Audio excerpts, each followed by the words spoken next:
A genius inventor, while deep in an experiment, suddenly finds himself unexpectedly disconnected from his own life and transported back in time.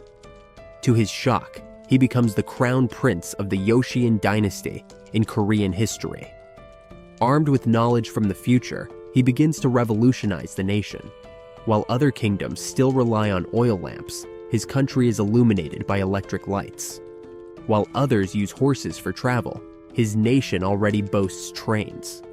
And while enemy soldiers march into battle wearing fabric armor, his forces are clad in iron armor and armed with 6-barrel guns, turning every battle into a decisive victory. Follow the journey of a 9-year-old crown prince as he reshapes his kingdom into the most powerful dynasty in history. Our story centers on Kim Jin-ho, a prodigious inventor with an unparalleled ability to create. In middle school, he successfully built a working steam engine. By high school, he was forging iron armor with the precision and skill of a master craftsman from the ancient world. In college, he designed a human-powered plane that ran without fuel. He even crafted a peculiar toy gun that packed more punch than a real firearm, an invention that almost got him arrested by the Royal Army on multiple occasions. But fate had other plans. During a sudden earthquake, Jin-ho accidentally dropped some explosive materials, triggering a disaster. In the blink of an eye, he was sent back in time, awakening in the body of a newborn baby. It didn't take long for Jin-ho to realize that his family in this life was far from ordinary. They were part of the elite upper class. Initially, he thought his parents were just typical nobles, but it didn't take long for him to discover that they were not only incredibly wealthy, but also wielded immense power. His father was the crown prince, the future king, and the 4th ruler of the Oan dynasty in Korean history. Born into privilege, Jin-ho was a true heir to the throne, seemingly destined for greatness. Time flew by, and before he could even grasp it, he was already 4 years old. At this point, the current emperor decided it was time to pass the crown to the crown prince. With his father now ascending to the throne, Jin-ho automatically took on the title of crown prince. Like all royal children, he was expected to start his education early. However, with the mind of someone well over 30, Jin-ho found it incredibly frustrating to be treated as a child and pushed into basic lessons. In an attempt to avoid the grueling routine of studying, Jin-ho devised a clever strategy to use his father to his benefit. History had praised King Se-young the Great as a ruler who valued intellect and placed great emphasis on encouraging innovation and nurturing the brightest minds. Jin-ho's plan was to gather skilled craftsmen, introduce them to critical future knowledge, and earn his father's trust in the process. His ultimate aim was to enjoy a life of luxury, taking advantage of the rewards without lifting a finger. However, he still had to appear dedicated and studious to gain others' trust and manipulate them in his favor. The first step in Jin-ho's scheme was to win over those responsible for his education. These figures would hold influential roles in the court when he matured, making it crucial for him to secure their loyalty. The very next day, as he made his way to his studies, Jin-ho was struck by a nauseating smell. Curious, he scanned his surroundings to identify the source. There, in the grass, lay a massive pile of dung. Seriously, he thought, did people from ancient times just relieve themselves wherever they felt like it? At that moment, a group of palace maids walked by and bowed as they greeted the crown prince. Just as Jin-ho was about to continue on his way, the smell hit him again. Turning around, he saw that the last maid in the group had stepped directly into the pile, her dress now stained with filth. Jin-ho's temper flared. He immediately realized the source of the mess was a palace maid.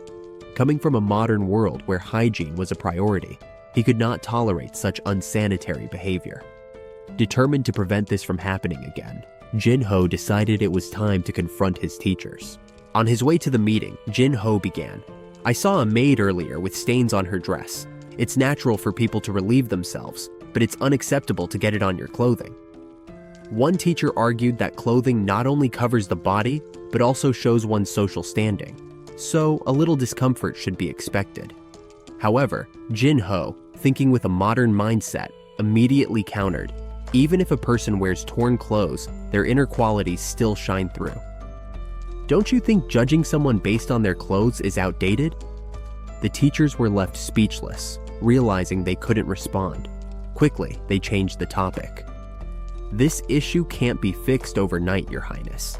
Do you have any other questions? Frustrated by their evasion, Jin-ho pressed on. I recently read about the invasion of Tsushima Island. It mentioned that everyone, from the nobles to the common folk, had to enlist because the military forces were too weak. Why aren't we training a proper navy? He continued his barrage of questions, leaving the teachers stammering. Also, why didn't we evacuate the civilians from the island? If the fear is that Japanese pirates would occupy the land, wouldn't it be better to move the people to northern Osan? The more Jin-ho spoke, the more the teachers began to sweat. They hadn't expected the Crown Prince to be so knowledgeable about national matters. But no matter how much Jin-ho questioned them, the elderly scholars insisted these matters were beyond their influence. Hearing this only made Jin-ho angrier, but there was little he could do. Afterward, the scholars gathered together, amazed at the Crown Prince's intelligence, especially considering he was only 5 years old. While most children his age were still playing, he was outsmarting his teachers. They agreed that if the Crown Prince was already so wise, they should teach him more advanced topics. When he became emperor, he would undoubtedly be a wise and capable ruler. Meanwhile, Jin-ho, still inside the palace, had no idea that his life had just become more difficult. He already hated studying, and now they would make him study even harder. He was still frustrated by the arrogance of the scholars. According to history, the original person who inhabited this body had passed away young from overwork. Jin-ho had planned to start making his moves when he turned 15, but given the current situation, he realized he needed to act sooner. 3 years passed in the blink of an eye, and now Jin-ho was 7 years old, officially crowned Crown Prince in front of the entire court. The ancient rituals were excessively complicated, leaving him completely drained.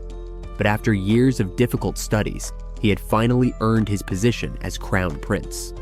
Now, he could sit in on imperial discussions with his father and the ministers, where he would be able to present his plans to develop the nation and strengthen its wealth and power. However, the biggest problem was the royal treasury. There weren't enough funds to operate. Despite being crowned Crown Prince, Jin-ho was still a 7-year-old child with no real authority. No one would listen to him. But he couldn't just sit back and do nothing. He needed to start small. After writing on a piece of paper, he accidentally smudged ink all over it. Ugh, how annoying, he muttered. No matter how many times he used the brush, he couldn't get used to it. This era is just so inconvenient. Suddenly, an idea struck Jin-ho. Why not start by addressing the small daily problems instead of focusing on huge reforms? This was just the beginning. As Jin-ho walked outside, he saw the blacksmiths hard at work, molding hot iron into various shapes. This was the military supply division, an imperial facility where weapons were forged. The sight and smell of the hot metal filled him with excitement. I've missed the scent of metal, he thought. I should visit here more often and get to know the people. A supervising official approached, bowing deeply to greet the Crown Prince. Jin-ho smiled and nodded. It's a pleasure to meet you. Thanks to your hard work, the Zun fortresses are becoming more robust each day. The official, Lee Chong-ho, the overseer of the military supply division, felt honored by the prince's praise. It is my great honor, Your Highness, he replied respectfully. Jin-ho got straight to the point, asking, Who's the most skilled craftsman working with golden steel here? Lee Chong-ho seemed surprised by the question. Golden steel, Your Highness? He paused for a moment before answering. There may be someone who could help with that. After hearing Lee Chong-ho's suggestion, Jin-ho ordered the skilled blacksmith to be brought in. When the blacksmith saw the Crown Prince, He immediately knelt and bowed deeply. "I greet your highness," he said humbly. Jinho chuckled. "Humble? Don't be modest.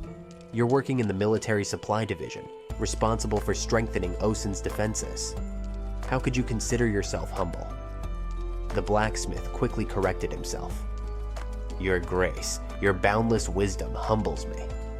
Jinho took out a scroll and spread it on the table. "Come closer. I have something I need your help with." He placed a blueprint on the table and asked, "Can you create this?" The blacksmith examined the sketches, a puzzled look crossing his face. "What is this?" he asked. Jinho placed his hand on the table and explained, "This is meant to replace the traditional writing brush." The blacksmith's eyes widened in surprise. "It looks like something that can store ink and release it when writing, but the key feature seems to be controlling the flow of ink with each stroke." Jinho smiled, pleased that the blacksmith understood. "Exactly. Also, I need the nib to have a rounded tip to prevent excess ink from soaking into the paper. Can you also make the slit through which the ink flows as narrow as possible?" The blacksmith thought for a moment. "If I give it my best effort, I think I can make it about 5 megabytes wide." Jinho quickly worked out the measurements in his head. 5 mo. A kai is about 3 centimeters. That's about 0.15 millimeters. Do you think you can achieve that by hand? He continued. "You'll need to make several of these pens, and they must be finished quickly, not over a month's time. Since the tips will come into contact with water, we'll need to use gold and silver to prevent rust. The pens will be made from thinly hammered sheets. If the molds are correct, we could produce up to 20 pens a day." The blacksmith gestured to the drawing. "The main issue is the slit." Jinho nodded thoughtfully. "The line needs to be as fine as a single hair when writing," he said, musing to himself. "Maybe about the size of a mechanical pencil lead. 0.5 millimeters should be good." After considering the details, the blacksmith said, "I can make the slit about 1 GI wide." Jinho asked, "How long do you think it will take?" The blacksmith replied, "If you give me 2 days." Jinho immediately said, "I'll give you 3. Bring me your best finished work." The blacksmith eagerly agreed. "Understood, Your Highness." 3 days later, the blacksmith returned with the finished products. "I've created 5 nibs, each with a different line thickness. Please try them out and let me know which one you prefer." Jinho attached the nib to the pen and carefully dipped it in ink. As he made a swift stroke across the paper, the nib produced a fine, elegant line, exceeding his expectations. Jinho smiled, clearly impressed. "I love it. You did an amazing job," he said, praising the blacksmith. The blacksmith humbly replied, "It's all thanks to your guidance, Your Highness." After testing all the nibs, Jinho placed his order. "Make 100 more with this line thickness, and keep 10 in pristine condition." The blacksmith nodded immediately. "Of course, Your Highness." Jinho added, "Also, could you engrave plum blossoms on the nib of this gold pen?" Without a moment's hesitation, the blacksmith bowed and replied, "Of course, Your Highness." Han, full of excitement, inquired, "How long will it take?" The blacksmith, with unwavering confidence, assured him, "Only 10 days, Your Highness." Hyung, always cautious, replied, "I'll grant you 2 extra days, but I expect it to be flawless. I will present this to my father." Gong, the blacksmith, gave a deep bow and pledged, "I swear, there will be no flaws, Your Highness." Hyung, with one final request, added, "By the way, please keep this project a secret until I introduce it to my father." Gong quickly responded, "As you wish, Your Highness." With their conversation concluded, Hyung swiftly departed. From a distance, Lee Chong-ho, who had been watching, remarked, "His Highness is remarkably mature for his age." Gong, agreeing, replied, "I've heard he's only just turned 8, but the way he speaks and carries himself, it's as if he's 30. Lee Chong-ho, turning to him, asked, "Putting that aside, you've probably realized something by now." Isn't it wonderful to be the finest craftsman in Osun? It turned out that Gong had received a special certificate of recognition, personally given to him by Crown Prince Hyang. Gong cherished it greatly and said, "I'll need to find a skilled carpenter to make the perfect frame for this. It's truly a family heirloom in the making." Meanwhile, the nibs Hyang had requested were finally completed, adorned with intricate plum blossom engravings. When Emperor Yongnian tested the pen, he was astounded. "This is an extraordinary tool, 10 out of 10, he exclaimed. In the third year of Sai Yung's reign, the Crown Prince proudly presented the golden pen to the Emperor. After trying it himself, the Emperor was unable to contain his praise. "The wrist and arm feel so comfortable while writing with this pen. Even when writing quickly, it maintains its beauty. Truly, the Crown Prince has created something remarkable." Hyang humbly responded, "You are too kind, father." The Emperor, pleased, declared, "The historians must record the remarkable achievement of the Crown Prince today." The historian, bowing respectfully, responded, "As you command, Your Majesty." Emperor Yongnian looked at the pen for a long moment. "You've done something truly extraordinary, Crown Prince," he said, noticing something special. "Is this a plum blossom?" he asked. Hyang replied quickly, "Yes, it's engraved on the nib as the royal family symbol." The Emperor, filled with pride, responded, "Excellent! But how did you come up with the idea for this invention?" The Emperor, eager to know, asked the Crown Prince to explain his reasoning. Hyang paused, thinking carefully, then responded with cleverness. "One day, when father was dipping his brush into the ink, I noticed something strange. The ink seemed to be absorbed into the bristles of the brush. Normally, water flows downward, but here the ink moved upward, defying what was expected. It fascinated me, and so I decided to create this." The Emperor, impressed with his son's insight, said, "Many have used brushes, but none have observed it in the way you did. This is truly an example of learning through observation." Hyang, grateful for the praise, boldly replied, "Thank you for your kind words, father.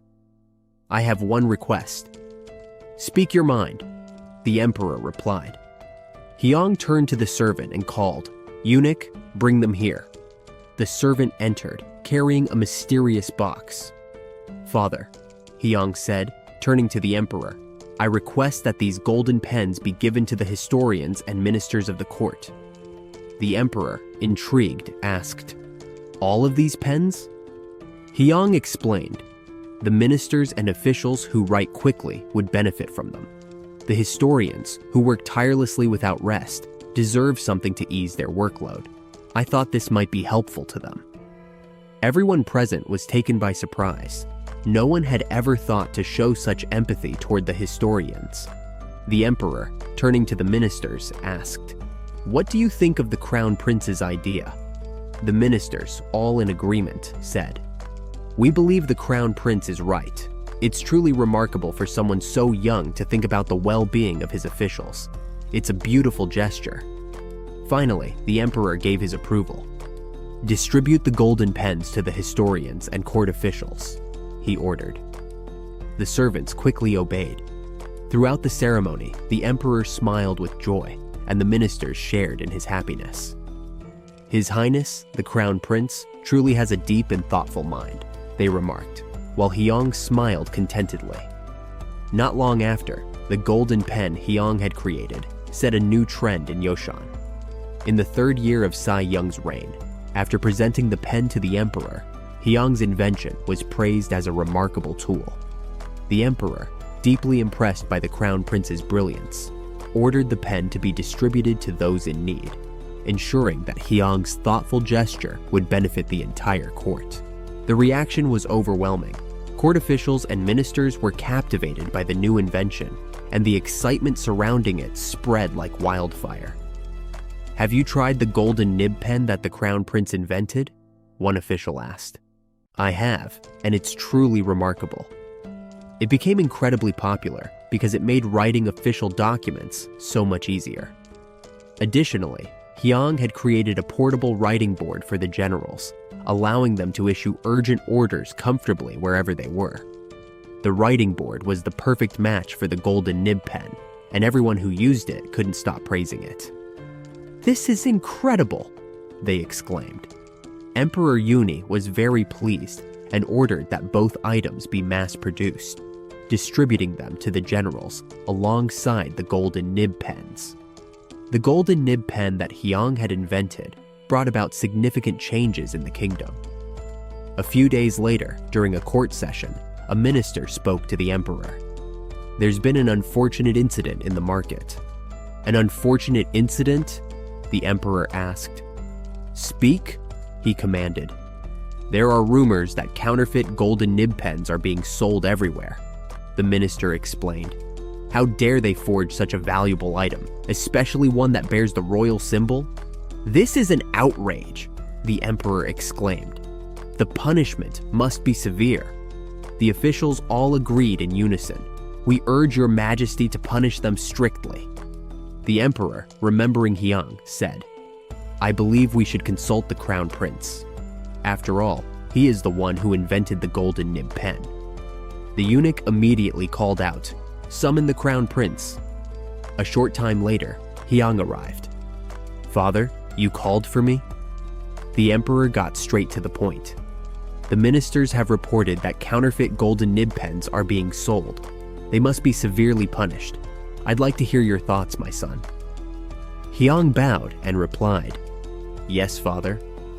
He furrowed his brow in thought. Everyone's eyes were on him, waiting to hear the young prince's response, admiring how thoughtful he seemed. A few moments later, Hyang finally spoke. "Father, may I take charge of this issue?" Before anyone knew it, a month had passed, and the crown prince made his move. Hyang calmly entered the Ministry of Revenue. At his arrival, every official quickly knelt and bowed with the utmost respect. "Your Highness, we honor the crown prince," they said in unison. Hyang looked at them with a calm demeanor.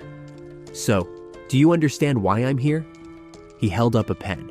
One official's face turned ashen at the sight of it, and no one dared to lift their gaze. "None of us would allow our guilds to be part of such a disgraceful act," one official nervously replied. "My guild would never be involved in something like this," another added in defense. Hyang observed them briefly, then replied, "I'm not here to point fingers at you. Stand up." Cold sweat dripped down their faces, and their hands trembled as Hyang's next action was to slam his hand on the table, his voice lowering in authority. "Don't make me repeat myself. What do you think you're doing? Stand up immediately." The officials stood shakily, regaining their composure, as Hyang took his seat, exuding confidence. "Let me be clear. I am ready to award the production of both golden nib pens and ordinary pens to one of your guilds. However, those producing the golden nib pens will be required to give 20% of their earnings to the royal court. Furthermore, the retail price of the pens must not exceed 60% more than what it costs to produce them." An official, clearly uncomfortable, hesitated before speaking up. "Your Highness, if I may, there's an issue." He carefully explained his point.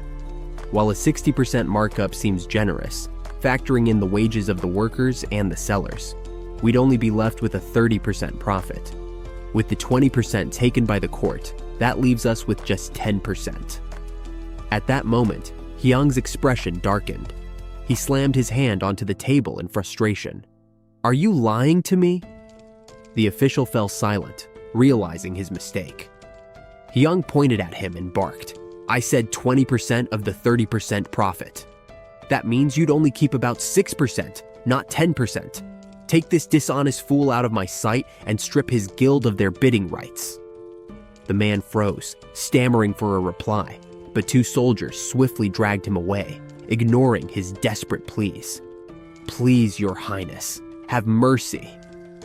One of the officials glanced nervously toward Hyang, but no one dared speak as the room became tense with silence. Hyang's tone remained firm. "Both my father and I agree that the prosperity of merchants and commoners is vital. No one can thrive alone. Everyone needs assistance in life." He suddenly stood up, his voice rising with authority. "However, if any of you dare to deceive like he did, you will be seen as nothing more than trash. Understand?" All the officials bowed deeply and responded together. "We will remember, Your Highness." With Hyang's position now made clear, the bidding process for the Golden Nib Pen moved forward without further deception. Hyang called for the eunuch to meet him privately. A sly grin tugged at the corner of his mouth. "You did well, eunuch." I wouldn't dare, Your Highness," the eunuch replied, his brow furrowed. "But, if I may ask, why did you take such drastic measures?" Hyang let out a quiet sigh. "You know, I'm still young and lacking in experience. I don't have many other options." The eunuch nodded in understanding. "Indeed, Your Highness. Well, if you'll permit me, I'll take my leave now." "Go ahead," Hyang replied, his heart filled with satisfaction. "Good. Everything is going smoothly. Just keep this up." But then, a sudden interruption. An official spoke out. "Your Highness, I, Grand Chamberlain Su-am, have an urgent matter to discuss," he said in a stern voice. "We can no longer proceed with the Crown Prince's plan," the official informed the Emperor with a resolute tone. "Your Majesty, I, Grand Minister Su-am, must report something of great importance." This was the first time Hyang had encountered such political maneuvering. With a determined gaze, he turned toward the man. Su-am spoke again, his words final. "We cannot continue with the Crown Prince's plan, Your Majesty." Since Hyang's reincarnation, he had been showered with endless praise and laughter, particularly as the royal treasury flourished. Everyone was overjoyed by the financial success that followed the introduction of golden nib pens. The economic situation had steadily improved, generating revenue like never before. Thanks to this, King Sejong and the ministers began to pay closer attention to the benefits of trade. The emperor praised Hyang, saying, "The crown prince has truly done something remarkable." However, those less fond of the prince began meeting in secrecy. A small group of conspirators huddled together, discussing in hushed tones. How can the court turn into a marketplace? The merchants will become the lowest class in society. The emperor and the officials are showing far too much favoritism toward them, one man said, stroking his beard. This all originates from the crown prince. We must act swiftly to reveal this to the emperor, or else things will continue to spiral downward. The group agreed. No matter how clever the crown prince is, he is still just a child. It is a grave error to allow a child to decide such important matters. But before they could carry their complaints to the emperor's father, Grand King Taejong, passed away on the 10th of May during the 4th year of Sejong's reign. Grand King Taejong died at the age of 56, forcing the conspirators to delay their plans. "It seems we'll have to wait for a better opportunity," one said, and the others reluctantly agreed. Meanwhile, Hyang was overwhelmed with work day and night. He buried himself in book after book. "So the books from Europe in this era come here through China," he mused, hands on his hips and a confident expression on his face. "Hopefully, this will help me with the source of my inspiration. If I claim these ideas as my own, they'll grow suspicious." Hyang's face darkened. "I need to figure out how to deceive them." Everything was proceeding as planned. During the formal court presentation, Hyang spoke with clarity and logic. "Therefore, I believe it would be far more practical if we adopted these Indian numerals, or, as the Westerners call them, Arabic numerals, for use in our country." The ministers reacted. Minister of Revenue, Kim Jung, spoke up first. "After careful thought, I believe these Indian numerals would indeed be useful for representing numbers." Minister of Rights Hayadu also agreed, saying, "I share that opinion." The emperor quickly made his decision. "With the support of these two important ministries, we will allow the use of Indian numerals starting next month. If the results are favorable, we will implement them nationwide." Everyone responded in unison, "We obey, Your Majesty." As the next petition was read, the emperor paused. "I think the crown prince should hear this." Hyang, confused, replied, "Yes, father?" The emperor rubbed his temples, looking weary. "The emperor of the Ming has sent a letter. Emperor Zhonggle is very pleased with the golden nib pens and has requested that we send an additional 10,000 as tribute." Hyang knew the royal treasury was struggling and immediately began formulating a plan. A sudden idea struck him.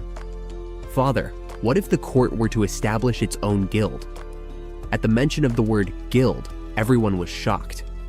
"How could that be?" "Minister of Rights," Heen protested. The emperor motioned for him to be quiet. "The crown prince has more to say. Continue," he urged. Hyang began explaining in detail.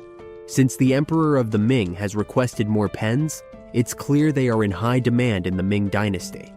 With its vast territory and large population, the number of literate people there must be far greater than in our nation. If we collaborate with merchants to handle the production of golden nib pens, we could easily meet the Ming dynasty's demands, and then some. The emperor listened thoughtfully. Minister Kim Jung was already calculating in his head. If we base our projections on that, both the emperor and I can expect considerable profit.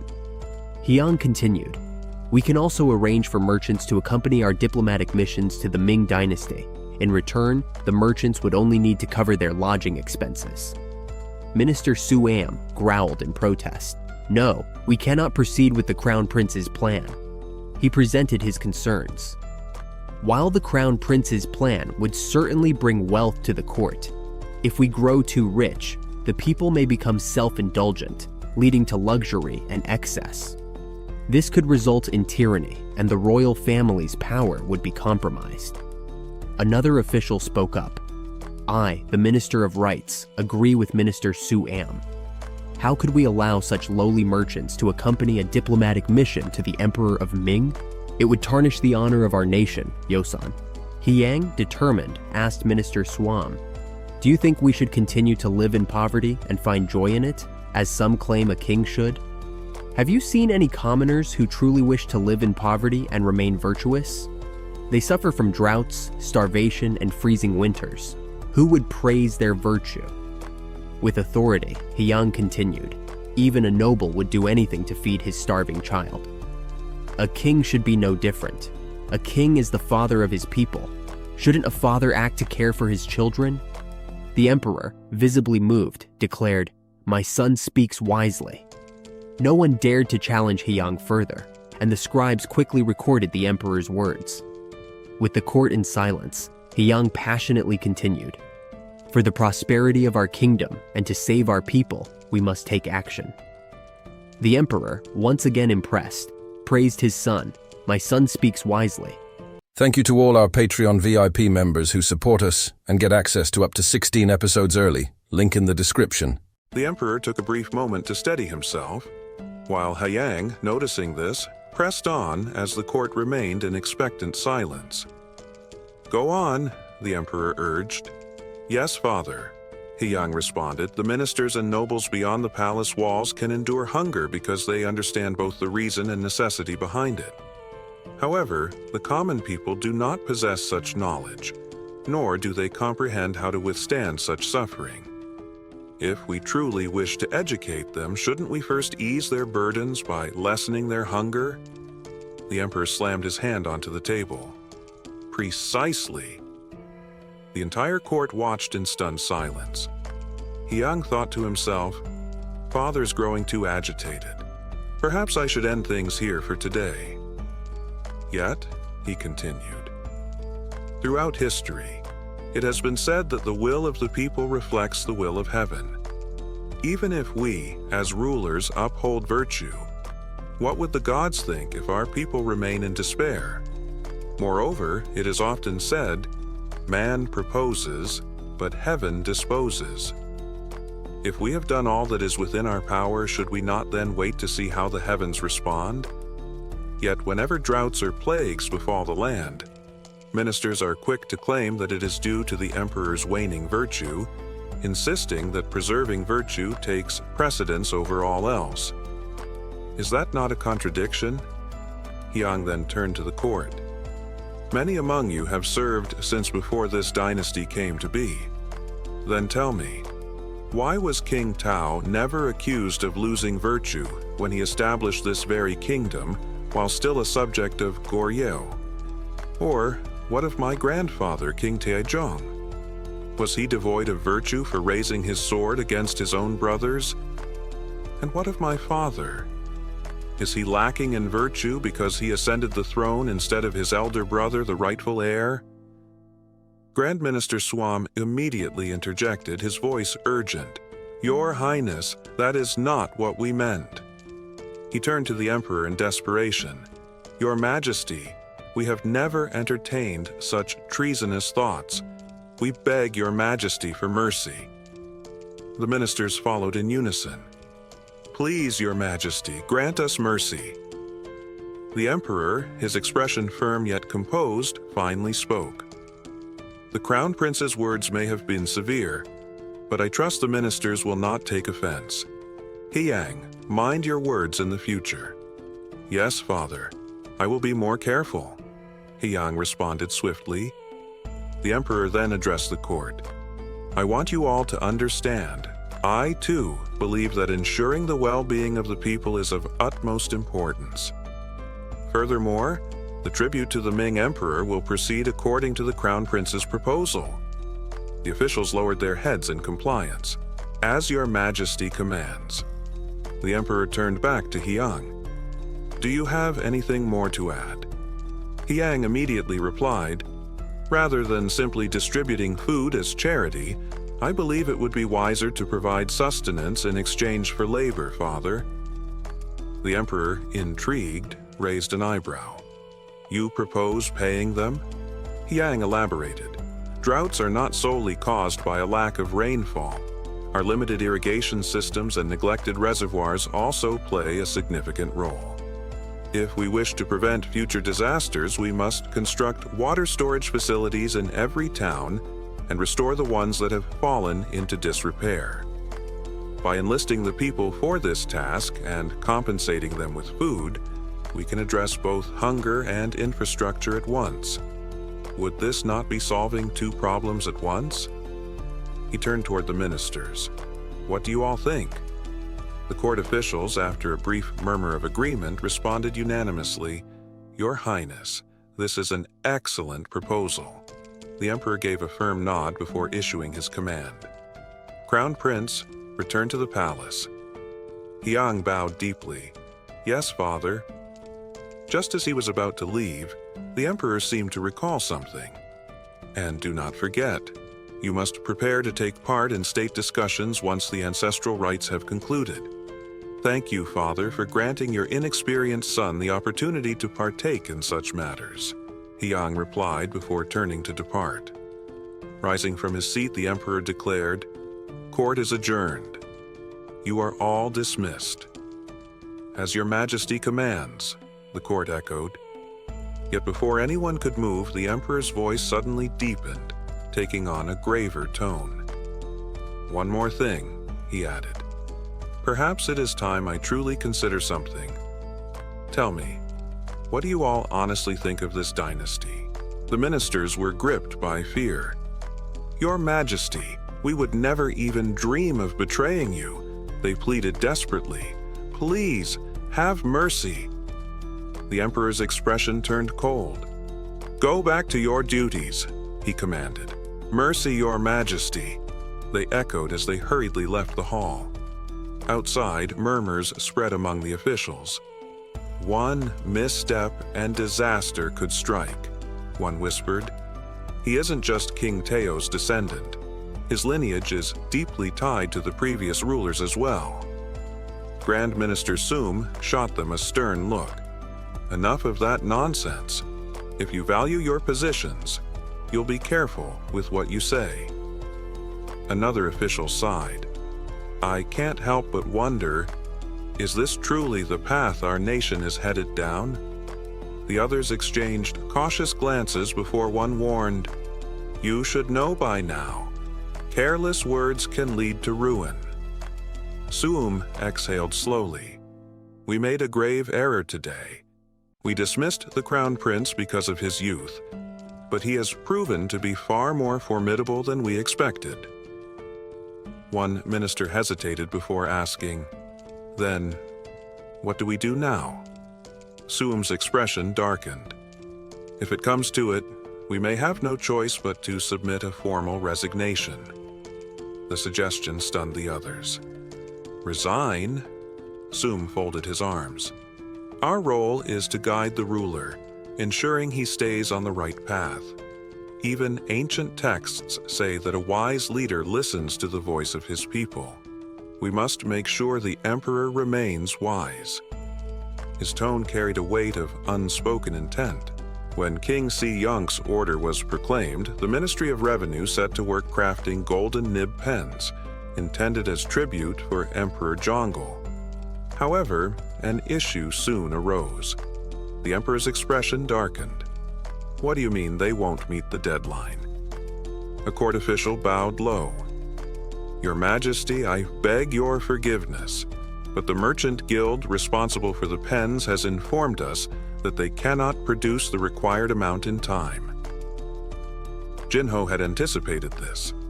Given the current state of Joseon's workshops, meeting such a demand within the given time frame was unrealistic. After a brief pause, he addressed his father. "Your Majesty, I need to clarify something. May I summon the leader of the Merchant Guild?" Suum immediately protested. "This is unacceptable. A mere merchant has no place in affairs of the state." The emperor remained composed. "Grand Secretary, you knew exactly how I would respond. Yet you still chose to interrupt me, didn't you?" Realizing his mistake, Suum hesitated. "Your Majesty, The emperor continued, his tone unwavering. "I acknowledge your loyalty, but instead of dismissing every proposal outright, why not present an actual alternative?" Lowering his head, Suum murmured, "I seek your Majesty's pardon."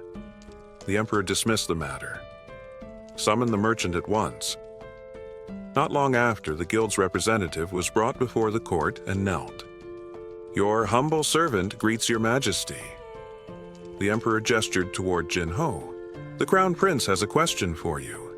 Answer honestly." "Yes, your Majesty," the merchant responded. Jinho's gaze was steady. "I understand that your guild is unable to fulfill the order on time. What is the reason for this delay?" The merchant bowed his head slightly. "Golden nib pens require meticulous craftsmanship. Each piece must be crafted with precision and care. Even if we work faster, there are limits to how many can be made within the time frame." Jinho considered this. "So, the entire process relies on a single artisan for each pen?" "That is correct, Your Highness," the merchant confirmed. "A skilled craftsman must handle each one individually." After a moment's thought, Jinho turned to his father. "Your Majesty, I believe I have a solution. However, I will need to speak with the artisans directly." Suum reacted immediately, his voice rising in protest. "Your Majesty, first a merchant. Now the prince wishes to summon mere craftsmen to the royal court? This cannot be allowed." The emperor's patience wore thin. "Grand Secretary, silence yourself. Why should I not summon them when this matter concerns the kingdom itself?" Suum, still displeased, attempted to argue. "Your Majesty, But the emperor had heard enough. "If you persist in arguing, I may begin to doubt your loyalty," the emperor warned, his voice heavy with authority. The chamber fell into an uneasy silence. No one dared to challenge him further. With a firm gesture, the emperor commanded, "Summon the craftsmen at once." When the artisans arrived, Jinho addressed them directly. "I've been told that each of you is responsible for crafting an entire golden nib pen from start to finish. Is that correct?" The craftsmen, kneeling, responded in unison. "Yes, Your Highness." Jinho gave a thoughtful nod before continuing. "I have a proposal. Rather than each craftsman handling the entire process alone, why not divide the labor? One person could shape the nib, another could refine it, and a third could engrave the final details. Would this method improve efficiency? The craftsmen exchanged startled glances before one of them hesitantly replied, "It may be possible, Your Highness. We would need time to adjust, but once accustomed to the process, we should be able to produce the pens much faster than before." Jinho smiled. This concept is called division of labor. When tasks are shared among many, production increases significantly.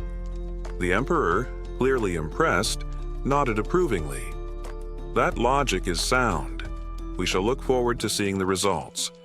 You may return to your work. After the artisans had departed, the Emperor turned to his son. Division of labor to boost productivity. How did you conceive such an ingenious idea, Crown Prince? Jinho hesitated for a moment before answering. I observed the kitchen staff. The assistants and maids follow the head chef's instructions, each performing specific tasks instead of cooking a dish alone. That observation led me to this conclusion. The Emperor let out a hearty laugh. A brilliant mind indeed. To derive such wisdom from everyday occurrences, truly extraordinary.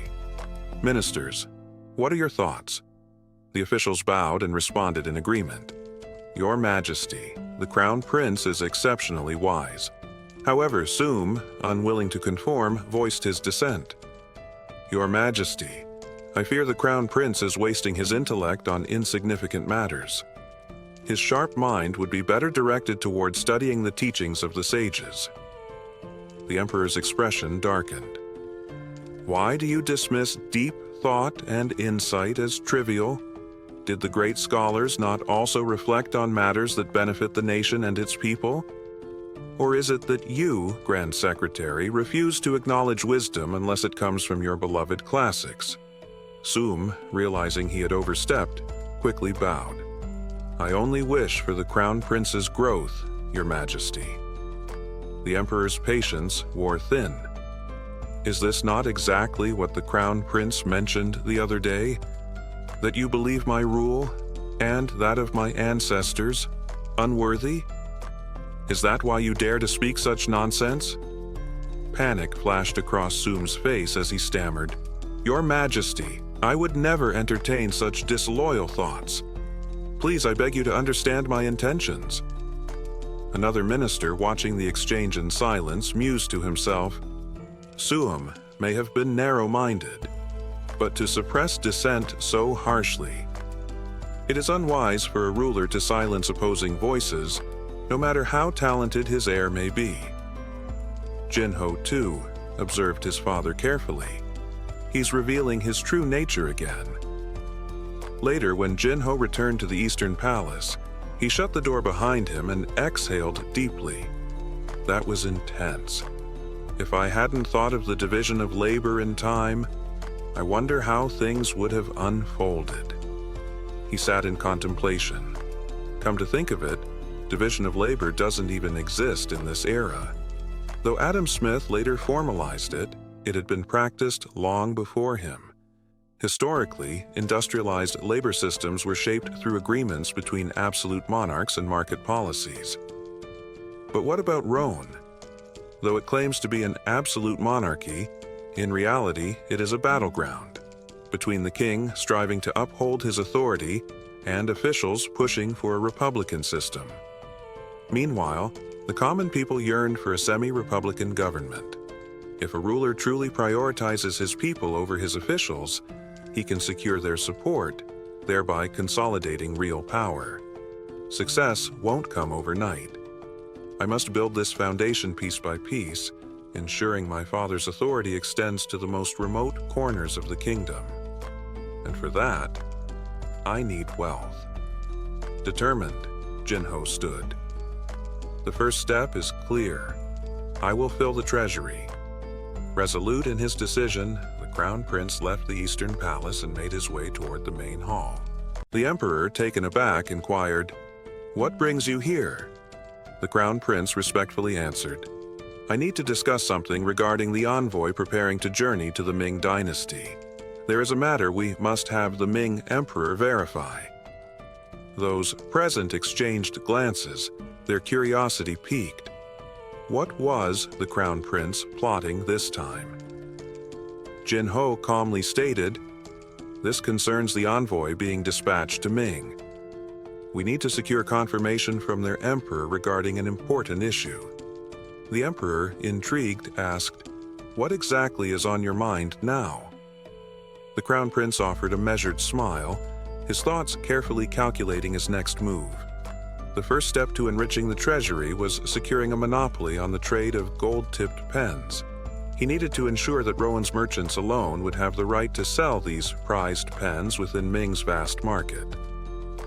"The Emperor of Ming continues to request more of these pens from us, which indicates their immense value," he explained. "Since their empire is significantly larger than ours, their demand is naturally much greater."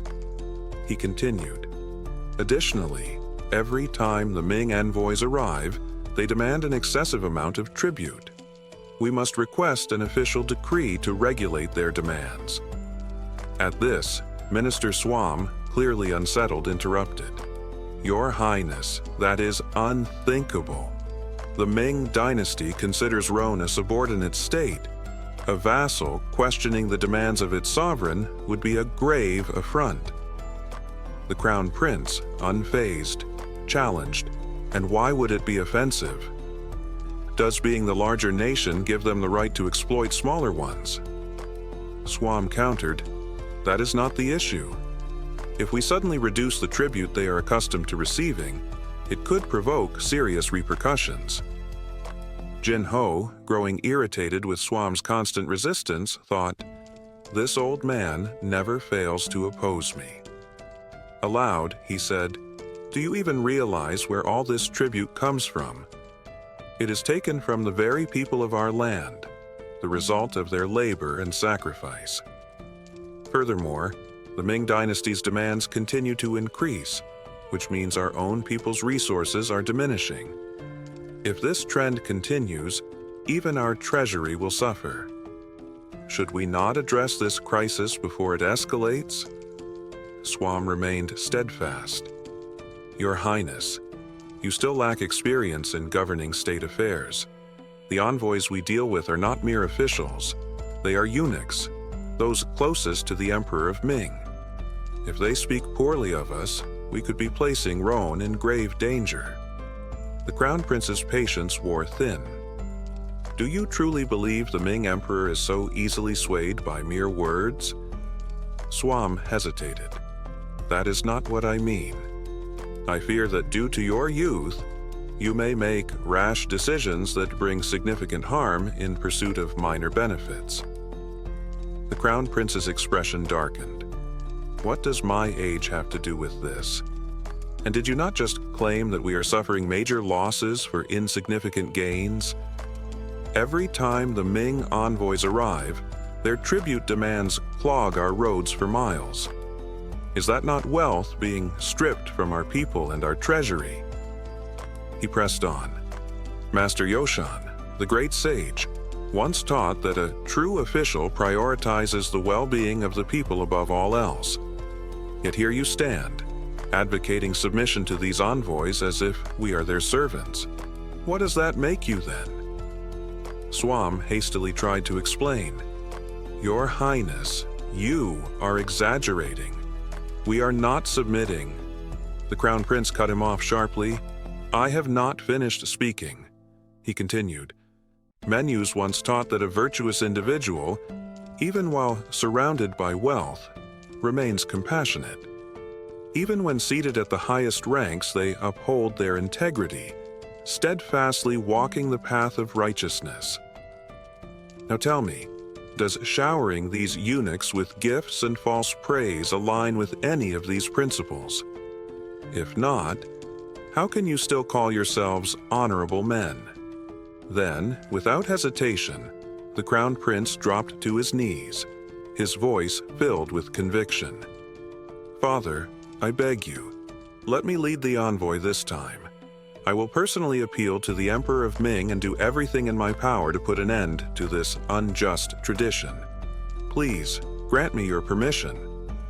He continued, "It is true that I am still young, only 9 years old, but my resolve stands taller than the highest mountain." The Emperor rubbed his temples, exhaling slowly before addressing his son. "The journey to Beijing is long and fraught with hardship." The Crown Prince met his gaze and replied firmly, "Rhone stands at a crossroads, a time of both crisis and opportunity. If we act wisely, we can build a foundation that will support 1,000 years of prosperity. But if we hesitate, we will remain nothing more than a small and isolated nation. I ask you, Father, to consider my words." The Emperor let out a deep sigh. "Return to your palace, Crown Prince. Eunuchs, escort him back to his chambers. He is too agitated. See that he calms himself."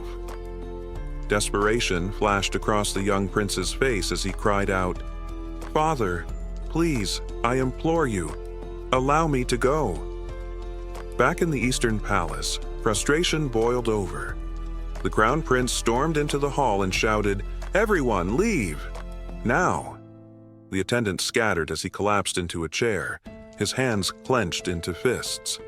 Damn it, I let my emotions get the better of me. He sat there in silence, lost in thought before muttering bitterly, "That insufferable swam. He looks down on me because of my age, doesn't he? He's been standing in my way since the last time. Well, I refuse to let this go unanswered. Just wait and see, you wretches." Then he called out, "Eunuch, prepare for my departure to the Ming Dynasty." The startled eunuch hesitated. "Your Highness, what? Why so suddenly?" I said, "Prepare my belongings. Now." Meanwhile, in the main hall, ministers debated among themselves. "Your Majesty, we cannot allow the Crown Prince to act so recklessly. Please consider our concerns." The Emperor let out a weary sigh. "Tell me, do you know how much sleep that child gets each night? Never more than 6 hours. He is only 9 years old, yet his mind is constantly occupied with ways to strengthen the nation. And all you ever do is reject his ideas again and again." The officials lowered their heads in shame. "Your Majesty, we are at fault. We deserve punishment." Just then a servant burst into the hall. "Your Majesty, an urgent matter." The Emperor frowned. "What is it?" The servant hesitated before replying. "The Crown Prince. He is preparing to leave." A stunned silence filled the chamber. "What?" One of the ministers gasped. "Where is he going?" Alarmed, the Emperor turned to the servant. "Where is that boy heading?" A eunuch stepped forward and answered cautiously. "It appears His Highness is planning to depart for the Ming Dynasty immediately. He said he cannot afford to waste even a single moment if he truly cares for the nation and its people."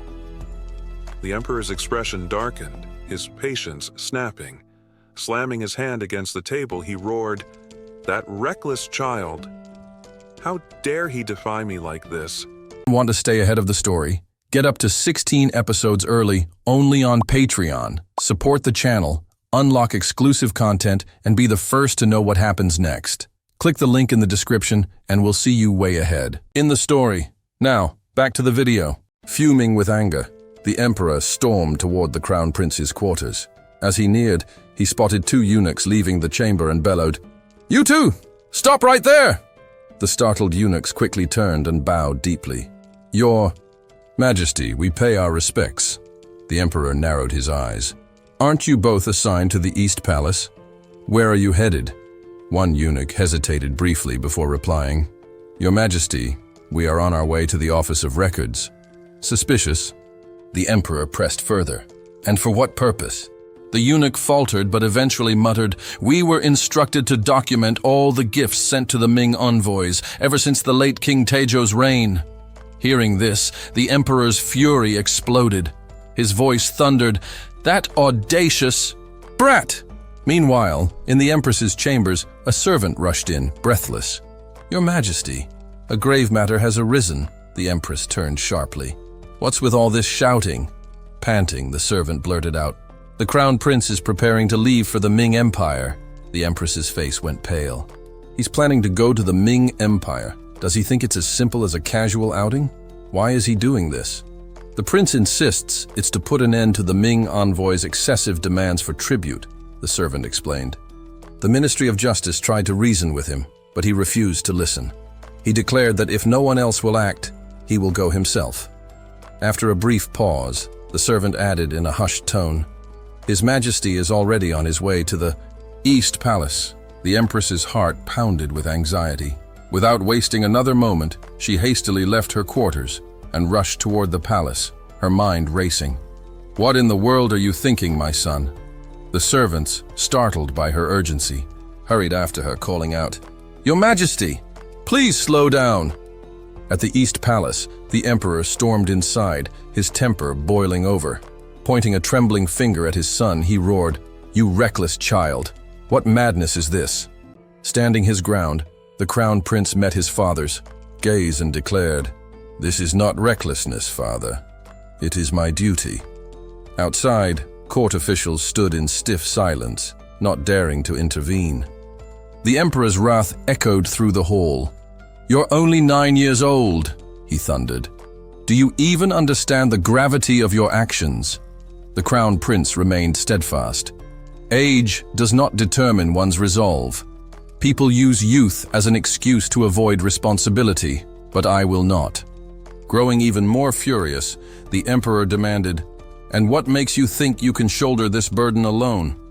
At that moment, the Empress burst into the hall, breathless. "Your Majesty, please wait." The Crown Prince clenched his fists. "If the Emperor is the father of the nation, then I wish to be its elder brother. When the envoys come, the people suffer. If I stand by and do nothing, what kind of elder brother would I be?" His words, though passionate, only fueled the Emperor's anger. "You foolish boy," he growled, gritting his teeth. "You dare defy me?" His patience snapped. "Steward, bring the whip and the punishment bench." A wave of shock rippled through the hall. The Empress gasped, horror-stricken. The officials outside stiffened, their faces filled with unease. The Empress rushed forward. "Your Majesty, please reconsider. He's just a child." The Emperor's expression remained unyielding. "And that is exactly why he must be disciplined. Empress, do not meddle in this matter." He motioned to the eunuchs. "Take the Empress out." Desperation filled her voice. "Your Majesty, have mercy." Before the eunuchs could act, the first lash struck. The whip cracked against the Crown Prince's legs, leaving a stinging red mark. With each strike, the Emperor roared, "Your first mistake, being arrogant beyond your years. Your second, showing no respect to those who serve you." But despite his tender age, the Crown Prince did not shed a tear. He clenched his teeth and bore the pain in silence. By now, the Crown Prince's legs were covered in red welts from the lashes, but the Emperor showed no mercy. He continued striking, saying, "Your third mistake is defying your father's orders. Reflect on your actions today and ensure this never happens again." Outside, the Empress had cried until she could shed no more tears, while the ministers stood uneasily, anxiously awaiting the outcome. At last, the doors opened, and the Emperor, still breathing heavily from his fury, stepped out. He ordered, "Summon the royal physicians to tend to the Crown Prince."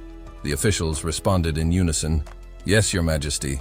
As the Emperor passed, he noticed the Empress still sobbing and instructed her, "Care for the Crown Prince." He then glanced at the ministers and added, "You are all more petty than a child." One minister, unable to restrain himself, muttered, "How could the Crown Prince act this way?" Another, noticing the Empress nearby, quickly warned, "Be quiet. The Empress will hear you." With anger in her voice, the Empress turned toward the ministers. "Why couldn't you think as wisely as the child? Look at what's happened now." "I will never forget today." The ministers lowered their heads, acknowledging their failure. "We are to blame. We deserve punishment." In the Crown Prince's chambers, the Empress continued to scold him, her frustration clear. She slapped his legs repeatedly. "You troublesome child! Why do you always make me worry like this? Can't you behave?" The Crown Prince cried out, "Mother, it hurts!" He lay face down, thinking to himself, "No matter the life, it seems my legs always bear the brunt of things." After a while, the Crown Prince was surprised when he felt his mother stop striking him. The Empress, heartbroken, quietly wept before gently bending down to hold him. "Right now, I have no one but you, my child," she said softly. Hearing her words, the Crown Prince whispered, "I'm sorry, Mother."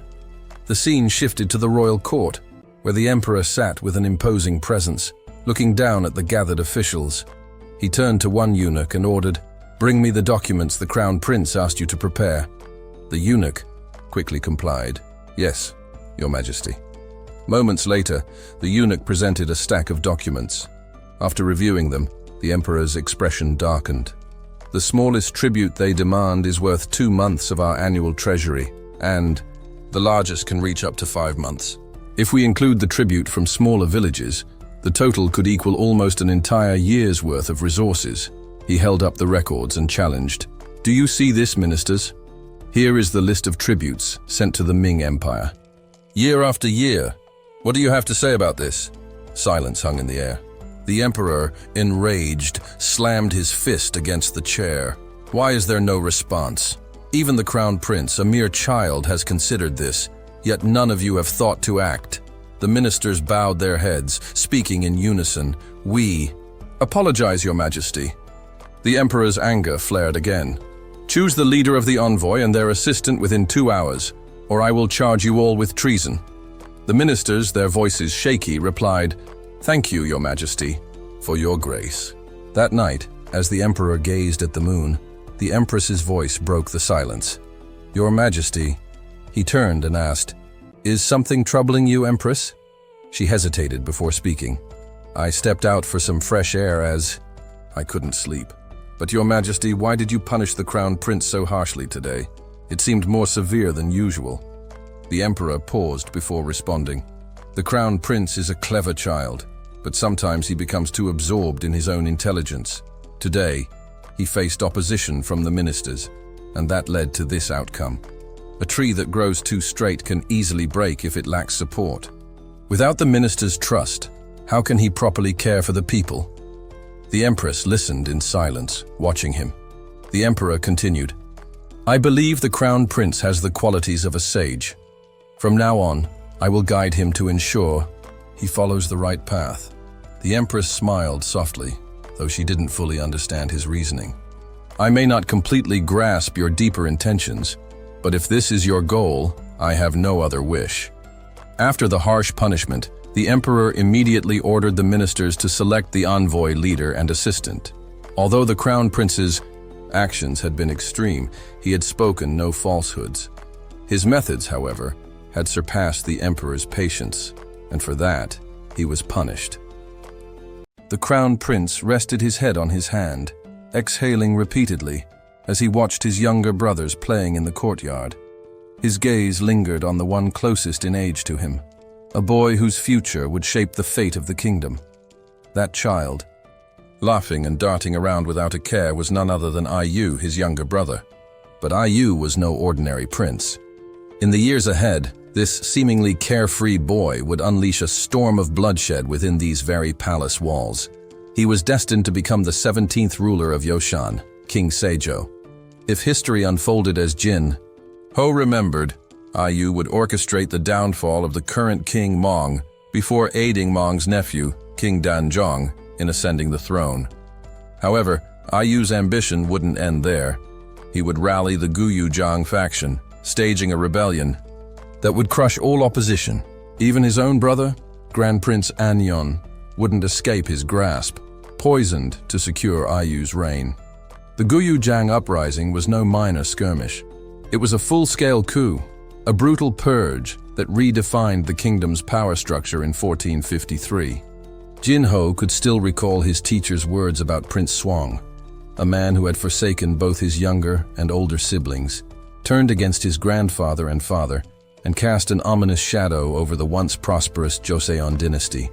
Historians condemned Shuang as a tyrant, and now, As Jin-ho stared at his innocent-looking brother, dread settled deep in his chest. That child would one day become a monster. Jin-ho clenched his fists. He couldn't stand idly by and watch history repeat itself. He had to act before IU's ambitions took root. A sudden thought flickered in his mind, curling his lips into a smirk. Yes, that was the answer.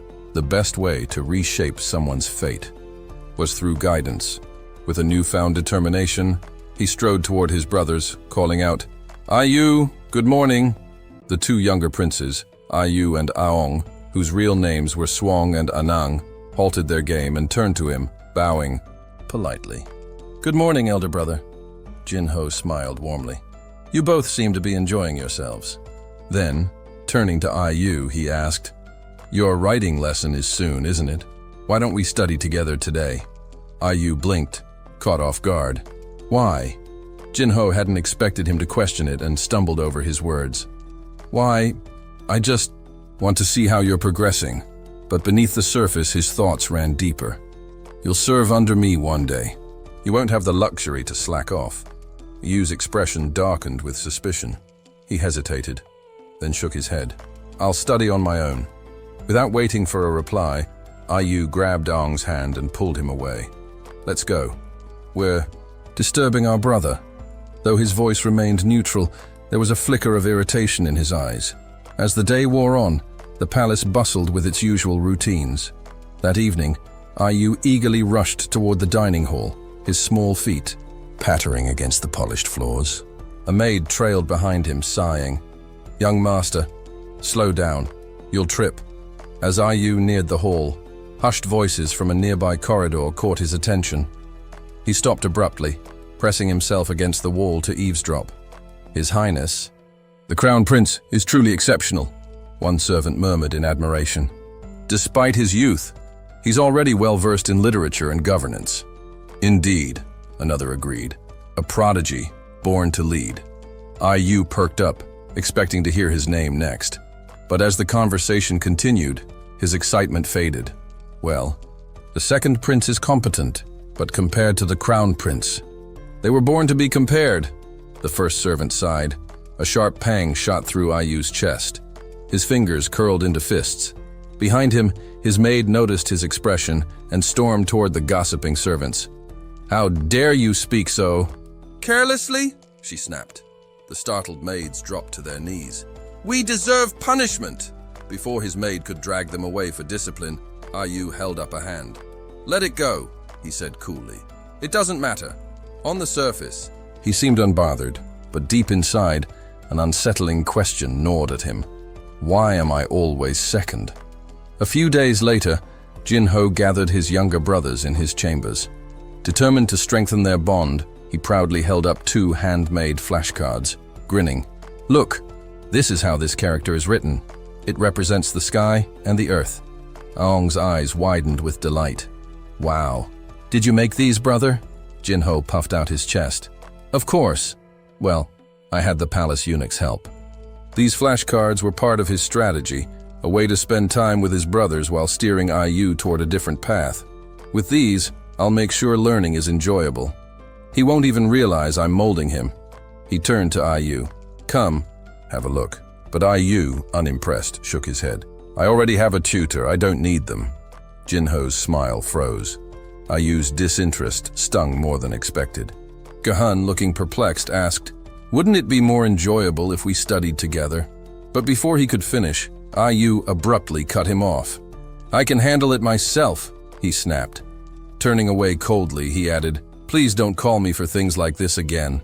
His sudden reaction left both Jihan and Eon startled and confused. The following day, IU sat in the courtyard, absorbed in his studies with his tutor. Concealed behind the bushes nearby, Jihan crouched low, quietly observing. "This kid is harder to figure out than I expected. I need to watch him closely every day," he thought. The tutor, with a warm smile, asked, "Do you find this section difficult?" IU returned the smile and replied, "Not at all. Your teaching is very clear, so I understand it easily." His respectful and composed demeanor took Jihan by surprise. "What's this? He's much nicer than I thought." Is he only difficult when dealing with me? The tutor continued, let's review the 3 fundamental relationships and the virtues of steadfastness we covered yesterday. IU immediately responded, yes, sir, and began reciting fluently. Loyalty of subjects to their ruler. The king is the guide of his people. Filial piety of a child to their parents. The father is both protector and disciplinarian. In this context, guide refers to someone who governs and takes responsibility for discipline, similar to a modern supervisor or guardian. As IU confidently recited, Ji-hun stood frozen in amazement. Not only has he mastered the 1,000-character script, but he's also memorized the 3 fundamental relationships and the 5 virtues of steadfastness. A memory flashed in Ji-hun's mind. His tutor had once mentioned a rumor about Grand Prince Swang. People claimed that while Swang wasn't quite as accomplished as King Moonjong, he excelled in both literature and martial arts. The only problem was that his older brother's brilliance overshadowed him. Was that really just a rumor? Gi-hun studied the diligent child before him, realizing what IU truly needed. That afternoon, during Swang's sword training, IU was rigorously practicing against a wooden dummy. As he struck, a loud noise startled him, causing him to lose grip on his sword. The heavy blade tumbled across the ground, stopping right at Ji-hun's feet. Picking up the sword, Ji-hun remarked, looks like you're training in swordsmanship. He lifted a wooden sword of his own and added, how about teaching me some techniques? I've only ever studied theory. I don't know much about actual combat. Though slightly irritated, IU didn't refuse. While demonstrating, he said, casually, it's not that complicated. You just do it like this. Standing beside him, Ji-hun nodded but hesitated. It looks pretty difficult, doesn't it? He raised his sword high, trying to mimic IU's stance, but the weight overwhelmed him. Losing balance, he toppled backward. With a yelp, ouch! He groaned. Startled, IU instinctively called out, big brother! Lying on the ground, Ji-hun let out a defeated sigh. Man, just as I thought, this is way harder than it looks. Scrambling to sit up, he added with a sheepish grin, I could really use your help. I have no talent for this at all. Could you teach me, just as a favor? IU furrowed his brows, considering the request. He remained silent for a moment, lost in thought. Then, unexpectedly, he burst into laughter. Why are you so bad at this? He teased. As the sun dipped below the horizon, the 2 brothers continued their practice. Ji-hun frequently stumbled, exposing his weaknesses, while IU corrected him. Like this? Gi-hun asked, swinging awkwardly. IU shook his head. No, lift your hand a little higher. Children have simple hearts. IU had always felt inferior. No matter how hard he tried, everyone around him constantly compared him to his older brother, making him resentful. But now, seeing that Ji-hun had weaknesses too, struggling in areas where he excelled, he felt a newfound sense of balance. For the first time, IU allowed Ji-hun to get closer. A warmth he had never shown before began to surface. The first step toward changing the future tyrant had begun. On a bright and pleasant morning, 2 noblewomen sat together in conversation. The lady dressed in rose-hued silk leaned in and murmured, have you heard about the study cards the Crown Prince created? The woman in blue nodded.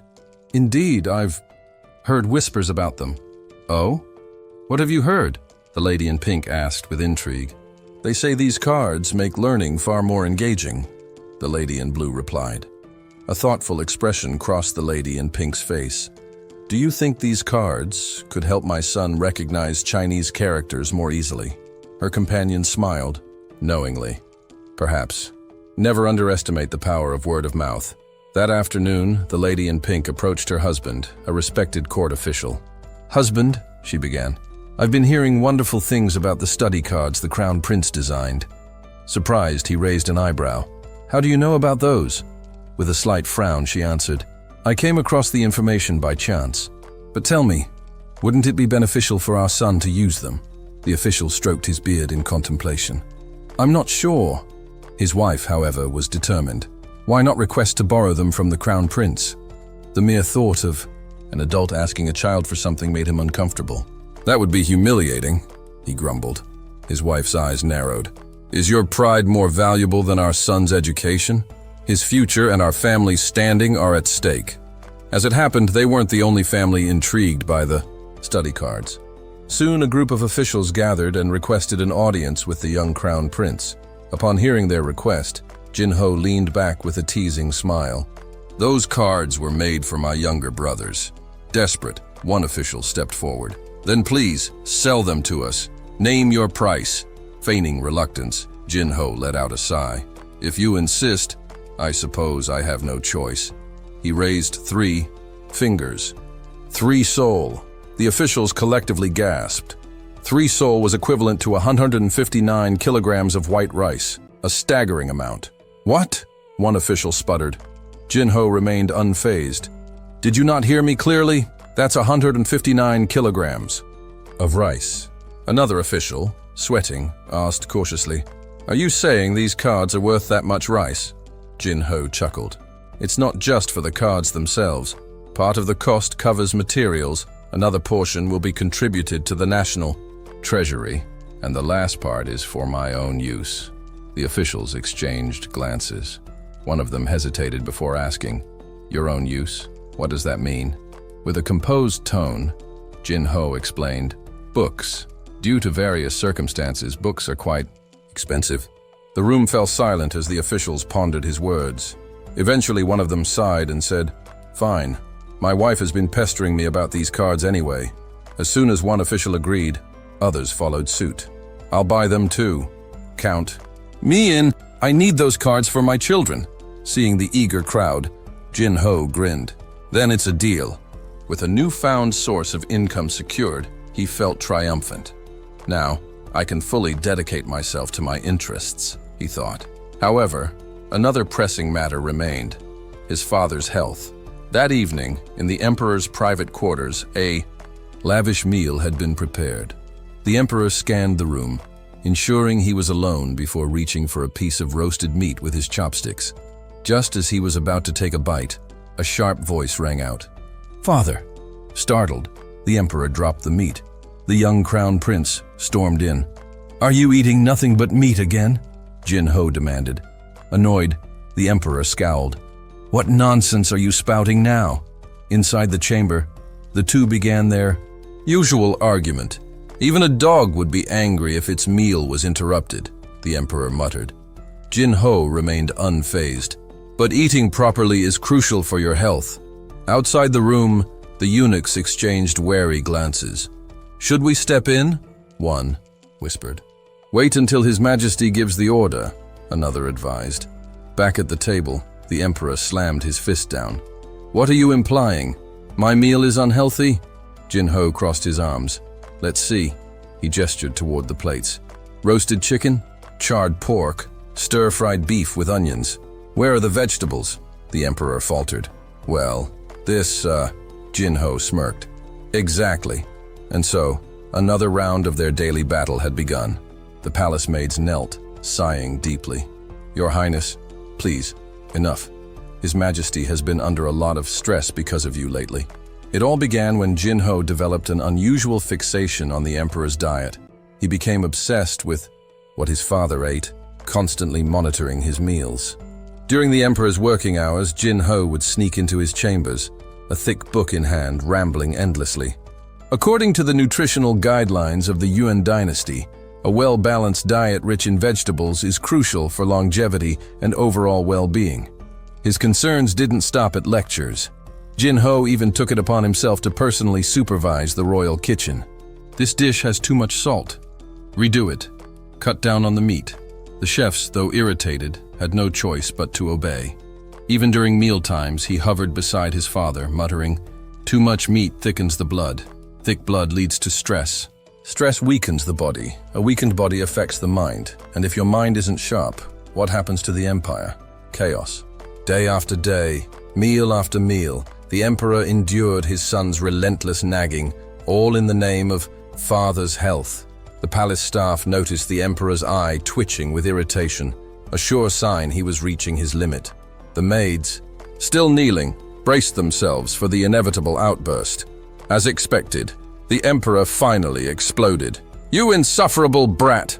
I've tolerated this nonsense because you're young, but enough is enough." He jabbed a finger at Jin-ho. "Stop meddling with my meals. Even a ghost, if it died from overeating, would at least have some dignity. Furious, he commanded, "Guards, remove the crown prince immediately, and from now on, he is forbidden from coming near me while I eat." Before Jin-ho could protest, palace guards seized him and dragged him away. "Father!" he cried, but the doors slammed shut behind him. Standing outside, Jin-ho frowned, deep in thought. This can't continue. If the old man falls ill, who knows what might happen to my future? He needs to stay healthy and reign for a long time. I need to find another way. Just then, from inside, the emperor's voice boomed. "Bring me more meat!" Jin-ho's eyes lit up. That's it.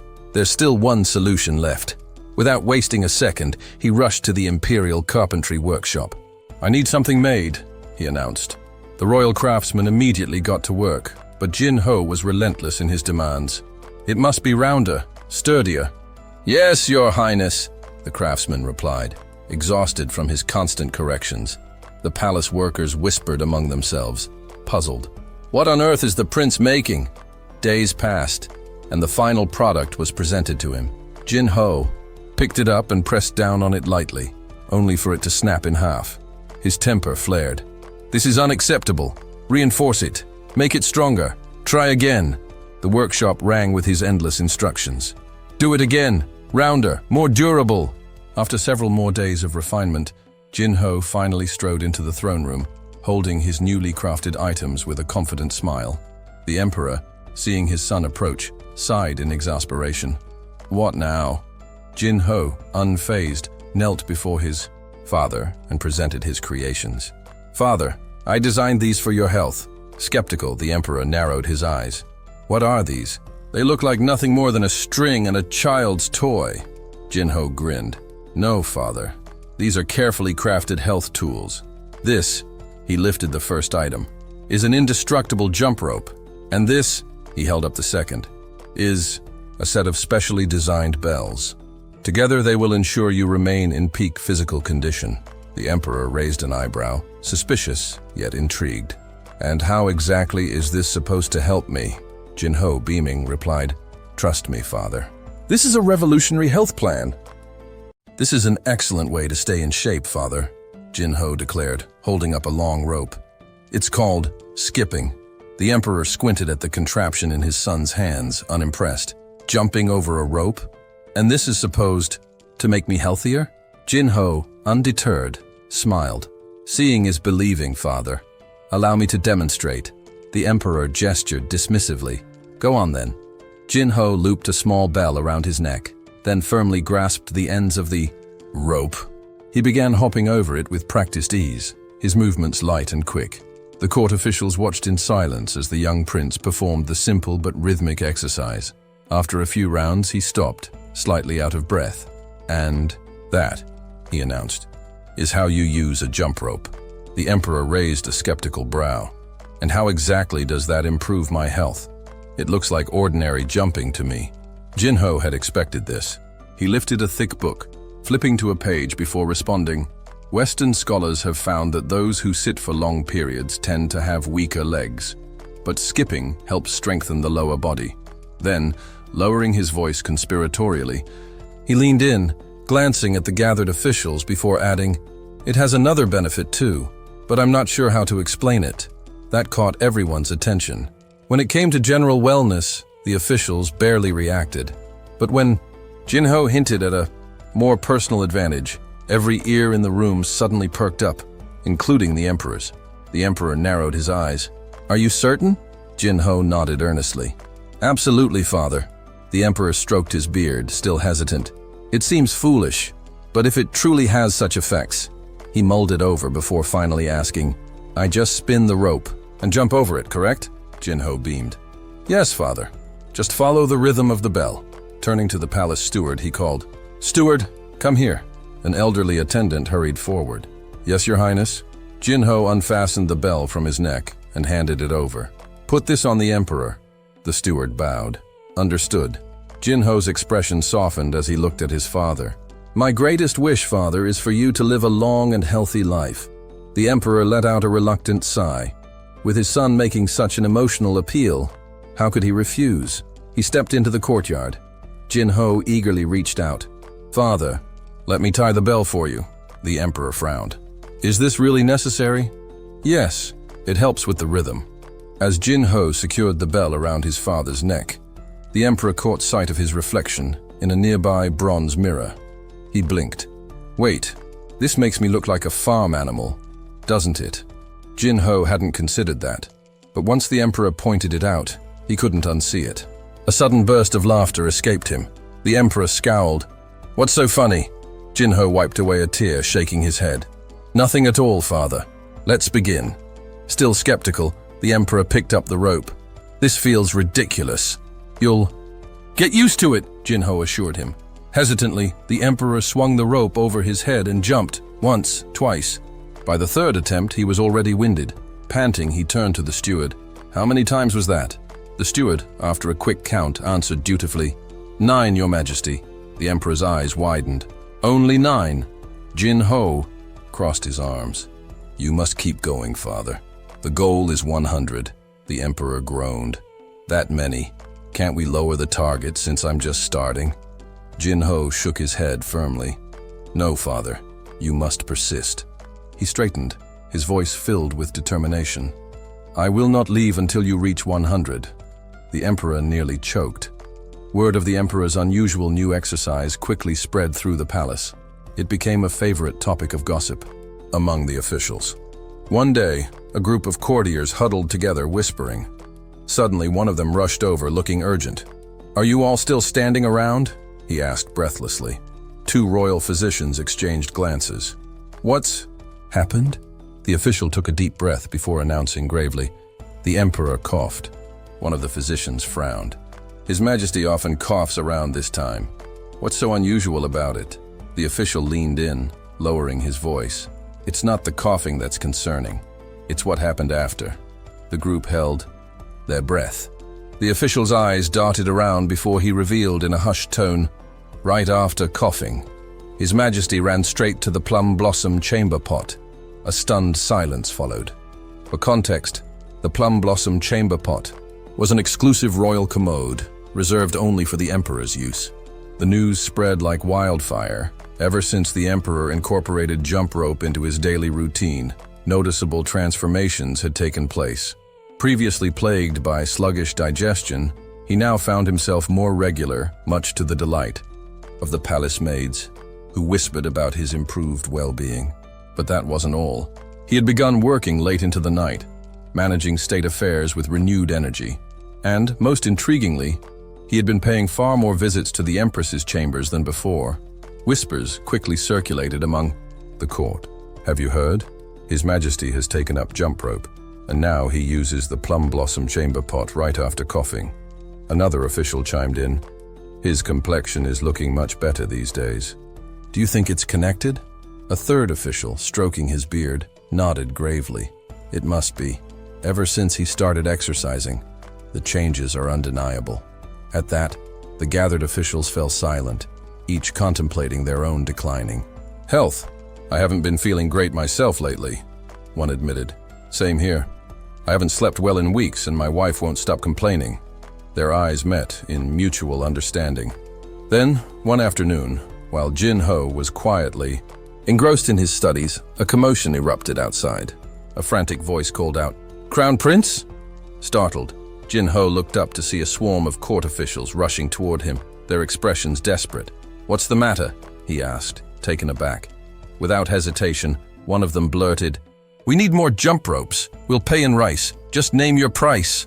Another official eagerly interjected, "I need one for my wife and children." "And I want one for myself," someone else shouted.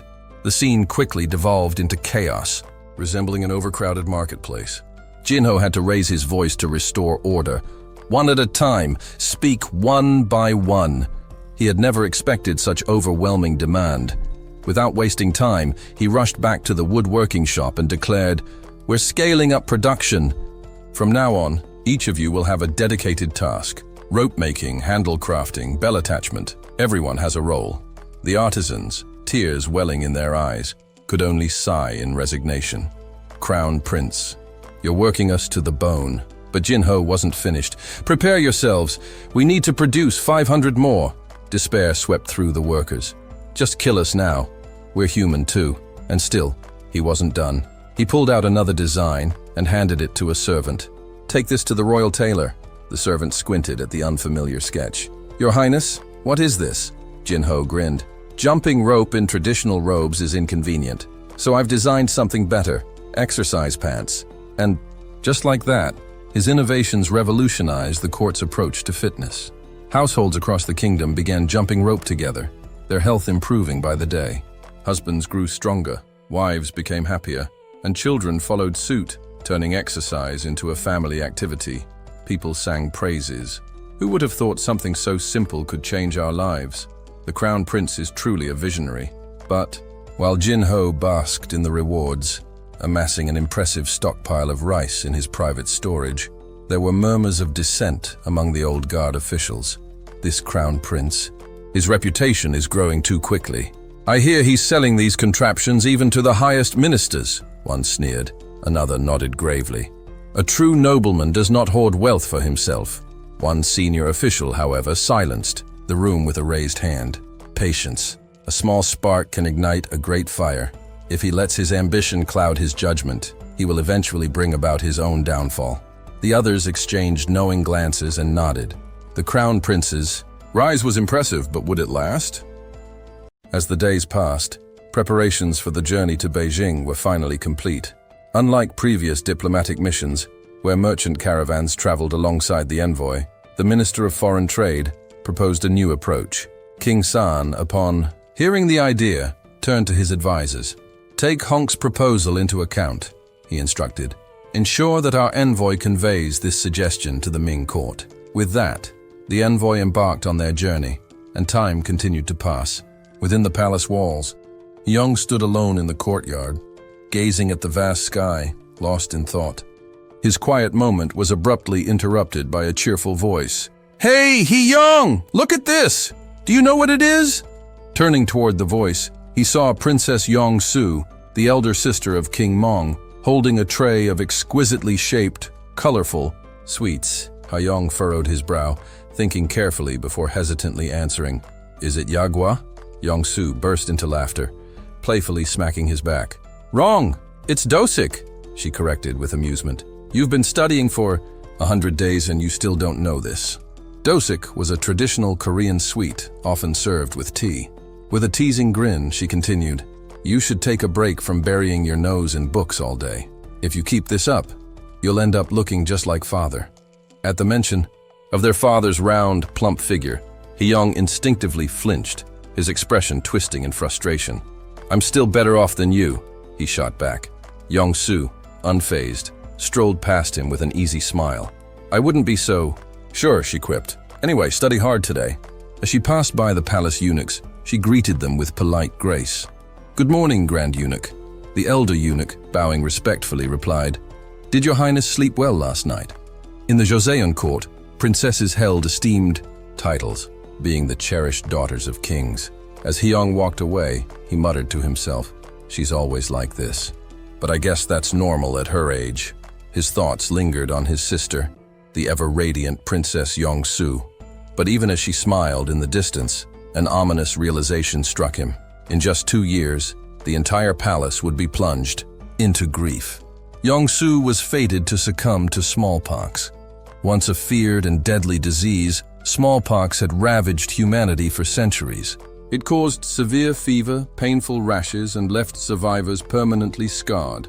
In medieval times, its mortality rate soared as high as 30%.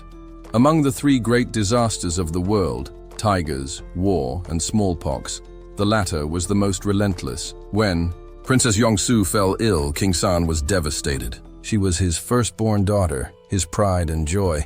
But Hyung clenched his fists in determination. I won't let that happen, he vowed. He had a plan. The scene shifted. Hyung now stood before a cow, facing an elderly servant. This cow, Hyung said, his eyes sharp with intent. It has smallpox, doesn't it? The kneeling cowherd respectfully answered, Yes, your highness. A smile tugged at the corners of Hyung's lips. Excellent. You might just be the key. Nearby, his bodyguards exchanged uneasy glances. What in the world was the Crown Prince planning this time? They were in Neobion Island, known in the present day as Jeju Island. The land here was unsuitable for farming, so the locals primarily raised livestock. Hyang turned to the farmers kneeling before him. "Do all of you raise cattle?" One of them, clad in a worn brown tunic, responded, "Yes, Your Highness." Hyang continued, "Which of you has never had smallpox? Raise your hand." A lone hand shot up.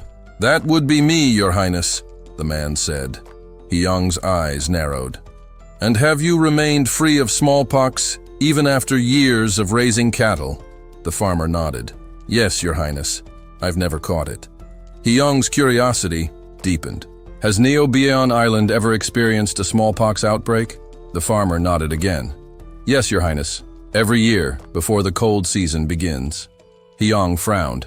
"Then tell me, why has no one here ever fallen ill?" The farmers exchanged uncertain glances before one of them finally admitted, "Well, to tell the truth, our doctor and landlord don't believe in it, but there is an old remedy we secretly use to stop the disease." Hyang's tense expression softened, and he grinned. "I knew it," he thought, recalling Edward Jenner, the man who pioneered the smallpox vaccine. Jenner had observed that those who contracted cowpox from cattle never succumbed to smallpox. After countless experiments, he had revolutionized medicine with the concept of vaccination. Eagerly, Hyang turned to the farmers and asked, "Does anyone here know how to perform this method?" A man dressed in white hesitated before stepping forward. "I do, Your Highness," he said. "Then use it on me," Hyang stated firmly. The farmer's face paled, as if he had misheard.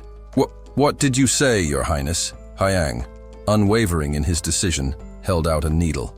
"I want you to perform the procedure on me." The farmer's eyes widened in disbelief. Your Highness, you can't be serious." Meanwhile, back at the palace, the emperor was seated on his throne, listening to his ministers discuss state matters. "Our treasury is nearly depleted," one minister said gravely. "The only way to balance the budget is to increase taxes." Before the discussion could continue, a royal steward burst into the chamber, his face pale with panic. "Your Majesty, we have an urgent situation!" he exclaimed. The emperor, composed as always, raised an eyebrow. "What's happened?" The steward hesitated before leaning in and whispering something in his ear. The emperor's expression instantly shifted from calm to utter disbelief. "What?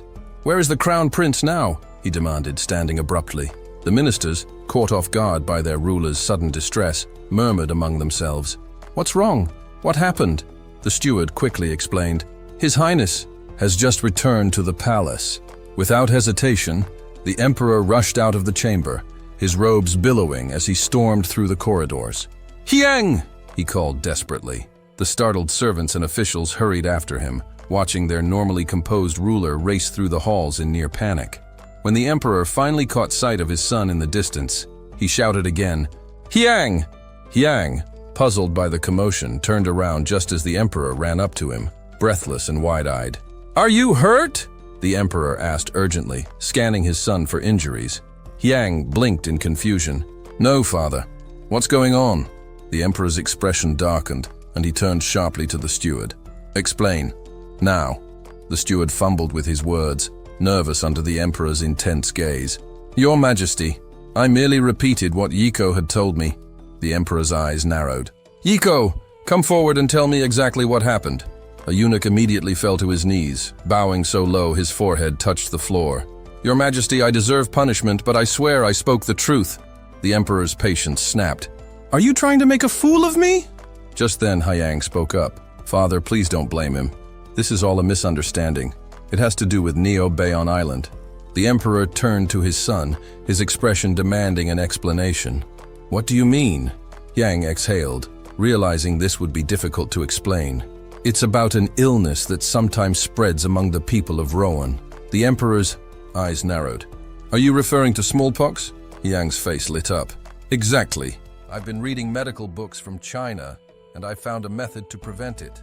So I tested it on myself by taking material from a cowpox infection and using it for inoculation." Silence fell. The emperor's mind reeled at his son's words, struggling to process the reckless decision. His breath caught, and before anyone could react, his vision blurred. The emperor collapsed. Gasps of shock echoed through the palace hall. "Father!" Hyang cried, rushing to his side. The ministers, alarmed, shouted, "Your Majesty, wake up!" But the emperor lay motionless, overwhelmed by the shocking revelation. After the initial shock, the emperor slowly regained his composure, his face ashen as he stared at Hyang with disbelief. "So, you're telling me you actually injected cow pus into your body?" the emperor asked, his voice trembling with confusion. Hyang replied calmly, without hesitation. "Yes, father." King San, still unable to fully process the words, stared at him, shaking his head. "You can't possibly understand what pus is, can you? There's no way." Before he could finish, Hyang chuckled lightly, interrupting him. "It really is pus, father. It comes from the wounds of the cow." The emperor, barely able to contain his anger, asked, "So, this procedure you're describing, you only applied it to your skin, right?" "No, father," Hyang answered bluntly. "I used a needle to inject it directly into my body." That moment, the emperor's rage exploded. He stormed forward, grabbed Hyang by the shoulders and shouted, "You reckless child! How dare you do something so dangerous just because you read it in a book? Do you think you can blindly follow?" "Any suggestion?"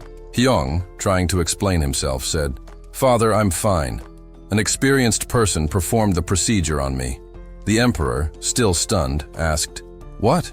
Who did this to you?" Hyang pointed to the farmer standing nearby. Him, the farmer, now terrified, immediately bowed low. "Your Majesty, I am but a humble servant of the Crown Prince." Hyang introduced the man with confidence. "This man will be my servant in the future. Well, actually, he's a shepherd from Neobion Island. He's the one who performed the treatment on me. He says it's a secret technique passed down through generations to treat smallpox on the island." King San, still disbelieving, asked, "A cattle herder?" "Yes, Your Majesty," the farmer replied. "That's correct." The emperor, stepping closer to Hyang, asked in a softer tone, "Crown Prince, are you telling me that this man is truly wise?" Hyang answered firmly, "Yes, father. He has cured everyone on his island." The emperor's voice rose again, filled with concern. "Even so, you didn't have to make yourself the test subject for this treatment. What were you thinking? You're the Crown Prince." Not backing down, Hyang responded, "A life is a life, father. There's no distinction between nobility or common folk when it comes to life and death. Many people have been cured and are now healthy again. So, why should I be afraid?" The emperor, still worried, said, "But this was too reckless. What if something had gone wrong?" Hyang sighed, taking a brief pause before speaking. "Father, you know just as well as I do how many people have died from smallpox in this country. I believe it will reach the palace one day. If I can prove this treatment works, we can protect not only the citizens, but also those we care about. Don't you agree, father?" King San, deeply moved by his son's words, stood silently for a long moment, lost in thought. He sighed deeply, thinking to himself, "I cannot decide whether this child will be a blessing or a curse for the kingdom." His actions and thoughts resemble those of a wise philosopher. Yet at times, he's like an untamed force of nature, striking a rock again and again without rest. Finally, the emperor turned to the guards. "Take this man to the prison. Ensure he's well fed and not mistreated." Then, addressing the cattle herder, he added, "If anything happens to the Crown Prince, I will take your life. But if what you've said proves true, you will be richly rewarded." The farmer, trembling with fear, replied, "I understand, Your Majesty." Meanwhile, Grand Inspector was having a conversation with the royal astronomer, Iron. The Grand Inspector remarked, "Have you heard about the Crown Prince? He claims to have been cured of smallpox after being treated by that lowly servant. He even injected that disgusting cowpus into himself." Iron, though skeptical, replied, "It sounds unbelievable, but if it's the Crown Prince, he must have his reasons. After all, he's capable of things no one else even imagines. Besides, he always spends his time studying in his chambers." This time, though, before Iron could finish, two men rushed past them, shouting, "The Crown Prince!" Iron, startled, asked, "What's going on?" Yunko rushed to respond, his voice urgent. "This is serious, Your Highness." At that very moment, Hyang lay in his bed, burning with fever. Despite his condition, he tried to reassure the concerned servants. "I'm fine." One of the servants, her face flushed with worry, retorted, "How can you say that? You're burning up like a furnace." Another muttered in frustration, What a fool you are!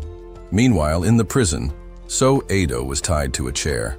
The warden barked at him, "You foolish man, how dare you put the crown prince at risk by insulting the royal family?" So Ado, bewildered, asked, "What's happening?" The warden scowled, "Don't pretend you don't know. The crown prince is suffering terribly. He's on the brink of death."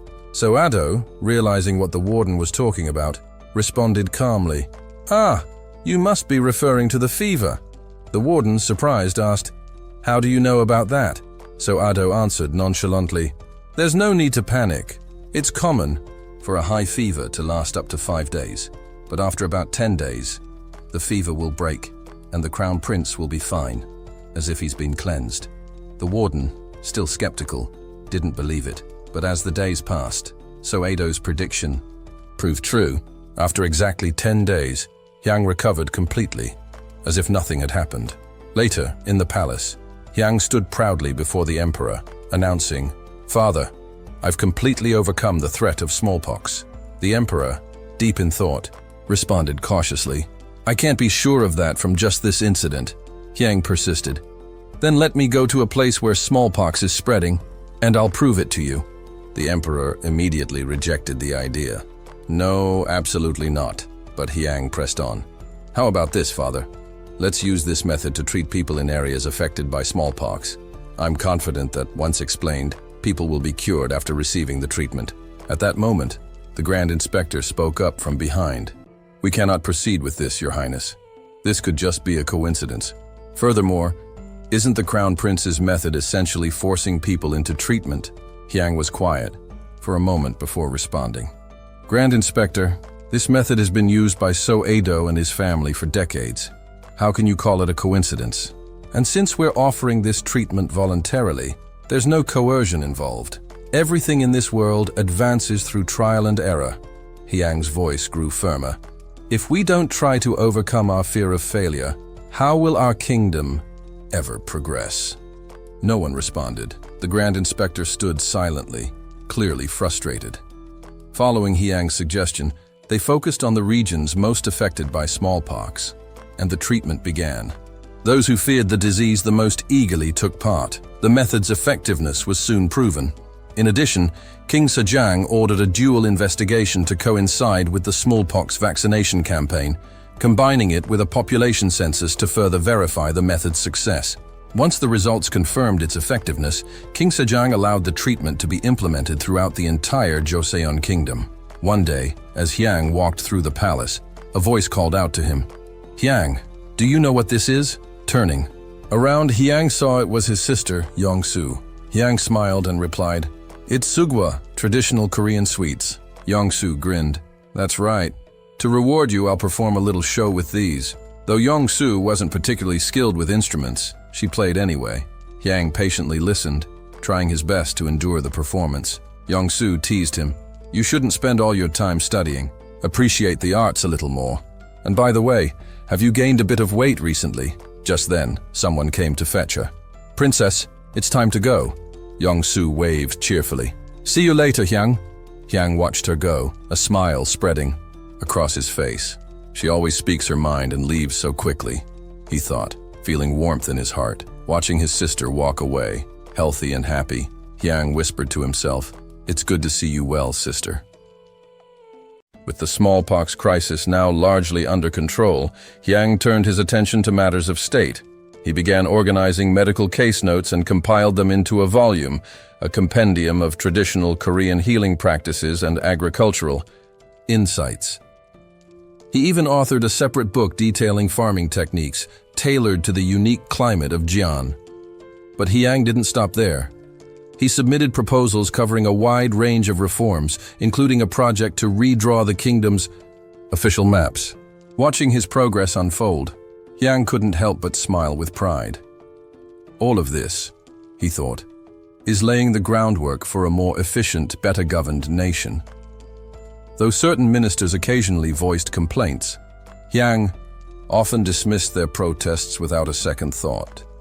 His tireless efforts earned him a nickname among officials, the sleepless engine of the 6 ministries. The administrative heart of Jian pulsed with constant activity. never truly at rest, day or night. One evening, under a sky scattered with stars, King Sajang stood silently, reflecting on the state of his kingdom. He suddenly turned to his guards. "You don't need to follow me tonight," he said. A nearby attendant hesitated. "But, Your Majesty," Sajang cut him off gently. "I simply wish to speak with my son. Alone." As the emperor approached the crown prince's residence, he noticed the warm flicker of oil lamps still burning. Yang hadn't retired for the night. A palace aide stepped forward and remarked, "Your Majesty, the crown prince often works into the early morning, sometimes as late as 3, despite the doctors advising rest by 11. The emperor furrowed his brow. "He stays up that late?" Inside his study, Yang was deep in thought, scribbling on parchment, when he heard the announcement, "His Majesty has arrived." He immediately set down his brush and greeted his father. "Father, what brings you here at this hour?" "King." Sajang entered with a calm demeanor. "I was taking a walk and noticed your lights were still on," he said. "What's keeping you up tonight?" "I've been reading, Father," Yang responded plainly. The king raised an eyebrow. "Another Western book?" Yang nodded. "Yes, this one is titled The Art of Alchemy." The emperor looked puzzled. "Alchemy? What exactly is that?" "It's the practice of attempting to transform base metals, like iron or lead, into gold, using various processes," Yang explained. The king stroked his beard, intrigued. "Turning iron into gold, is that even feasible?" Yang offered a faint smile. "The book concludes that it's ultimately impossible, but the experiments and ideas within, those are still valuable. The study of alchemy during medieval times played a crucial role in shaping modern chemistry." Curious, King Sang leaned forward and said, "Let me see that book." Yang nodded. "Of course, Father. I even have a translated version. We could read it together if you'd like." Taking the book into his hands, the emperor flipped through the pages, examining the unfamiliar writing. "I just wanted to see what Western script looks like," he remarked. Hours passed. Yang, growing increasingly tired, stifled a yawn. He wanted nothing more than to sleep, but his father remained absorbed in the book, eyes scanning line after line. Yang looked at him with admiration. "Father, aren't you exhausted? You're so focused." Sang chuckled, still absorbed. "This writing, it's really something." The emperor pointed at a line. "Come here and take a look." He gestured to a specific phrase and continued. "If this word appears in multiple places like this, it's probably the subject. And notice, most sentences seem to start with these symbols. This part must represent the beginning of a word, this the middle, and this the end." Listening silently, Yang was astonished. How is he breaking down Latin after barely glancing at it? He's not just brilliant, he's terrifying. Sensing his son's stunned silence, the emperor asked, "Isn't that right?" Snapping out of his thoughts, Yang quickly replied, "Yes, father, you're correct." Sang continued, "These Western letters are nothing like Chinese characters. They all look similar at first glance, yet their meanings change depending on how they're arranged." He rubbed his chin thoughtfully. After a moment, he turned to Hyang again. "This has me thinking. What do you think about creating a new writing system? One just for Joseon?" Hyang's eyes widened. "I've thought about that a lot. Joseon truly needs its own script. Even among scholars, only a handful can truly understand Chinese characters." The emperor hesitated. "But if I announce that publicly, the Hall of Worthies will immediately resist." The Hall of Worthies, a scholarly institute founded by the king, held great influence over state matters and was deeply rooted in Confucian ideals. Hyang replied, "But so many people can't even write a simple petition. If you explain the purpose well, they'll understand." The emperor looked at his son with a knowing smile. "You've always had trouble with characters, haven't you?" Yang offered a sheepish grin, but thought silently, "They really are difficult." Sang reflected for a moment. I remember the first time I tried writing a proper sentence. It took me 2 hours just to finish a short poem. Your grandfather laughed so hard when he read it. He rose from his seat and walked toward the door. I've stayed too long. You should get some rest now. Yang bowed respectfully. You too, father. Please take care of yourself. Joseon needs your strength. The emperor looked at his son warmly. You've grown so much. I hope you turn 15 soon. Yang blinked, confused by the remark. But before he could ask, his father just smiled and said, "Go to sleep." The next morning, Yang stood confidently in the royal court and addressed the emperor. I believe the 6 ministries should function independently, with detailed records maintained for each. If everything is only recorded chronologically, future officials will waste time digging through documents. The emperor turned to his ministers. Does anyone disagree? The officials all responded in unison. We support the crown prince's proposal. The emperor nodded. I agree as well. I understand why some decisions were made in the past, but without proper documentation, those reasons may be lost. From now on, each ministry will follow the crown prince's system. Organize and classify records accordingly. The court echoed in agreement. We obey, Your Majesty. After the session, officials filtered out. The Grand Inspector and the Grand Historian walked side by side, their expressions tense. Sorry for the interruption, but if you're loving this series, you don't have to wait. Get up to 16 episodes ahead right now on Patreon. Support the channel, unlock exclusive content, and stay ahead of the story. Links in the description. Now back to the video.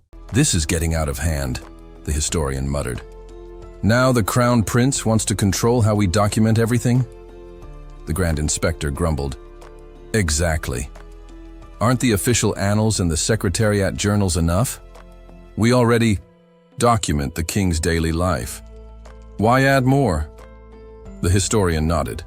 It's just more work for us, completely unnecessary. The inspector scowled. We're already drowning in work thanks to him. If this keeps up, he'll shake the entire foundation of the court. Frankly, I think he's going to undo everything we've built, the historian countered. He may be zealous, but he still has principles. It won't go that far. Elsewhere, Yang was practically bursting with energy. This is it, real reform. I'm tearing down these rotten customs one by one. I won't let this outdated bureaucracy smother the kingdom any longer.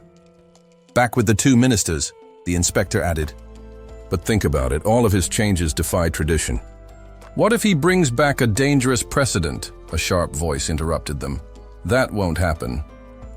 Startled, the 2 men turned and immediately bowed. Chief Minister Ru Yunyan had arrived. With a stern face, he declared, "Too many people read a few books and suddenly think they're qualified to reshape the country. But they don't understand the consequences of meddling with systems they barely grasp." His eyes narrowed.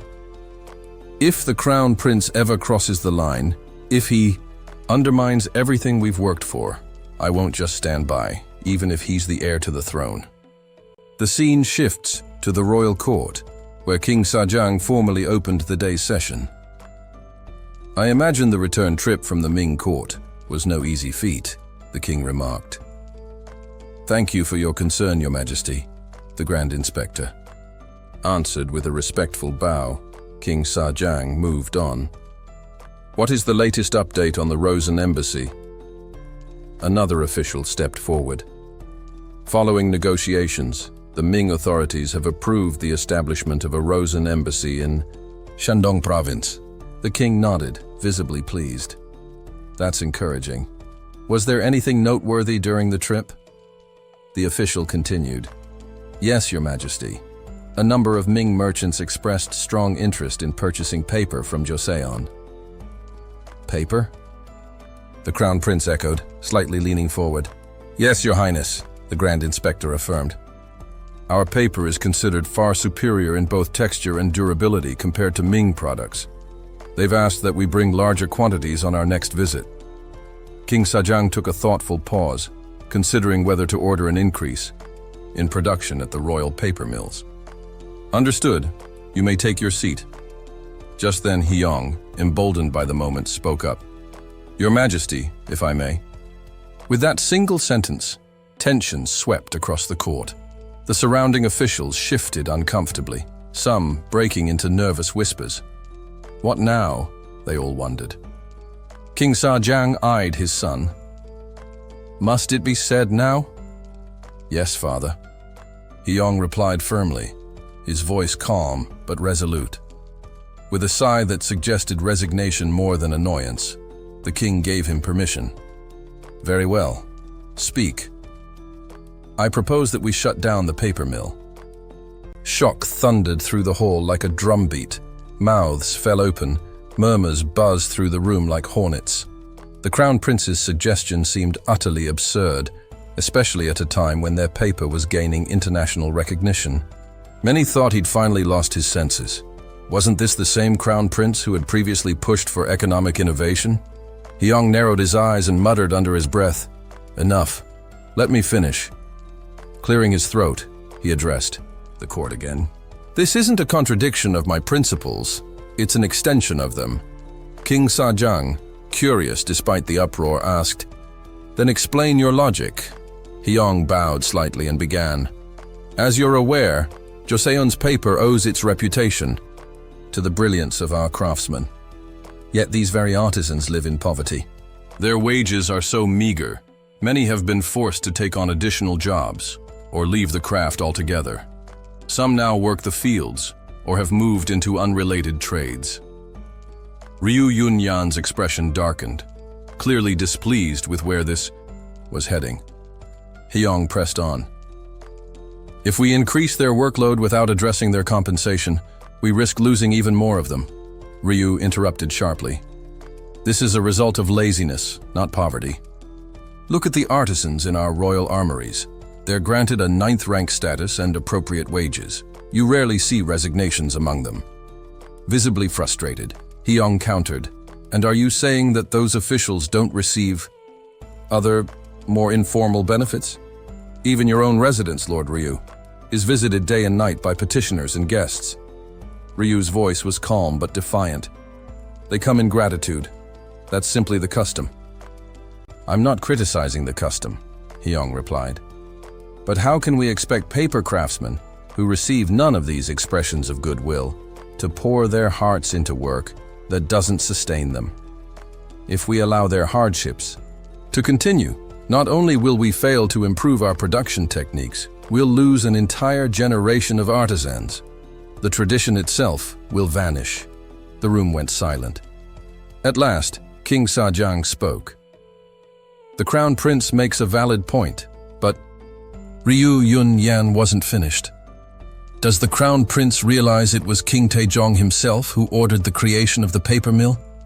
"He did so because the paper being collected for monetary purposes varied too greatly in quality. Without a centralized operation, maintaining consistency will once again become a nightmare. I urge you to reconsider, Your Highness." Now the king was torn, caught between two compelling perspectives. He furrowed his brow, deep in thought.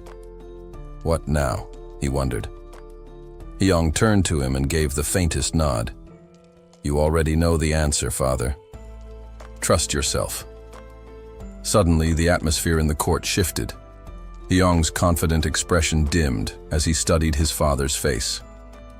King Sajang, calm yet unreadable, turned back to his son. "What do you think?" he asked. That question gave Hyong pause. "When did father develop this habit of deflecting hard questions to me?" he mused. "Is he trying to push me to take more initiative in state affairs?" With a small sigh, the Crown Prince squared his shoulders and answered firmly. "Have we already forgotten the criteria we established for official paper use?" he began. "The gold-nibbed pens, 3 cha wide, 2 cha tall, smooth texture, and a vibrant peach blossom hue. We hire artisans to meet these standards at minimal cost." Ryu Yunyan hesitated. "But what about the expense involved?" Without missing a beat, Hyong continued. "If we recognize these paper craftsmen as royal merchants, It will legitimize their business and allow us to collect taxes on their profits, easily offsetting the cost. Moreover, competition to produce higher quality paper will drive innovation, and our exports to Ming will only increase. This isn't just tradition, it's opportunity. The room fell into thoughtful silence until a voice broke through. I believe the Crown Prince's proposal is sound. It was the Minister of Revenue who added, 3 years have passed since the founding of Joseon, and we still haven't properly resolved this. If we now have a feasible way to ease costs and increase revenue, should we not act on it? Ryu Yunyan's tone sharpened as he shot back, Minister, be careful with your words. Don't forget that our foundation lies in the teachings of the sages. If we neglect that, this nation will lose its soul. He then turned to King Sajang. Your Majesty, the Crown Prince's proposal may work in the short term, but long-term prosperity requires moral education, discipline rooted in Confucian virtue. Before the king could respond, another official spoke up. With respect, Grand Inspector, that's theory at best. We cannot preach the words of the sages to starving people. Before education, there must be stability and bread. The remarks sparked an uproar among the ministers. How can a senior official say that? One shouted. This is blasphemy against the classics.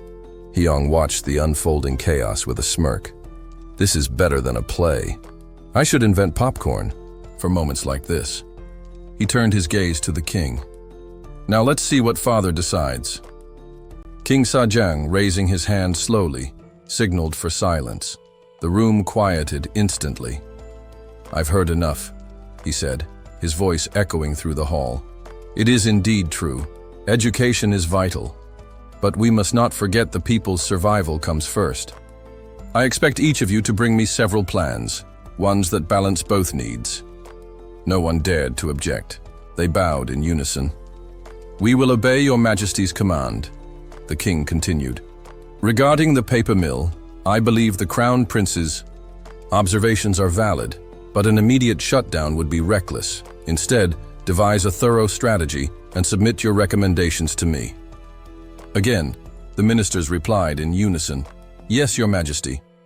With the matter temporarily resolved, King Sajang turned toward Hyung. Now to you, my son. Yes, father, Hyung replied, bowing respectfully. I know your heart is set on the well-being of the nation. That's your duty as Crown Prince, and for that, I will not chastise you. In fact, I admire your concern. Hyung nodded outwardly, but inwardly thought, this feels like a compliment wrapped in a scolding. The king then added, but every time you speak it causes division. You must understand, your ideas aren't always clear to the ministers or to me. From now on, explain not just the proposal, but the reasoning behind it, your political philosophy.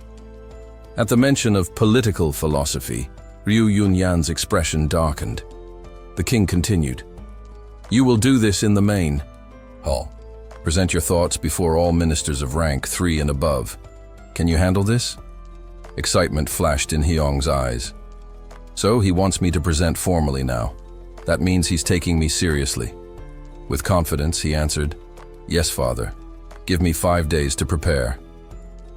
After the assembly ended and the grand hall emptied, murmurs filled the air as the ministers gathered outside in clusters, their brows furrowed in disbelief. How can a mere child possibly possess a political philosophy? One asked with a hint of disdain. I truly don't understand His Majesty's decision, another muttered. Even if the Crown Prince is unusually bright, he's still just a boy. No amount of preparation can make him convincing. Another official chimed in. He may have 5 days, but what difference will that make? At that moment, Ryu Yunyan broke his silence. We must prepare thoroughly, he said sharply, turning heads. His expression was calm but resolute, as if he'd already begun calculating his next move. This isn't just about quoting the Confucian classics. We need to analyze the policies of other dynasties as well. One minister scoffed. Seriously? He's 9 years old. Isn't this overkill? Yunyan's eyes narrowed. Have you all forgotten what that 9-year-old has already put us through? Don't let his age fool you. His proposals may come from his mouth, but they reflect His Majesty's will. Ask yourselves, has the king ever rejected a single one of the Crown Prince's suggestions? Silence followed. The reality of Yunyan's words began to sink in. He may be young, Yunyan added, but behind him stands the king. That alone should make us cautious. We cannot risk letting our guard down. The foundation of Joseon must not be shaken by the careless mistakes of former rulers. Suddenly, a voice rang out. So what now? Asked the chief censor, raising his voice over the discussion. We must file a formal objection. A boy has no place in political debate. While many plotted how to discredit the Crown Prince, one man hesitated. Still, the gold-nibbed pen issue proved he's not just clever, he's capable. Before he could elaborate, the chief censor barked. And that's exactly what worries me. That moment marked the start of all this obsession with profit.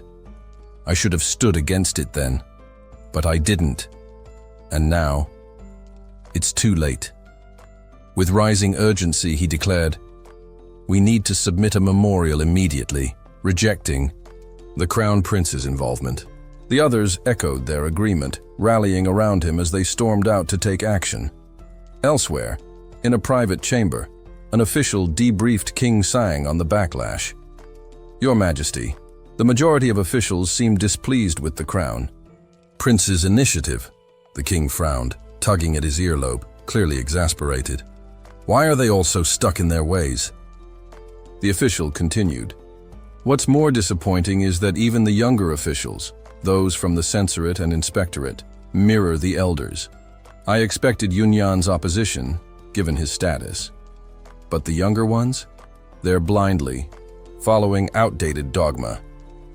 He paused, then added, "Still, many admit that the Crown Prince is brilliant.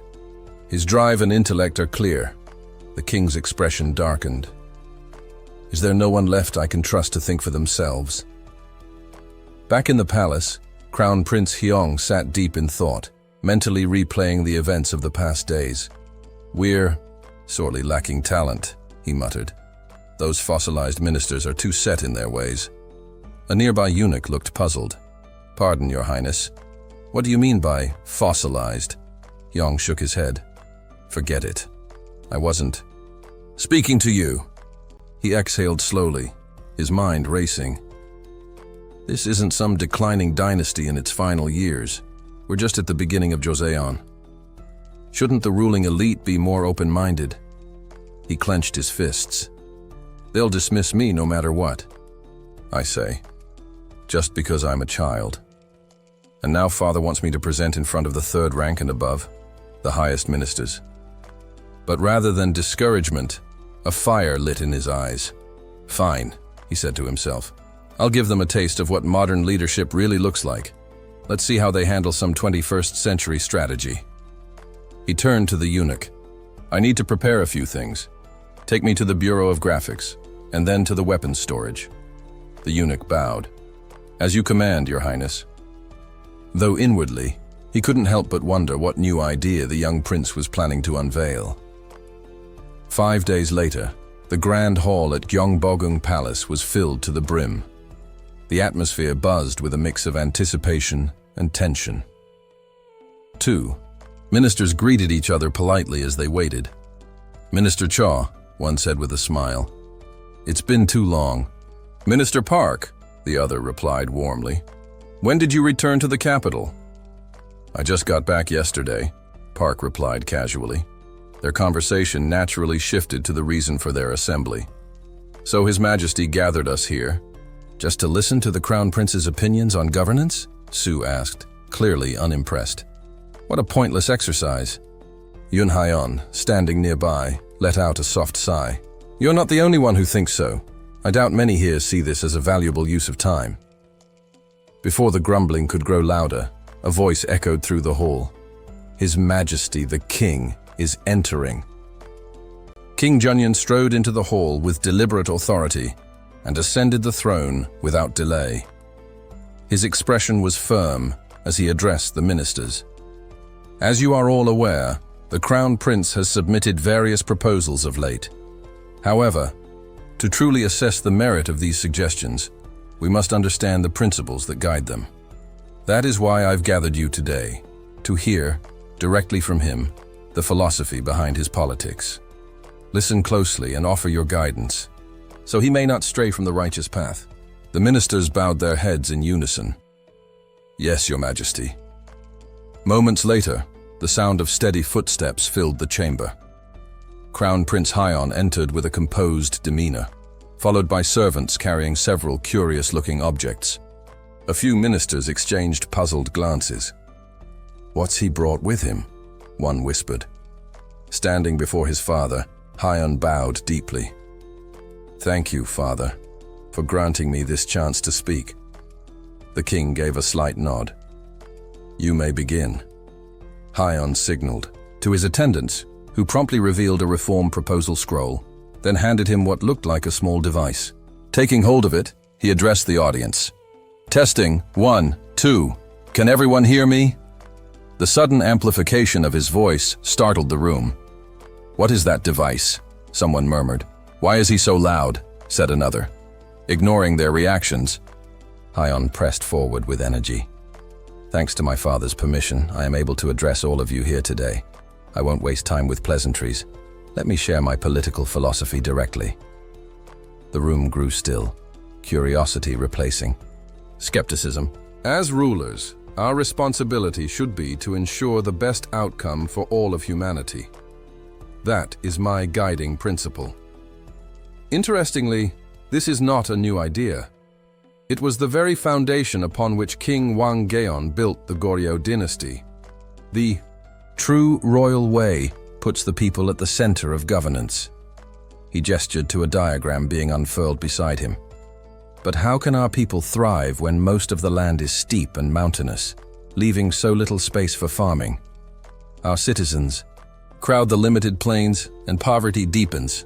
He paused before continuing. We must stop relying solely on agriculture.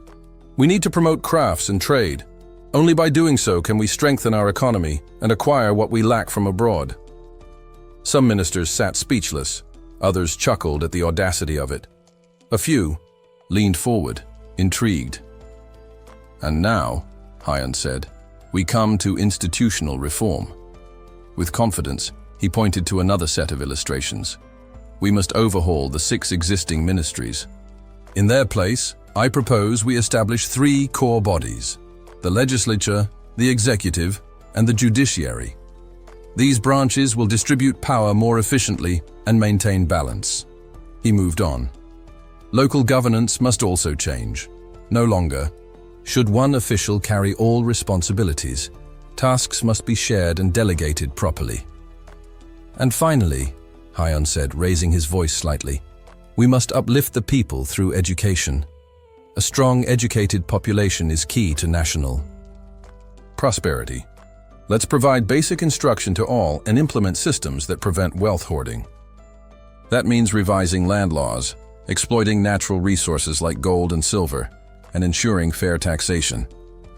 A stunned silence overtook the room. "Is this really coming from a child?" one minister whispered. "This is revolutionary," another breathed. "He might actually be a genius." Noticing the mix of disbelief and awe on their faces, Hyon smirked to himself. "You think this is bold?" he thought. "You haven't seen anything yet. There's still a long way to go before I reclaim the joy I once knew." Inside the grand hall of Manhwa, the young crown prince stood confidently before the ministers and concluded, "And that, esteemed elders, is the core of my political vision." A hush fell over the room.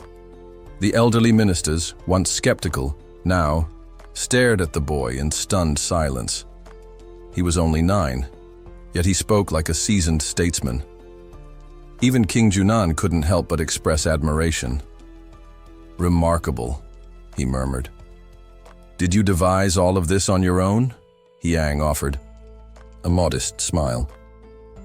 "Not entirely, Father. I've studied the teachings of our ancient sages and also learned much from Western writings. The king, caught between pride and surprise, replied with a slight chuckle.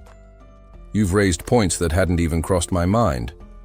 Many systems have evolved since the founding of our dynasty, but so many outdated ways remain untouched.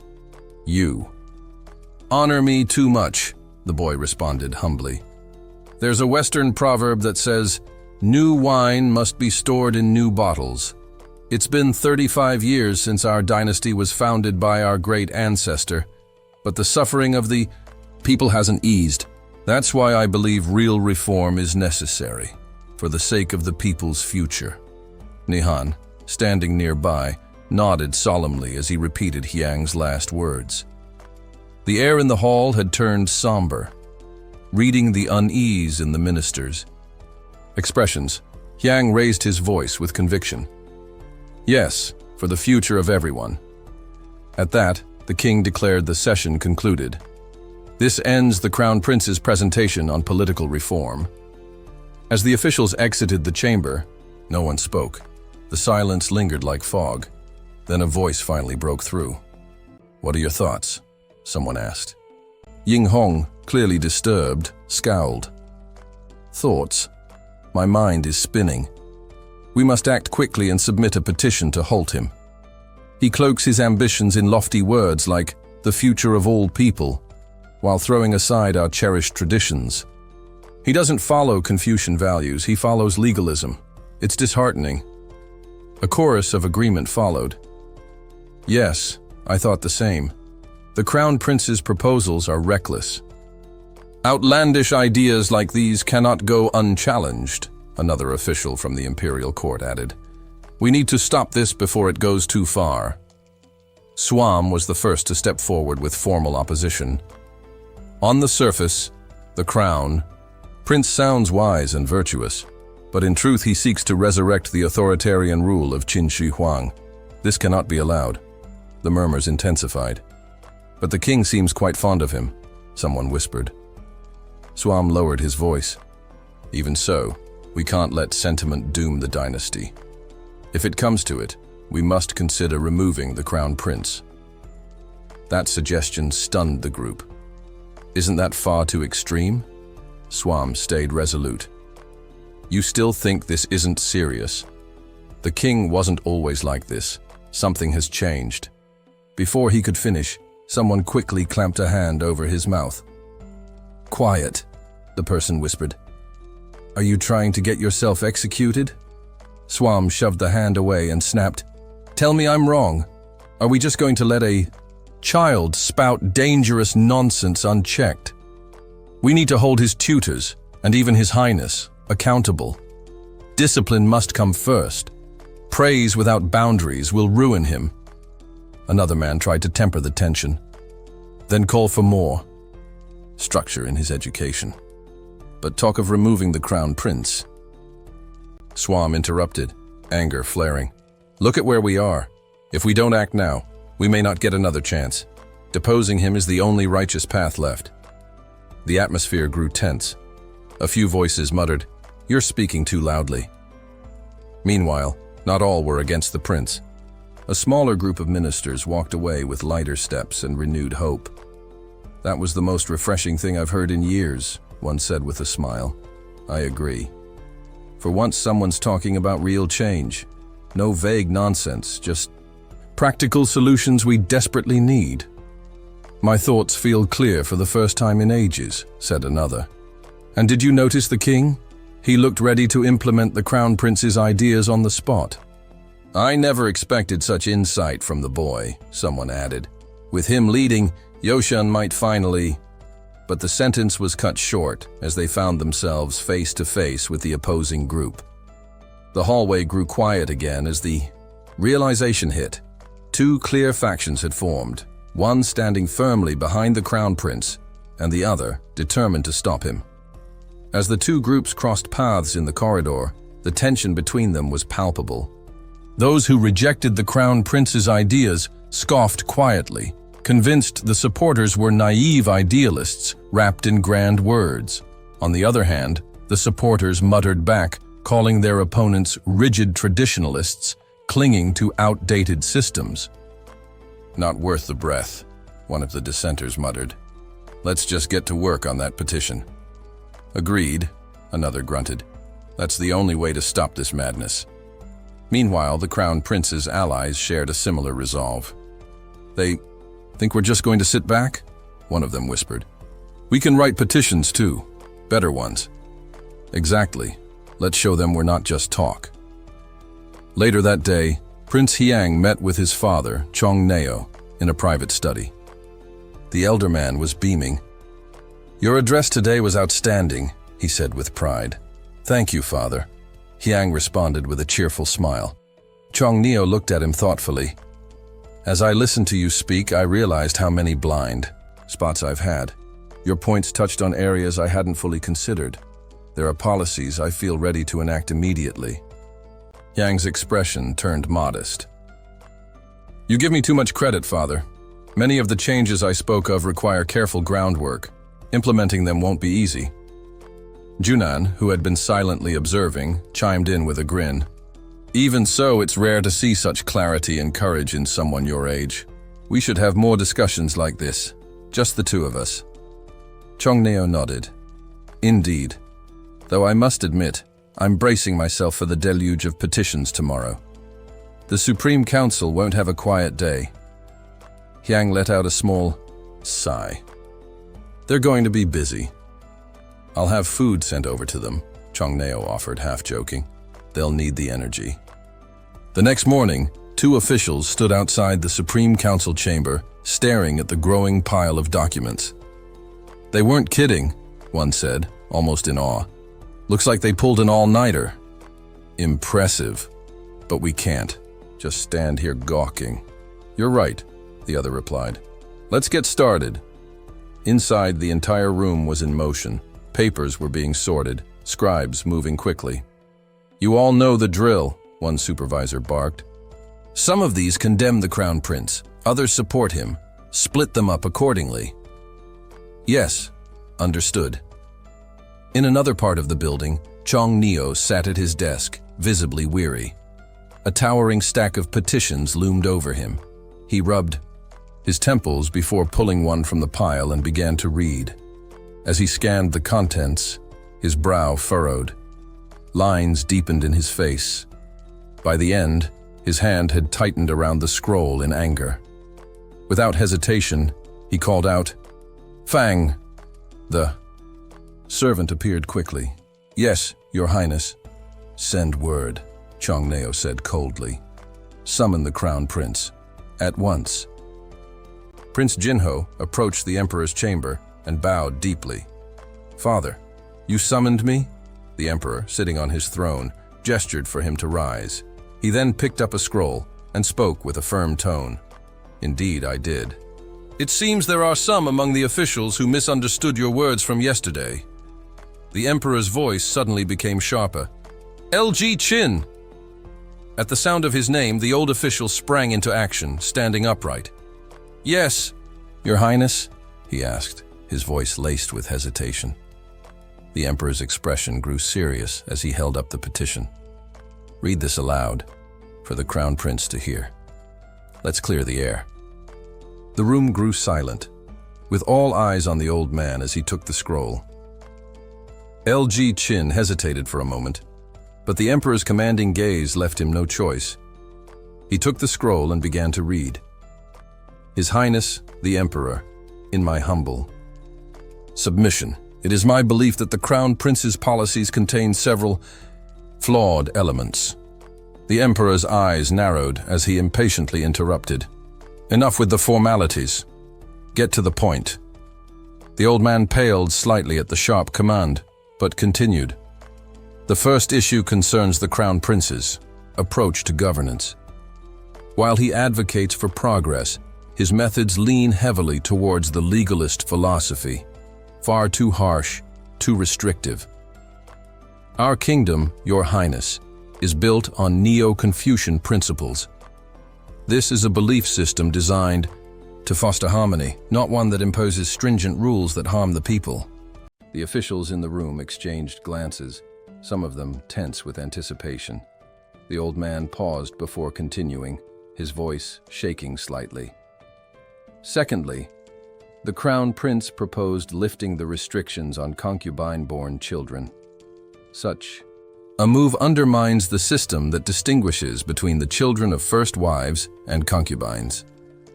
This is an essential principle established by King Taejon to prevent chaos. Allowing these children to hold positions of power would, as history has shown, only invite corruption. Jinho's brow furrowed as he listened intently. The old man went on. And lastly, the Crown Prince's idea of expanding the number of officials, although seemingly well-intentioned, will only burden the people more. If the workload becomes too overwhelming, we should look to local scholars for help, not increase the number of bureaucrats. The old man stopped reading, his eyes glancing nervously at the room of officials. Jinho remained silent for a moment, gathering his thoughts. Then he spoke. "May I respond, Father?" The Emperor's eyes flashed with a sharp gaze, and the tension in the room thickened. After a pause, the Emperor nodded, giving Jinho permission to address the accusations. Jinho stood alone, facing the gathered officials. His voice was calm, but filled with authority. First, LG Qin suggests that our kingdom's guiding philosophy is Neo-Confucianism, but I argue that the true guiding principle of our land is the royal way, which focuses on the well-being of the people. Neo-Confucianism is simply one of the tools we use to achieve this end. To limit ourselves strictly to it would be to constrain our ability to meet the needs of the people. He took a breath and continued, his words cutting through the tension in the room. To put it another way, if the royal way is the plate, then various philosophies and systems of governance are the bowls. Is it truly necessary to distinguish between the tools we use to serve the people? The officials shifted uncomfortably. One attempted to interrupt, but Jinho continued without hesitation. Neo-Confucianism is but a branch of Confucianism, not the entirety of it. Should we confine ourselves to one narrow perspective? That, to me, would be restrictive. LG Qin's expression darkened, but he remained silent, his teeth clenched in frustration. Jinho turned to the second point. Second, he said, the issue of concubine-born children. LG Qin claims that allowing them to hold official positions would lead to abuse of power. But let me ask this.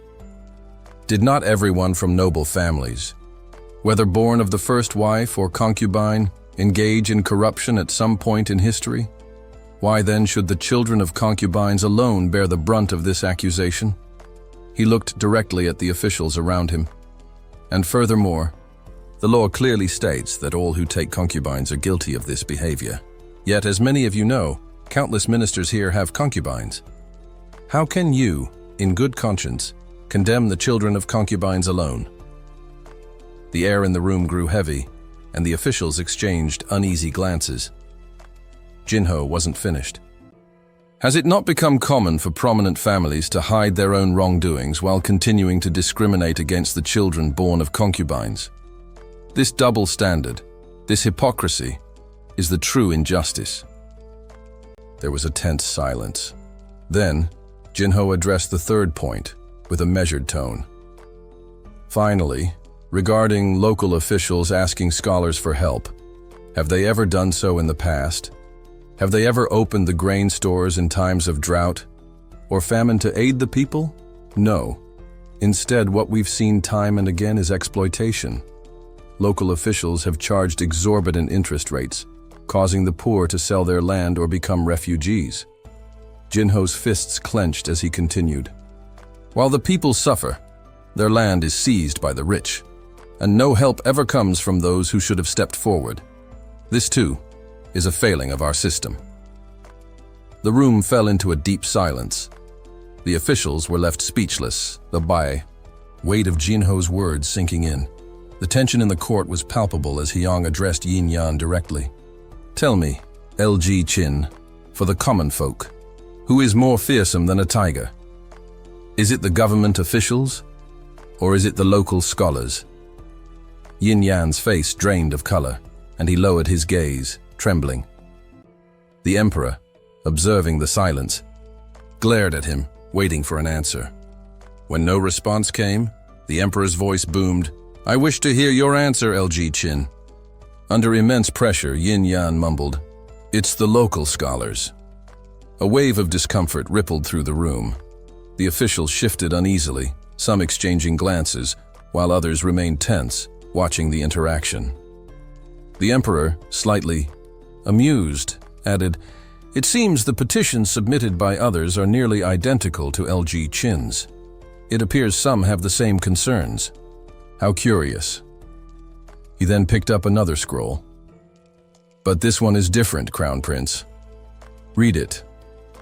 Jinho nodded and accepted the scroll from his father. As he unfurled the document, his eyes widened in surprise. He scanned the text, and his brow furrowed in disbelief.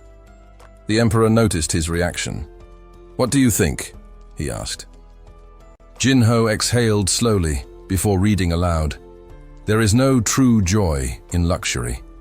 If we encourage indulgence, society will descend into decadence, and wealth will replace virtue. That is why the sages of old divided society into 4 classes: scholars, farmers, artisans, and merchants." Standing tall, Jinho declared, "This petition's author should be severely punished." The court gasped at the crown prince's boldness. The officials exchanged worried looks, clearly taken aback by his firm stance. Jinho continued, explaining his reasoning. "In all the writings of the sages, none have advocated for such rigid class divisions. To fabricate teachings for personal gain is an act of treason and disloyalty. Such actions must be punished swiftly." One of the officials, furious at the Crown Prince's words, interjected, "Crown Prince, the author of this petition was simply offering his counsel out of concern for the country. If you punish him simply because you disagree with him, you risk alienating all those who speak honestly." Jinho turned to face the official, his voice calm but resolute. "This isn't honest counsel. It's an attempt to deceive and divide. By fabricating teachings that were never meant to be, the author seeks to undermine the very principles that hold our kingdom together." The official, now growing defensive, countered, "The sages warned us of the dangers of extravagance. We must not allow indulgence to overtake virtue." Jinho's gaze sharpened. "Did the sages ever teach that the noble class had the right to exploit the people? Did they endorse the practice of lending grain at exorbitant interest rates? Should we allow this to continue simply because it has always been this way?" The room fell silent as the weight of his words hung in the air. Jinho continued, his voice firm. "More and more people are selling themselves into slavery due to these oppressive interest rates. Do you think this is right?" Before the official could respond, the emperor slammed his hand on the table, the sound echoing in the tense room. Realizing his mistake, Jinho quickly lowered his head. "I apologize, father. I overstepped." The emperor, his expression softened but serious, corrected his son. "Even if your words hold truth, you must not be disrespectful." "That is enough, Jinho." Jinho bowed in apology. "Thank you for your mercy, father." The emperor then shifted his gaze toward the Grand Inspector. "Step forward," he commanded. The Grand Inspector approached, bowing low. "Yes, Your Highness." The emperor handed the petition to the Grand Inspector, saying, "There is a part the Crown Prince hasn't read. You should read it aloud." The Grand Inspector hesitated as he unrolled the scroll. His face paled as he read the contents, his hands trembling as he gripped the paper. After a moment, he fell to his knees, bowing before the emperor. "Your Highness, this is the opinion of an individual, not the entire inspectorate." The court held its breath, awaiting the emperor's response. The emperor looked at the Grand Inspector, his gaze cold. "I know. That is why the Crown Prince did not read it, and neither will I." The Grand Inspector, shaking, expressed his gratitude. "Thank you, Your Highness, for your mercy." The emperor's voice softened. "As for the punishment of the petition's author, I will consider it carefully."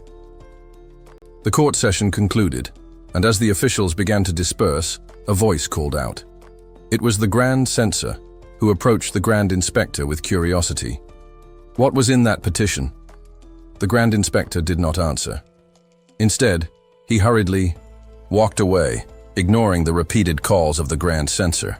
But soon, an official was seized by the collar, and the enraged Grand Inspector's voice boomed. "You scoundrel! How dare you!" The officials surrounding them rushed to intervene.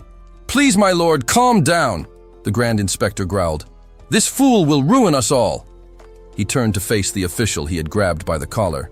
"Who do you think you are, suggesting that the Crown Prince be deposed?" The room froze in shock.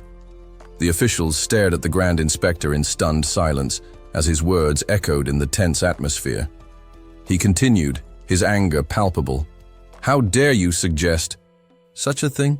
Who do you think you are to even consider deposing the Crown Prince?" The words of the Grand Official landed like a thunderclap in the quiet hall, leaving the other officials stunned. One of them surged forward, seizing the Grand Official by the collar with both hands.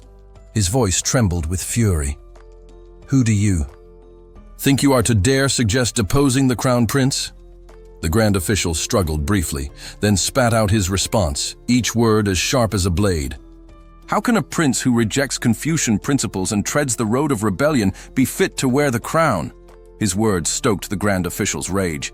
He bellowed back, "You would depose a child? He's 9 years old. How could anyone?" "Think that's just?" The official hesitated, but clung to his argument. "What does age have to do with virtue? Even the young must be held to the wisdom of the sages." That was the breaking point. The Grand Official's voice roared through the chamber. "You fool. If you're going to challenge the ruler's direction, you need more than empty conviction. You need the right timing, a strategic advantage, and most importantly, the support of the people." He paused, seething. "Those three forces once made the Crown Prince, our Crown Prince, but now we have none. You're dragging the rest of us into ruin with your recklessness." The room fell into a tense silence. After a pause, the opposing official lifted his head.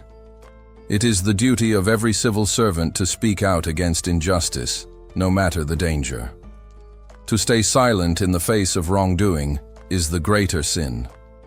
Bisha.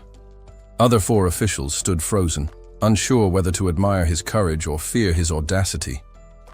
The Grand Official finally released his grip, letting his hands drop in disbelief.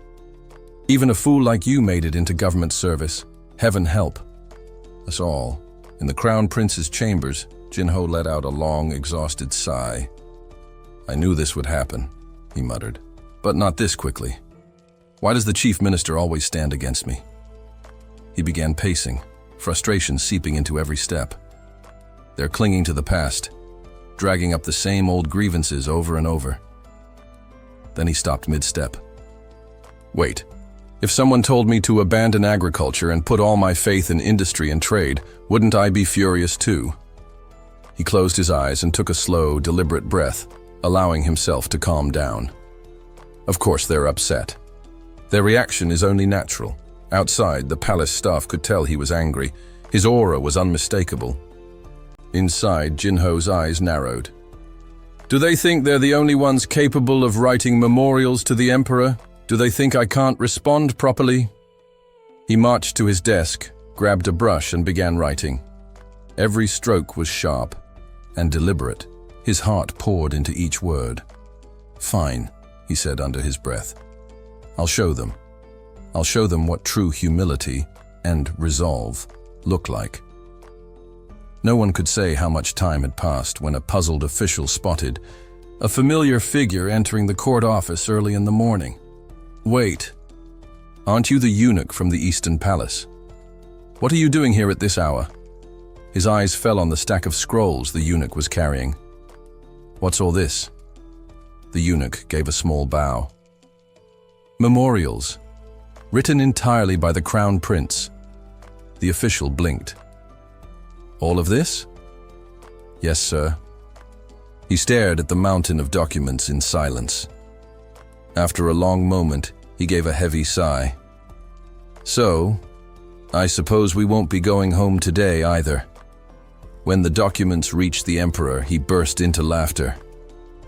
My son, that boy actually wrote a memorial in response? Already?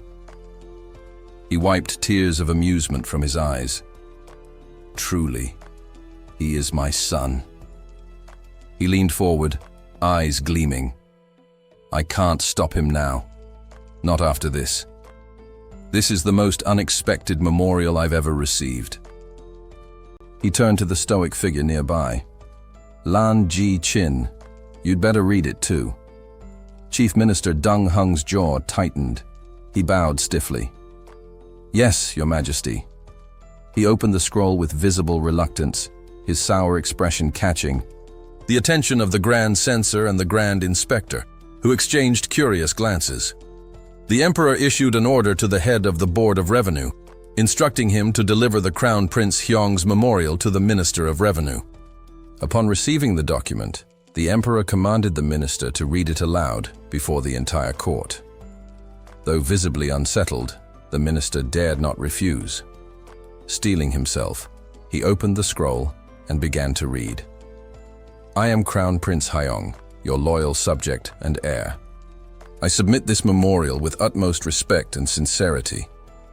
Many ministers have accused me of advocating legalism and cited the collapse of the Qin dynasty as a cautionary tale. But I ask, was it truly legalism that doomed Qin? No. It was the tyranny of Qin Shi Huang and his ministers, who robbed and slaughtered the innocent, alienating the people. Without public support, even the strongest empire will crumble. Yet it was also legalism that forged Qin into the dominant power during the Warring States period. Even today, traces of its principles form the foundation of our most enduring laws. Why do these ideas persist if they were so destructive? There is a saying, a towering tree can stand firm against the wind only because its roots run deep and wide. The governance of a nation is no different. Our empire is young, still putting down its roots. To flourish, we must draw from many philosophies. Must we rely on Confucianism alone, despite the wisdom of the sages? When the Minister of Revenue finished reading, a heavy silence fell over the court. Many were too stunned to speak. The Chief Minister, however, gave a fleeting sneer. Observing the room, the Emperor smiled and declared, "Isn't my son insightful? His words are unexpected, yet they offer much to consider. I want every minister here to reflect deeply on this memorial and share your honest opinions." At once, the court bowed and replied in unison, "By your Majesty's command." A few days passed. Jin Ho strolled beside a palace eunuch, lost in thought. "I feel relieved," he murmured, "now that I've voiced all I needed to say." Not far off, a sudden commotion erupted. "Minister! Wake up! Minister!" servants shouted. The minister lay crumpled on the ground, too exhausted to even open his eyes. "I surrender," he groaned faintly. The eunuch frantically pointed to a towering heap of documents beside him. "There's no time for this. Can't you see the mountain of memorials waiting for you?" The minister let out a cry of despair. "Just end my suffering now!" Jin Ho, witnessing the scene as he passed, couldn't help but sigh inwardly. The problem is clear. Both sides continue to bury each other in memorials, he thought. If I want public support, I must help people recognize the true value of smallpox inoculation. Only when they trust these innovations will I have the chance to introduce broader reforms. I just need a little more time. The right moment will come. With that, he turned and walked away, leaving the overburdened minister behind, still lamenting his misfortune. Not long after, during a formal court session, an official reported encouraging news. In regions where smallpox inoculation had been implemented, the number of cases had dropped dramatically. The emperor leaned forward, intrigued. "Excellent. Then let us expand the inoculation effort to other regions." But another minister quickly interjected. "Your Majesty, the number of treated cases is still quite limited." As the court gathered, tension hung in the air. The discussion had shifted to the recent inoculation trials, and the emperor was eager to hear his minister's opinions. Just as the matter was being considered, the chief minister stood and bowed slightly. "Your Majesty," he said cautiously, "with all due respect, I believe it is premature to advance this inoculation effort. We've observed only a small number of cases. Shouldn't we monitor the situation a little longer before making a larger commitment? And is it not true this method relies on injecting people with infected cowpox matter? It's unnatural and unclean." The emperor listened thoughtfully and gave a slight nod, indicating that the matter warranted further contemplation. Several days passed. When the court convened again, the emperor addressed his ministers. "The people of Gyeonggi province have mostly received the inoculation, and while there have been some minor adverse reactions, overall, it appears to be successful. Now, neighboring regions are petitioning to allow inoculations within their borders for the safety of their citizens. I believe the time has come to expand the program. What are your thoughts?" The chief minister stepped forward again, brows furrowed in concern. "Your Majesty, I must object. The state treasury is already under strain. Rolling this out to other provinces would require funds we currently do not possess. I urge you to delay the expansion for just a short time." Another minister chimed in with a different tone. "Sire, there are growing reports that prominent families, having heard of the success in Gyeonggi, have begun donating cattle for use in inoculation. Moreover, the number of petitions asking for the program to be brought to their own districts is rising daily." The emperor's eyes brightened with resolve. "Then we cannot wait. Ministers, begin preparations for nationwide inoculation immediately." Again, the chief minister interjected, his voice more urgent. "Forgive me, Your Majesty, but I must protest." Again. A nationwide rollout presents numerous difficulties. The emperor, now visibly irked, leaned forward. "Explain. What obstacles do you see?" The chief minister straightened his robes and took a breath. "Winter is approaching. Managing supplies, logistics, and funds will be far more difficult in these conditions. Not to mention, collecting cattle and handling inoculations on such a scale will increase expenditures beyond our means." The emperor's patience began to wane. His tone sharpened. "We can purchase cattle from wealthy donors. Many citizens have already pledged contributions to support this initiative. So tell me, what precisely is the problem?" The chief minister stood firm. "Your Majesty, if we solicit funds from scholars and civil officials, it will stir dissent. And the procedure itself, the injection of animal disease into humans, is still unproven on a large scale. How can we justify spreading this to the entire population, especially when the inoculations are being administered by simple cattle handlers with no formal training?" The emperor's face flushed with rage. His hand clenched at his side, veins standing out along his wrist. With a trembling voice filled with fury, he shouted, "Lan Ji Chin, you insolent knave!" The court fell silent as Lan Ji Chin recoiled, startled by the sudden outburst. The emperor pointed directly at him, voice booming through the chamber. "Enough from you! Hold your tongue, this matter is settled." A hush fell over the entire court. Not a single word dared escape the lips of the gathered ministers. Hidden sighs passed between them as the emperor stood trembling with fury, chest heaving. With a sudden motion, he snatched up a scroll and held it aloft. "Do you know what this is?" he bellowed. "A report on smallpox inoculations in Hanyang. You stand there condemning inoculation as dangerous and useless, yet every one of you has received it." He glared at them, eyes blazing. "Every last one of you. You protect yourselves and your families, and then have the audacity to oppose it for the rest of the nation. Hypocrites, cowards with forked tongues." Startled and shaken by the emperor's outburst, the officials fell to their knees at once, their foreheads knocking against the stone floor. "Your Majesty, we have failed you! We are at fault. We deserve punishment." But their groveling only fueled the emperor's wrath. "Spare me your pitiful performances," he snapped. "I don't want to see your faces again. Leave." With that, he rose abruptly from the throne and strode out of the hall, his robe sweeping behind him like a storm. The ministers, panicked and disoriented, cried after him, "Your Majesty, please!" They scrambled on hands and knees, shouting, their voices echoing with desperation. Wait, before we continue, did you know you can watch up to 16 episodes ahead right now? Join our Patreon to unlock exclusive early access and support the series. Don't miss out.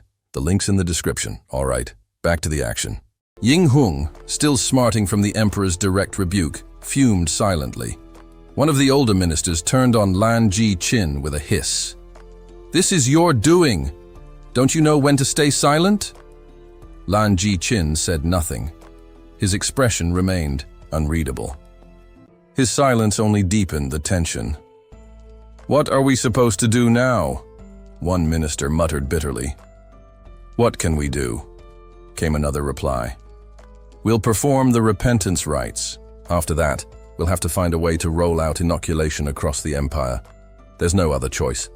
With a mix of grumbling and resignation, the ministers filed out into the bleak winter air.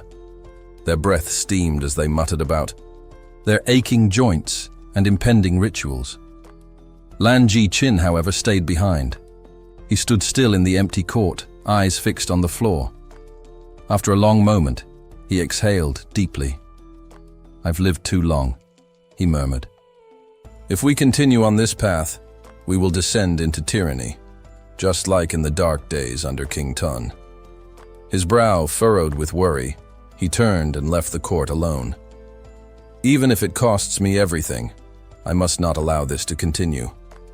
Meanwhile, far from the palace, Jinho listened quietly as the eunuch recounted the chaotic court scene. He nodded thoughtfully. "So that's what father did." He paused, then asked, "And where did he go afterward?" "To visit the queen," the eunuch replied, bowing. A shadow passed over Jinho's face. "Perhaps it's time we stirred the pot a little," he said cryptically. The eunuch blinked. "Your Highness?" Jinho waved it off with a small, sharp smile. "Never mind. There's no point in playing. Mind games now." "Not yet." Back at the temple, the repentance ritual had begun. The Minister of Revenue grumbled as he laid out his mat, his knees cracking audibly. "I'm too old for this nonsense," he muttered. "First the cold, now this ritual, and we still have to deal with inoculation." The frigid air clung to everything, biting at the skin of those outside. Suddenly, a breathless voice broke the silence. "Minister of Revenue, sir." Startled, the minister turned sharply. "What is it?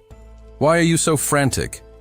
The man clutched his chest, trying to catch his breath. "The chief minister. He's preparing a memorial, one that directly criticizes His Majesty." Those words struck the Minister of Revenue like thunder in a clear sky. "What?" he gasped, frozen for a heartbeat. Then, without another word, he dashed off, half muttering, as the old man truly lost his senses. When he arrived at the chief minister's residence, the Minister of Revenue didn't wait for formality. He pushed through the doors, his voice raised in alarm. "We must stop him!" His shouting alerted Ying Hong, who turned to see the minister barging in. "What are you doing?" the minister exclaimed, eyes fixed on the parchment in the chief minister's hands. "You're writing another memorial after the repentance ritual?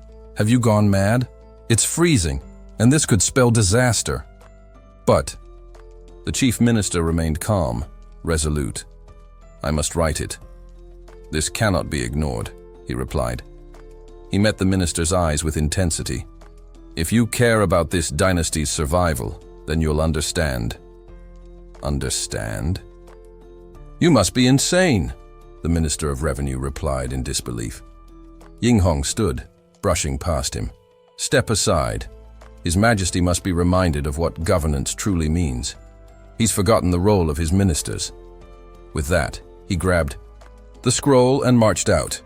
The Minister of Revenue tried to intervene, but Ying Hong was determined and unstoppable. Defeated, the minister turned toward the onlookers in the room. "Why didn't any of you stop him? Are you all just going to let this happen? Do you want blood on your hands?" One of the officials stepped forward, his voice calm. I didn't stop him because I agree with him. If one claims to be a righteous scholar, one must uphold their convictions. True to his principles, Yinghong submitted the memorial to the emperor. Its contents read, I, Chief Minister Ruo Yinghong, humbly offer this memorial to your majesty. The court exists as the heart of governance. For this reason, every decision must be weighed with the utmost care. Consistency in policy is not a luxury, it is a necessity. If policies shift like the wind, how can the people place their faith in the government? Regarding the matter of smallpox inoculation, Your Majesty initially agreed to test its effects only within Hyang before considering expansion. That plan was prudent. But now, under external suggestions, Your Majesty has chosen to implement it across the entire nation. This abrupt change undermines the principle of consistency. Moreover, governance cannot rest on the will of one. The monarch and his ministers must govern together. The court exists precisely because no ruler can deliberate on every matter alone. If Your Majesty decides unilaterally, what need is there for ministers at all? Such an approach mirrors tyranny and strays from the way of the sages. If tradition permits a sovereign to dominate unchecked, then what hope remains for the future of the Joseon dynasty? To protect our legacy, consensus must guide every critical decision. As a loyal servant, I implore Your Majesty to reconsider. Do not proceed with a nationwide implementation of this inoculation without proof of its effectiveness. Should it prove to be beneficial, I, Ruo Yinghong, vow to offer all I possess in support. When the memorial was read aloud before the court, silence consumed the hall. No one dared speak. Beads of sweat formed on the brows of even the highest-ranking ministers. Finally, the emperor broke the stillness. Have you all read this? The ministers responded timidly. Yes, Your Majesty. The emperor's expression was unreadable. Many averted their gaze. He continued, voice now cold and sharp. When I first heard about the benefits of inoculation, I considered a nationwide implementation. But I refrained. Because the chief minister advised caution, I accepted his judgment. His eyes scanned the room. Tell me then, when have I ruled as a tyrant? The court fell deeper into silence. King Chun's face darkened, and a chilling weight settled over the room. I'll ask you once more, King Chun Neon said coldly, his voice echoing through the vast hall. When have I ever ruled as a tyrant? The ministers sat stiffly, silent as statues. Not a soul dared to speak. Though the sun blazed outside, within the chamber the atmosphere was icy, thick with apprehension. The king rose, his robes brushing the polished floor. If a ruler waits endlessly for consensus and misses the crucial moment to act, is he not as worthless as an empty figurehead? His fist slammed down onto the table with a thunderous crack. Tell me, do you truly think I act out of authoritarian impulse? That I make decisions blindly, with no regard for counsel or consequence? The weight of his fury pressed on every man in the room. Beads of sweat formed on foreheads. Hands gripped tightly in their laps. No one dared meet his gaze. Still, King Chun Neon's fury burned hot. Let me pose another question. What happens if smallpox strikes the regions we haven't yet vaccinated? Do we just sit and wait until it spreads to the areas we've protected, just to prove our method works? How many lives will we forfeit in that time? Hundreds? Thousands? Lives twisted by disease, children left impaired for life. Is that the cost you're willing to bear just to feel certain? Each word was a blade, sharp with frustration and grief. The king's voice trembled not with weakness but with the burden of compassion. Then finally, Minister LG Chin spoke up. Your Majesty, he said carefully, we too feel the weight of those potential sacrifices. But we must also prioritize the stability of the kingdom. Smallpox is not new. It is a foe we have faced before. King Chun Neon's face flushed red with renewed rage. His eyes narrowed, his jaw tightened. "You," he growled, but LG Chin pushed on, unflinching.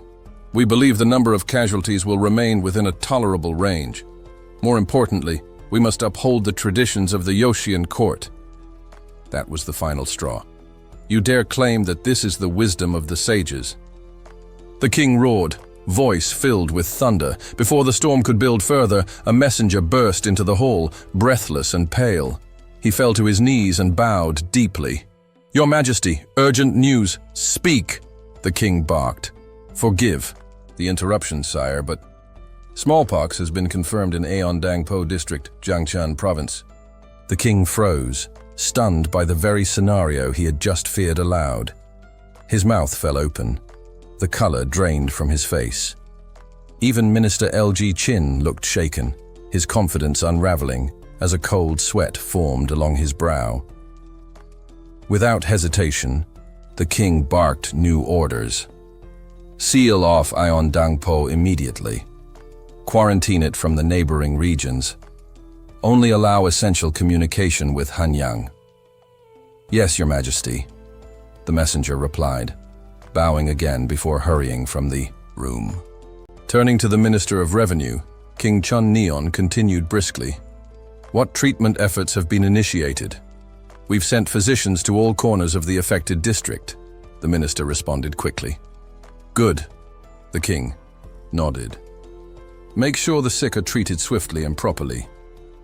"Yes, Your Majesty." Just then, the sound of running feet echoed in the hall. A small figure burst through the entrance, panting. It was the Crown Prince, Hyon. "Father," he called. "May I speak with you?" The king, caught off guard, blinked and nodded. "What is it, my son?" "I heard about the outbreak in Jiangchan," Hyon said between gasps. "And that you're sending physicians. That's good, but I have a suggestion." The ministers looked on, startled by the boy's sudden appearance. "Go on," said the king, eyes softening slightly. "If we're sending doctors to Jiangchan," Hyon said, "why not also send extra help from Hanyang? People who can assist the doctors, carry supplies, deliver messages, care for the sick." Before the king could answer, LG Chin cut in, voice sharp. "That's too reckless. We can't send untrained citizens into a contaminated district." But the prince held his ground. "The physicians will be overwhelmed. They'll need runners and assistants," Hyon argued. "And if we rely solely on local helpers, we risk more people catching the disease. But if we send healthy, trained volunteers from Hanyang, we can manage it better and prevent more outbreaks." There was a silence. The young prince's words hung in the air, logical and brave. King Chun Neon looked at his son, so young, yet already thinking like a leader. He nodded slowly. The room was thick with tension as the debate continued. Discussions about the illness spreading from Jianggan filled the air, and voices were rising in urgency. "We must act," one advisor proposed. "Bringing medical personnel from Hanyang to aid the Jianggan physicians is a logical move. With proper compensation, we lessen the burden on local doctors, and more importantly, curb the spread of the disease." But Minister Li Jin stepped forward, his expression stern. "Crown Prince, we cannot take such a risk. If those we send from Hanyang contract the illness and bring it back, the capital itself could fall into chaos. Who will answer for that, Prince?" Yong stood quietly for a moment, eyes clear with conviction. Then he raised his voice, firm and unwavering. "I have full faith in the power of smallpox inoculation. If this effort fails, if this method proves ineffective, I will surrender my title as Crown Prince." He placed his hand over his heart and stared directly at the emperor, his gaze resolute. Gasps echoed through the court. Ministers exchanged stunned glances, and even the emperor looked visibly shaken. Yong did not waver. "If the people of Hanyang hesitate to act, then I will go myself. I'll lead the effort to care for the afflicted. I'm not afraid." Silence fell over the chamber like a curtain. One of the older ministers murmured under his breath, "The Crown Prince, again." After a long, heavy pause, the emperor exhaled deeply and turned to the Minister of Revenue. Begin preparations. Issue a decree calling for volunteers from Hanyang. The ministers bowed in unison. By your command, Your Majesty. Then the emperor turned to his son, his voice heavy. And you, Crown Prince, listen carefully. No matter how dire the circumstances, never make such bold promises lightly. That was reckless. Yong bowed his head respectfully. Yes, father, I understand. But inside, he allowed himself a flicker of satisfaction. The door is open. All I need now is time. A few days later, the distinct sound of the emperor's arrival echoed through the palace corridors. Yong was in the courtyard, lost in thought, when he turned at the sound of footsteps. Father, he greeted, bowing. You're here, the emperor nodded. How are you feeling? Very well, thanks to your concern. Good, said the emperor, gesturing toward a shaded pavilion. Come, let's talk over tea. They sat quietly before the emperor, spoke again. Yong, have you heard the news from Jiangzhou? Yong shook his head. Not yet, father. A small smile broke on the emperor's face. Aside from the initial 5 cases, there have been no new infections. The crown prince's face lit up with surprise and joy. Truly? That's incredible. I admit, the emperor said, even I didn't expect such success. I'm proud of you for placing faith in a method others dismissed as peasant nonsense. You proved them wrong. The recognition filled Hyong with warmth. At last, his father acknowledged him. So much for Li Jin, he thought silently. I'll dismantle him piece by piece. But the emperor's voice interrupted his inner victory. Hyong. Yes, father. The emperor's tone changed. He clutched his teacup tighter, a shadow crossing his face. I've decided. I intend to have Li Jin executed. Yong's smile faded instantly. His breath caught. And I'm seriously considering purging those who supported him, the emperor continued. I've weighed the risks, the future of this kingdom. It must be done. Tell me, do you think I've gone too far? There was a long pause. Hyung's mind raced. Finally, he replied, I believe a strong example must be made. The court has grown stagnant. This could be a turning point, a chance to restore the balance of power where it belongs. The ministers have long wielded more influence than the throne itself. The emperor listened intently, nodding slowly. Encouraged, Yong went on. That said, I'm not convinced Li Jin must die. During the last reign, he served the nation well. His experience is vast. Skepticism toward unfamiliar methods is not treason, merely caution. Perhaps exile would be a more fitting punishment. The emperor remained silent, weighing his son's words. Yong bowed his head again. A decisive action, yes, but tempered by wisdom. Hyung offered a calm, composed smile as he finished presenting his thoughts. The emperor didn't immediately respond, but his silence spoke volumes. He was clearly leaning toward agreement with his son's proposal. After a long pause, the emperor finally broke the stillness. I understand, he said. I will take it under consideration. The day the emperor officially declared Lan Ji-chin's exile, the court was thrown into chaos. Lan Ji-chin, once the esteemed chief minister, fell to his knees before the throne, his forehead pressing against the cold stone floor. Your Majesty, he pleaded, voice trembling with sincerity. Please, I beg you to reconsider. My only intent was to ensure the inoculation's effectiveness, for the sake of the people. But the emperor's expression twisted into anger. Enough, he bellowed. Even now, you try to twist your words and justify your deceit? Before Lan Ji-chin could respond, several ministers joined him in protest, bowing deeply with their hands raised in unison. Your Majesty, one implored, perhaps Chief Minister Lan was mistaken in his approach, but everything he did was in service of the empire. Please, show mercy. The pleas only stoked the emperor's fury. "If you insist on defending him," he growled, his voice laced with venom, "then I will consider every one of you complicit in his treachery. Do not test my patience." Yet one minister stood firm, his tone unwavering. "Your Majesty," he said, "to condemn a loyal servant without just cause is to abandon justice itself. The relationship between monarch and minister must be based on consensus, as the sages have long taught. This is the bedrock of good governance." The emperor's face flushed a deeper red. He rose to his feet, voice thundering through the hall.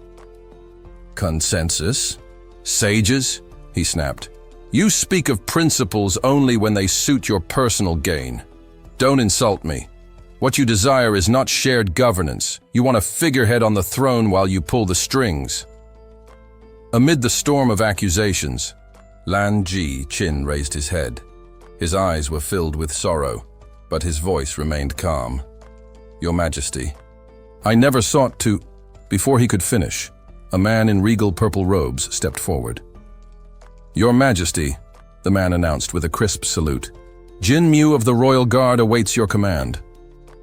The emperor didn't hesitate. "Jin Mu, arrest these traitors.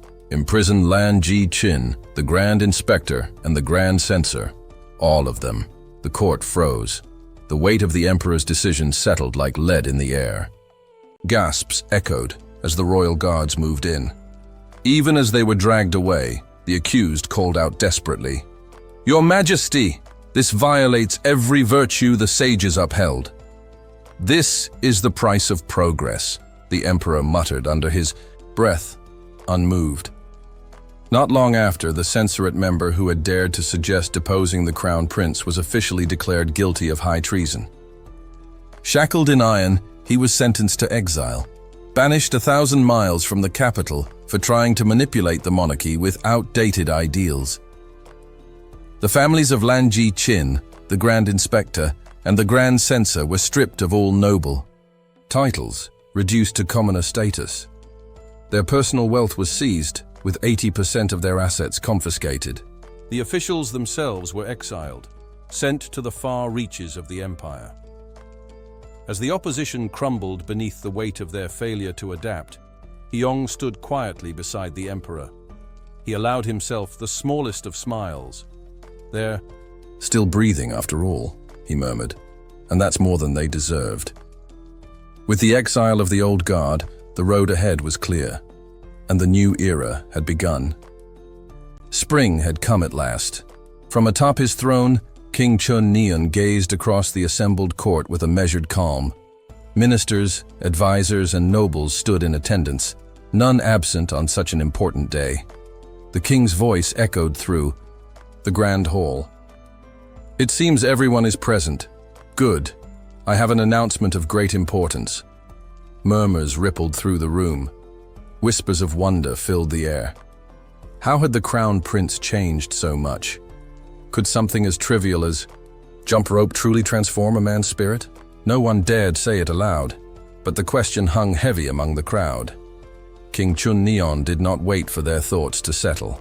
He placed a thick booklet on the polished table before him, his face glowing with pride.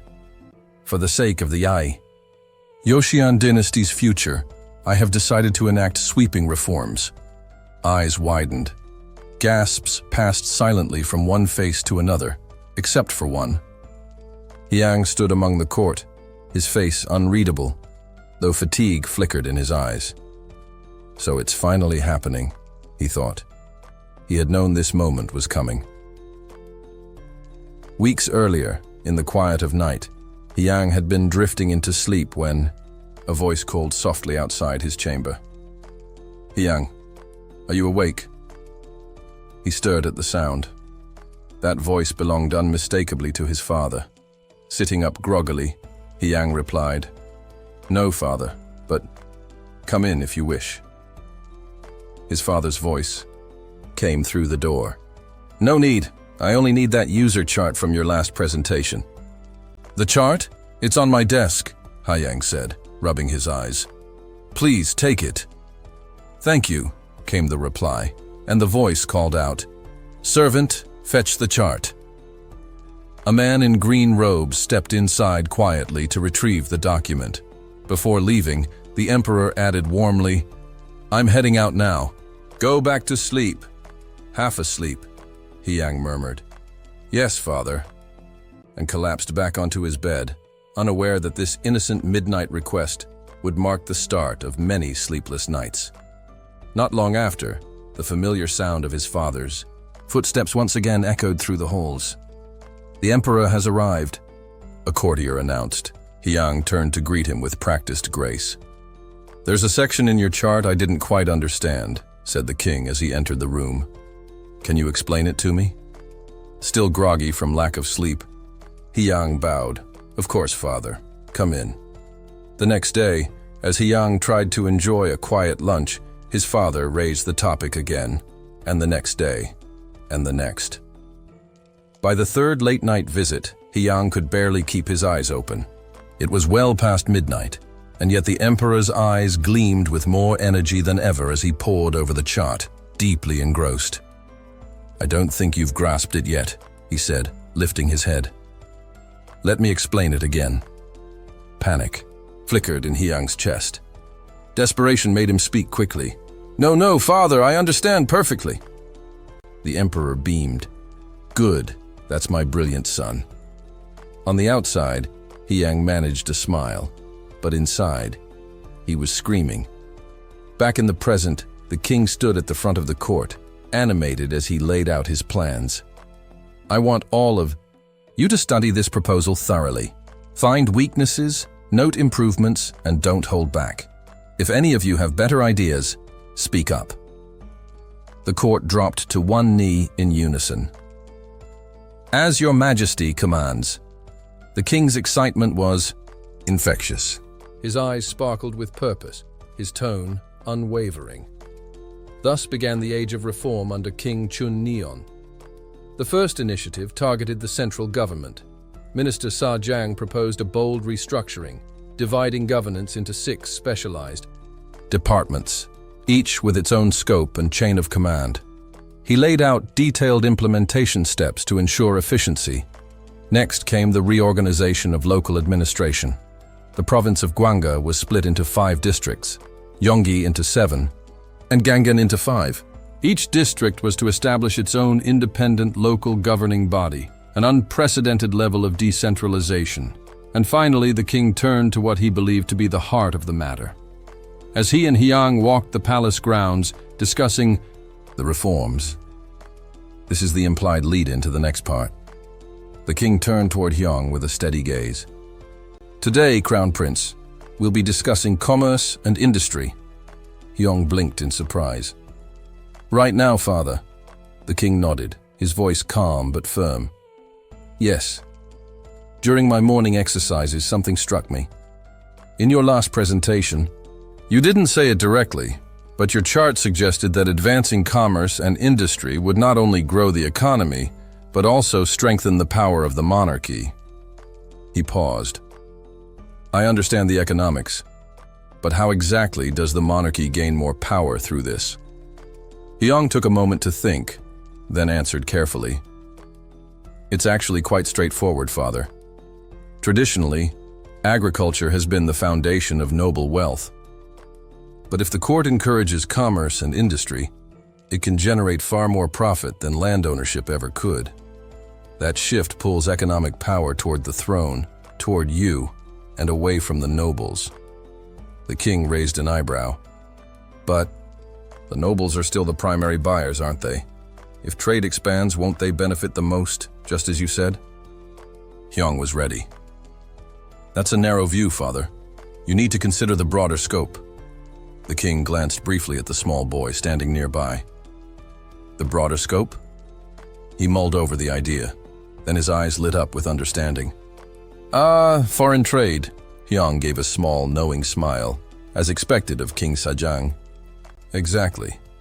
If we export goods, we're no longer confined by the limitations of our domestic lands. Our influence and wealth will grow beyond our borders. The nobles, tied to their estates, won't be able to keep up. Their grip on power will weaken naturally." The king rested a hand on Hyang's shoulder. You truly are my son. But just as Hyung was beginning to feel at ease, he noticed a shift in his father's expression. Serious, intense, as if he were preparing another round of questions. His eyes bored into Hyung's, and for a brief moment he looked almost predatory. Here it comes, Hyung thought, already bracing himself. He knew his father wouldn't stop now. The king continued. Let's say we want to open businesses. That takes capital, but most of the kingdom's wealth is held by the nobles. If merchants borrow money from them, aren't we just shifting power back into their hands? Hyung responded quickly, not missing a beat. That's one way to look at it. But there's another path, one that favors the crown. We could draw the merchants to our side. The king narrowed his eyes. And how would we do that? By changing who controls the capital, Hyung explained.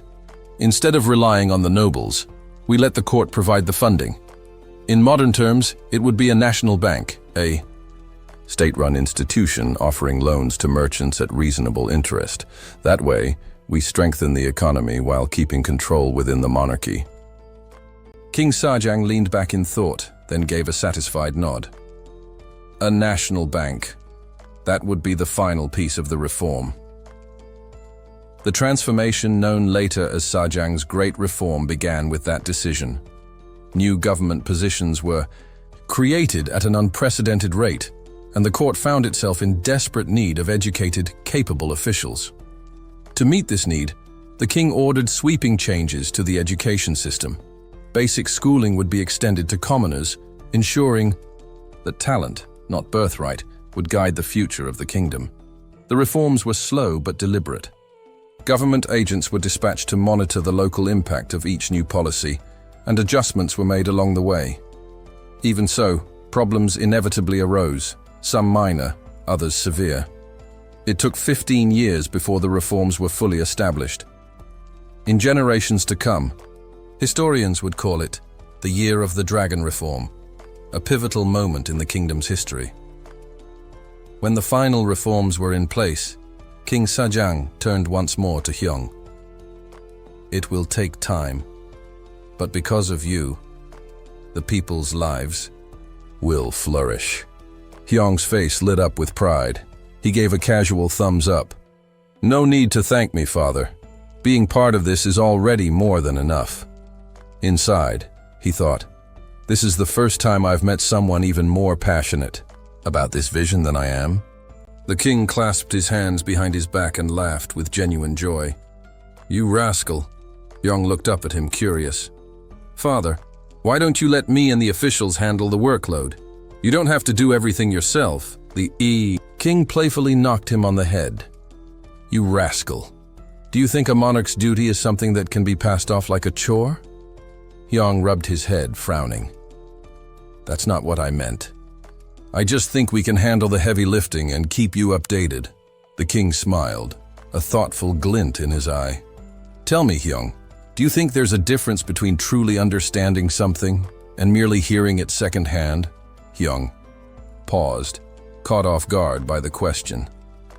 I won't be a king who sits on a throne and only listens to reports, his father said. Then, with another hearty laugh, he turned and strode back inside. Hyung watched him go, his heart filled with awe. Just as I thought. Even with all my knowledge of the future, there are things I still can't surpass. A familiar voice rang out through the halls of the palace. His Majesty has arrived.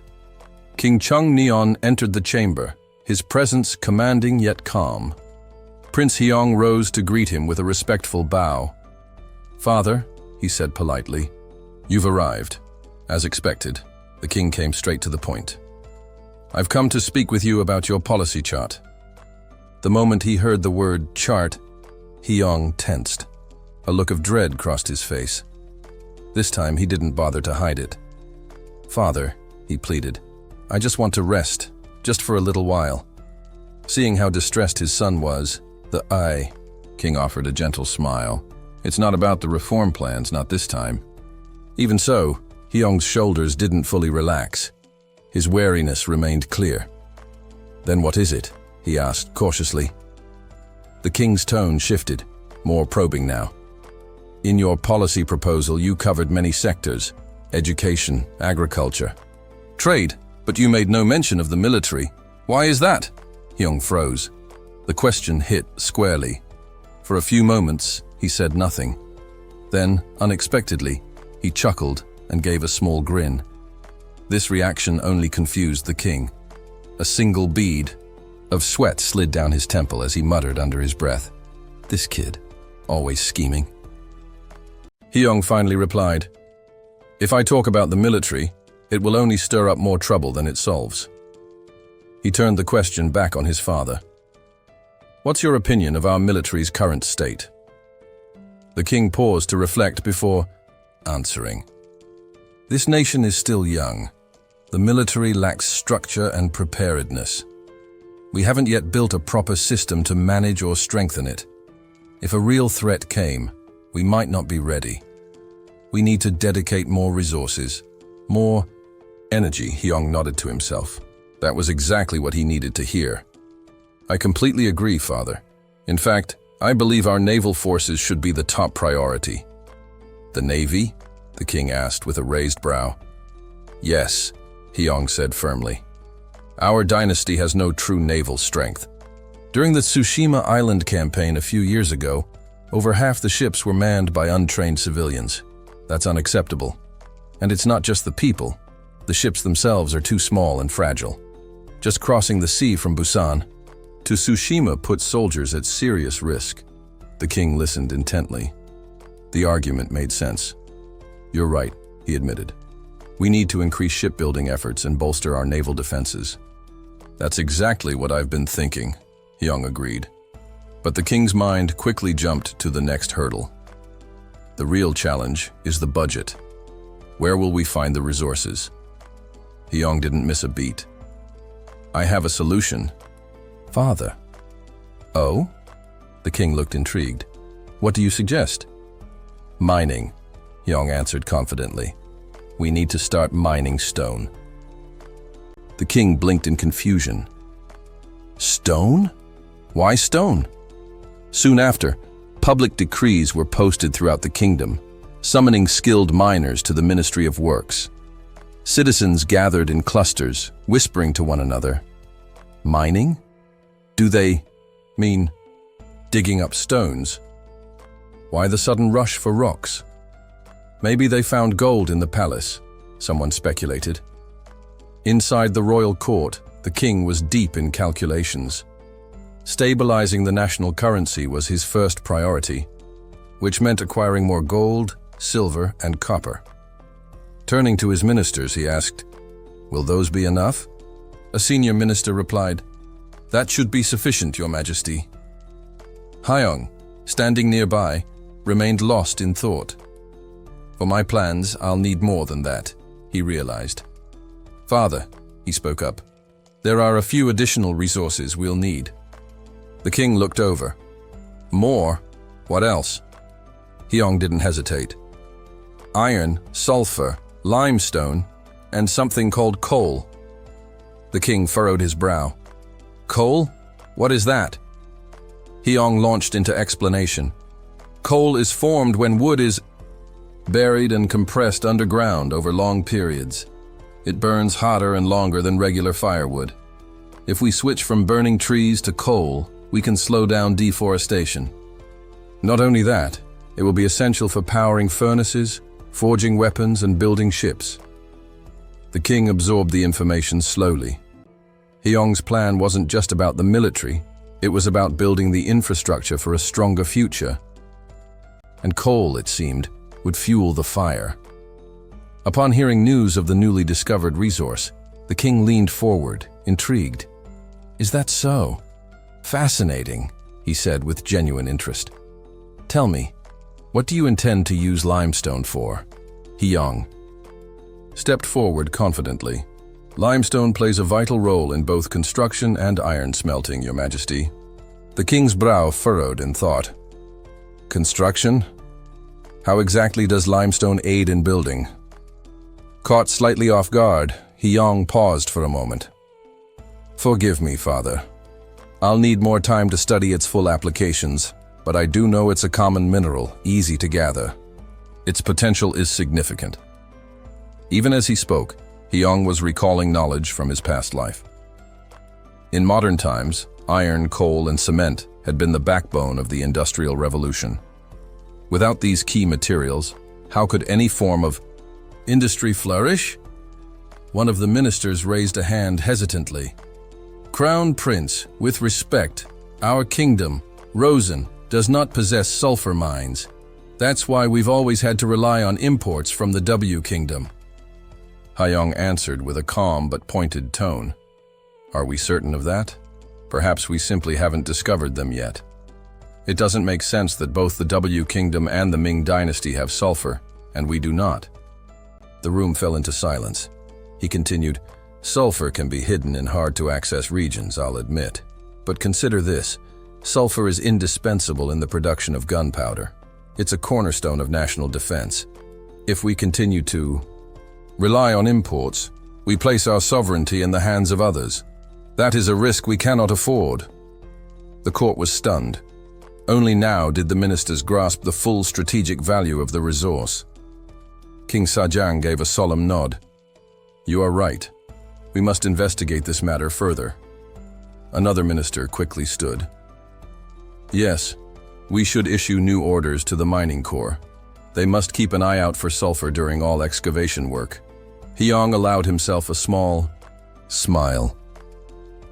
As I thought, once national security is on the table, the entire bureaucracy starts to move faster. Not long after, skilled miners from every corner of the 8 provinces were summoned to the capital, Hanyang. In response to the scale of the operation, King Sajang authorized the creation of a new government division under the Ministry of Works, dubbed the Ministry of Resources, to oversee all mining and mineral discovery efforts. The appointed minister stood before the gathered miners and addressed them with authority. Your duty is to search the land thoroughly and find every resource listed here. If you succeed, you will be handsomely rewarded. Take this task seriously, for it will shape the future of our kingdom. We understand, the miners replied in unison. Just then, a herald called out, His Majesty approaches. King Sajang entered the grounds, and every miner immediately bowed in reverence. We greet your Majesty, they chorused. The king gave them a warm, encouraging smile. What you are about to do is no small task. The strength and prosperity of Rosen depend on what you find. I trust you all to give your utmost. We will, your Majesty, the miners shouted. Once the king had departed, the minister passed out the resource lists. Go over this thoroughly. If anything seems unclear, speak up now. A miner opened the scroll and began reading aloud. Gold, silver, copper, coal? He blinked in confusion. What's coal? Another miner leaned in, whispering, I've heard about it. It's a black rock, burns easily, very useful. A rock that burns? The first miner said in disbelief. Strange stuff. They read further down the list. Sulfur. Do we even have sulfur in Rosen? Then something caught their eye, an unusual note scribbled in the corner. What's this? One of them asked. The reader leaned in and read it aloud. If you find a shiny black rock resembling obsidian but more brittle, report it immediately. It's called graphite. Some time passed. Eventually, wagons filled with mineral samples arrived at the palace.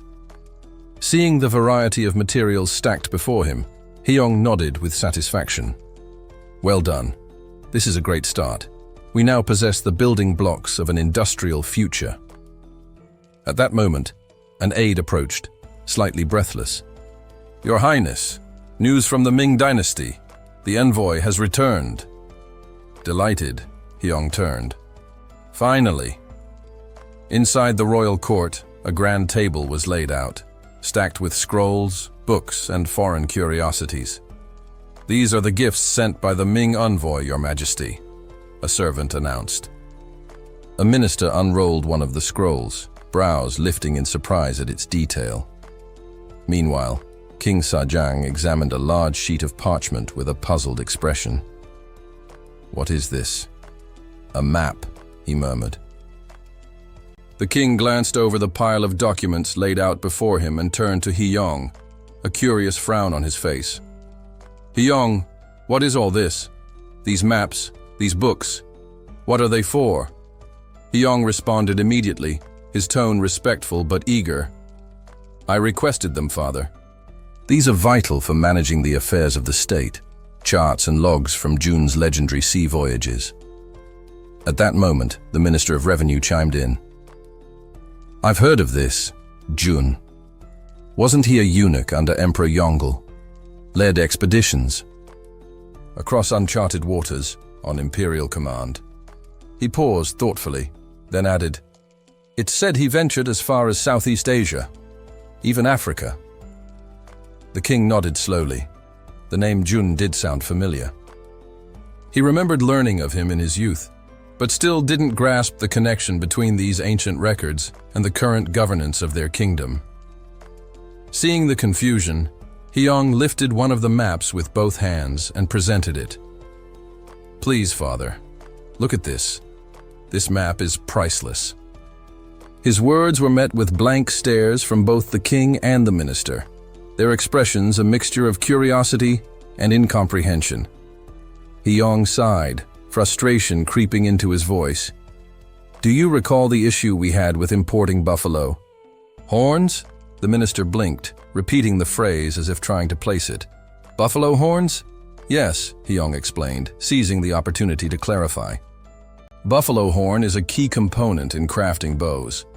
We don't produce it in Osen, so we depend on imports from the Ming Dynasty. But they only provide it when we send tribute missions, which are costly and infrequent. The room began to stir. The ministers were now clearly listening, but buffalo don't exist only in Ming territory, Hiyong pressed on. Places like Jai Viet and Siam are also rich in buffalo. The real issue is this. We have no established routes to those regions. We don't know how to get there. That struck a chord. A murmur ran through the ministers as the realization dawned. Hyong's tone grew more energized, his words more confident. This map, he said, gesturing again, shows those routes. With this, we can establish direct trade. We won't have to depend on the Ming court or waste resources on diplomatic missions just to obtain what we need. The king stroked his beard, deep in thought. After a long pause, he gave a firm nod, then raised his thumb, a gesture learned recently from Hiyong himself. Incredible, he said, the faintest smile tugging at his lips. The ministers stared, at the king's gesture bewildered. Your Majesty, one of them ventured. What? What does that mean? The king chuckled, clearly enjoying the moment. It means, you're the best. The crown prince taught me this. Hyong, standing nearby, could only muster a stiff smile in response. The unexpected use of the gesture had caught him off guard. Then the king turned serious once again. But there's something I still don't understand, Crown Prince. The Ming wouldn't just give away such important documents. What exactly did you do to get this? At the word trick, Hyong's face grew tense. He hesitated, the memory clearly weighing on him. Well, he said, forcing a polite smile. To answer that, we'll have to go back to the day our envoy stood before the Ming Emperor himself. The hall of the Forbidden City was vast and silent as the Joseon delegation knelt before Emperor Yongle. Seated high upon his throne, the emperor looked down at them with piercing eyes. You've come a long way, he said. I imagine the journey was difficult. All the envoys bowed and responded in unison. Your Majesty, you are wise and merciful. The emperor's attention drifted to a gift they had brought, a falcon, caged, but proud and regal. He examined it closely. This is a fine bird, he said, clearly impressed. A magnificent creature, just as I expected from Osen. The falcon's feathers shimmered in the sunlight, each plume lined with grace and strength. It was, in many ways, a reflection of the emperor himself. Pleased by the tribute, Emperor Yongle decided to offer something in return. What does your kingdom desire? One of the envoys stepped forward. Your Majesty, We humbly request sulfur and copper." Without hesitation, the emperor gave the order to provide them with both, instructing his officials to arrange the proper amount. But then he added, "Is there anything else?"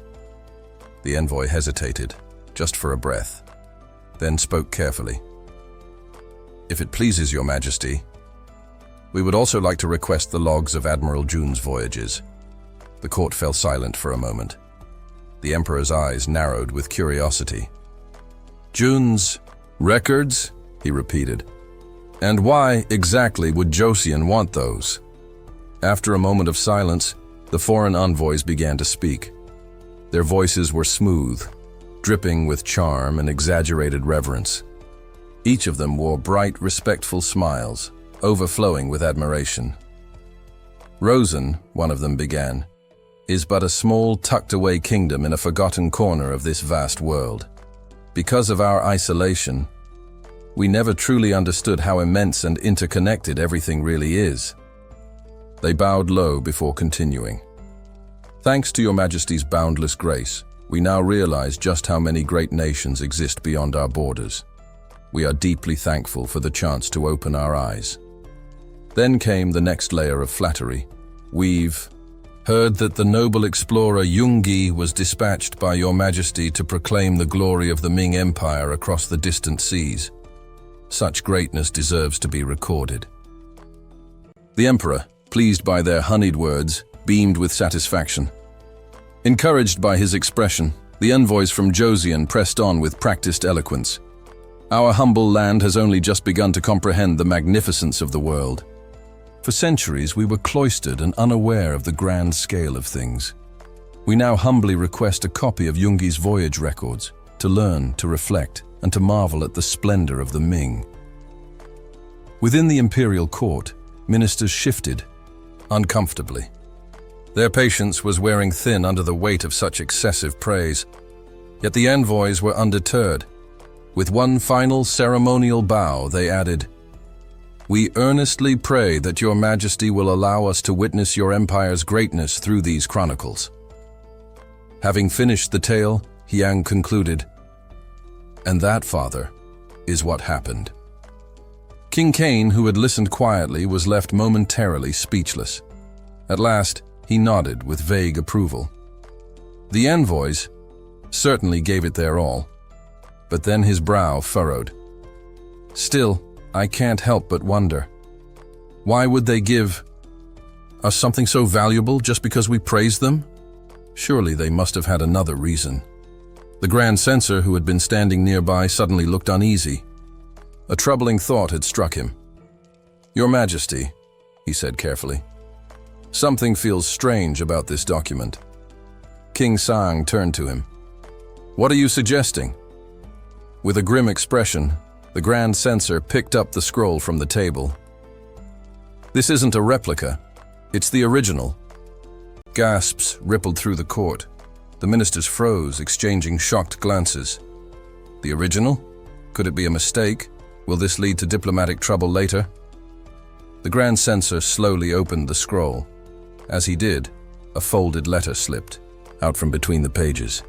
"There's more," he said, lifting the letter. "Your Majesty, a message was hidden inside."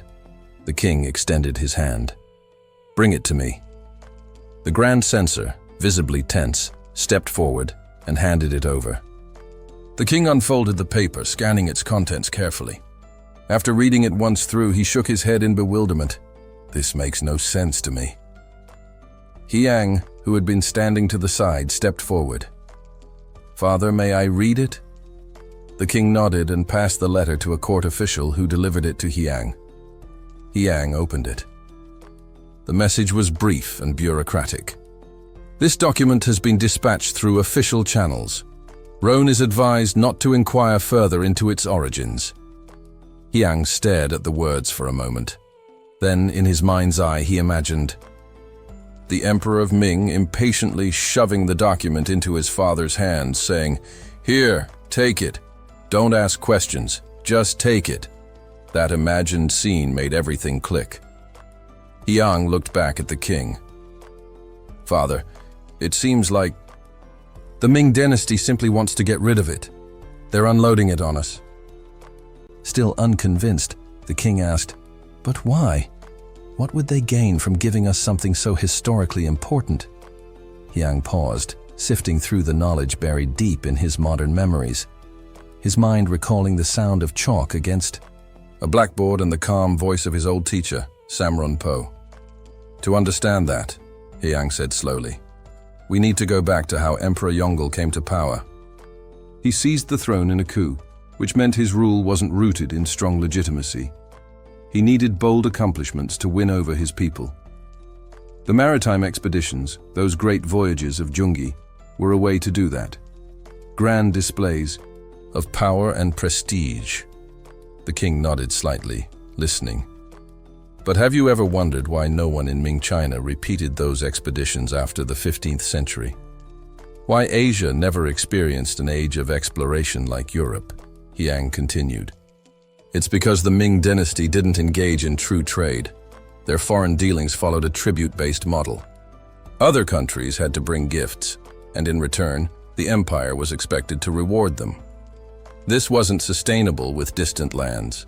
The Ming court had to send ships, repair damage, offer lavish gifts. If a vessel sank or was lost to storms, they had to replace it. That system was bleeding resources." Yang looked around the court. "So, perhaps, this original document wasn't a gift of honor.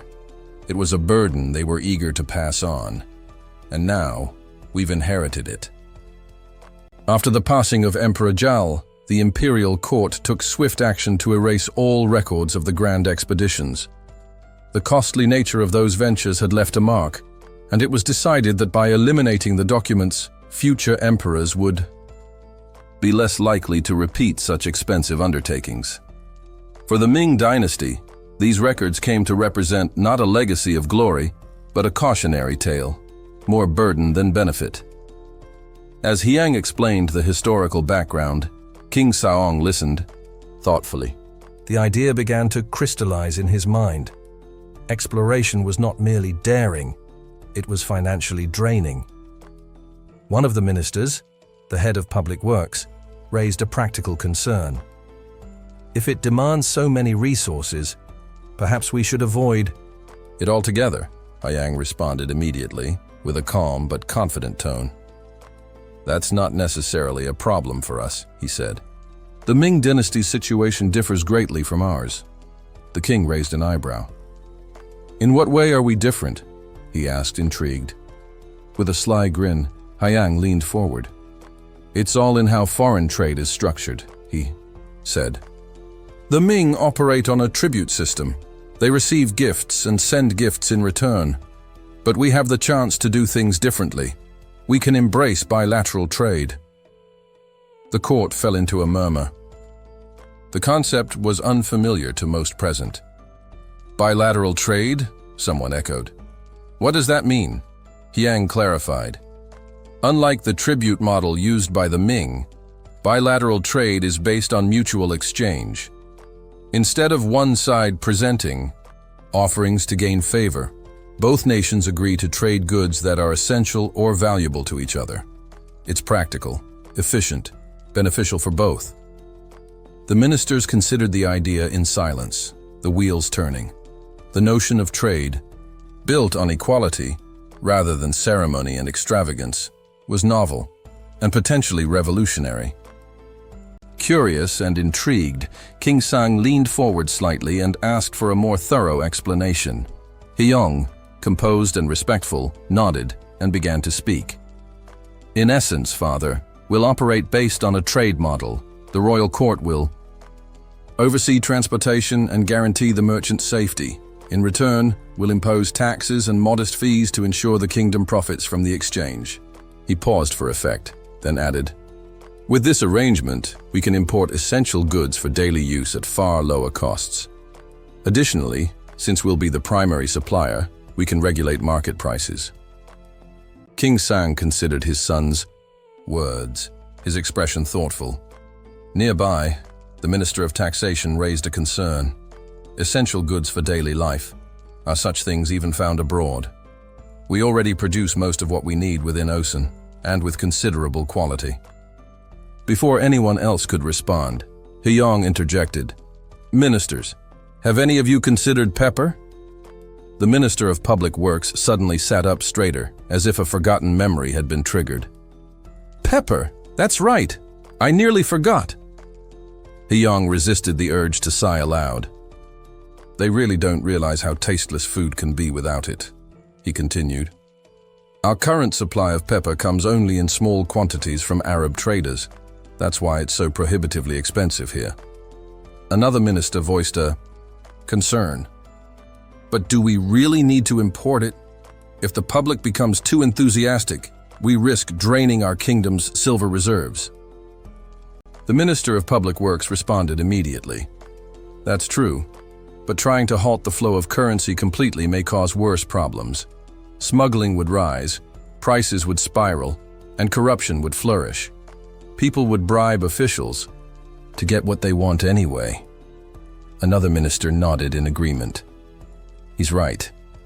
If Rosen prospers through trade, the people's lives will naturally improve." There were murmurs of agreement around the court. Hyong, seeing the momentum shift in his favor, took the opportunity to press forward. "In that case, Minister of Taxation, about the goods I requested. Aside from the books, where are the rest stored?" "They're in storage, Your Highness," the minister replied. Hyong turned to his father. "Father, may I transfer these items to the East Palace?" King Saang granted permission without hesitation. The Minister of Taxation, checking a record scroll, added, "There are still 20 chests left in total." Hyong raised an eyebrow. 20? He walked over to one of the containers and pried it open. His eyes widened as he looked inside. "There's even more here than I anticipated," he said. The Minister of Taxation, now intrigued, asked, "What is it?" Hyong answered without hesitation. "Sugar." The minister blinked. "Sugar, cane, sugar." A memory stirred in Hyong's mind.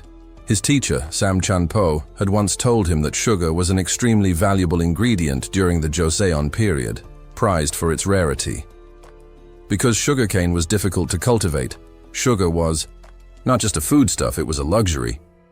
Gasps echoed across the court. "Sugar? That expensive?" one minister muttered. Even King Saang looked taken aback.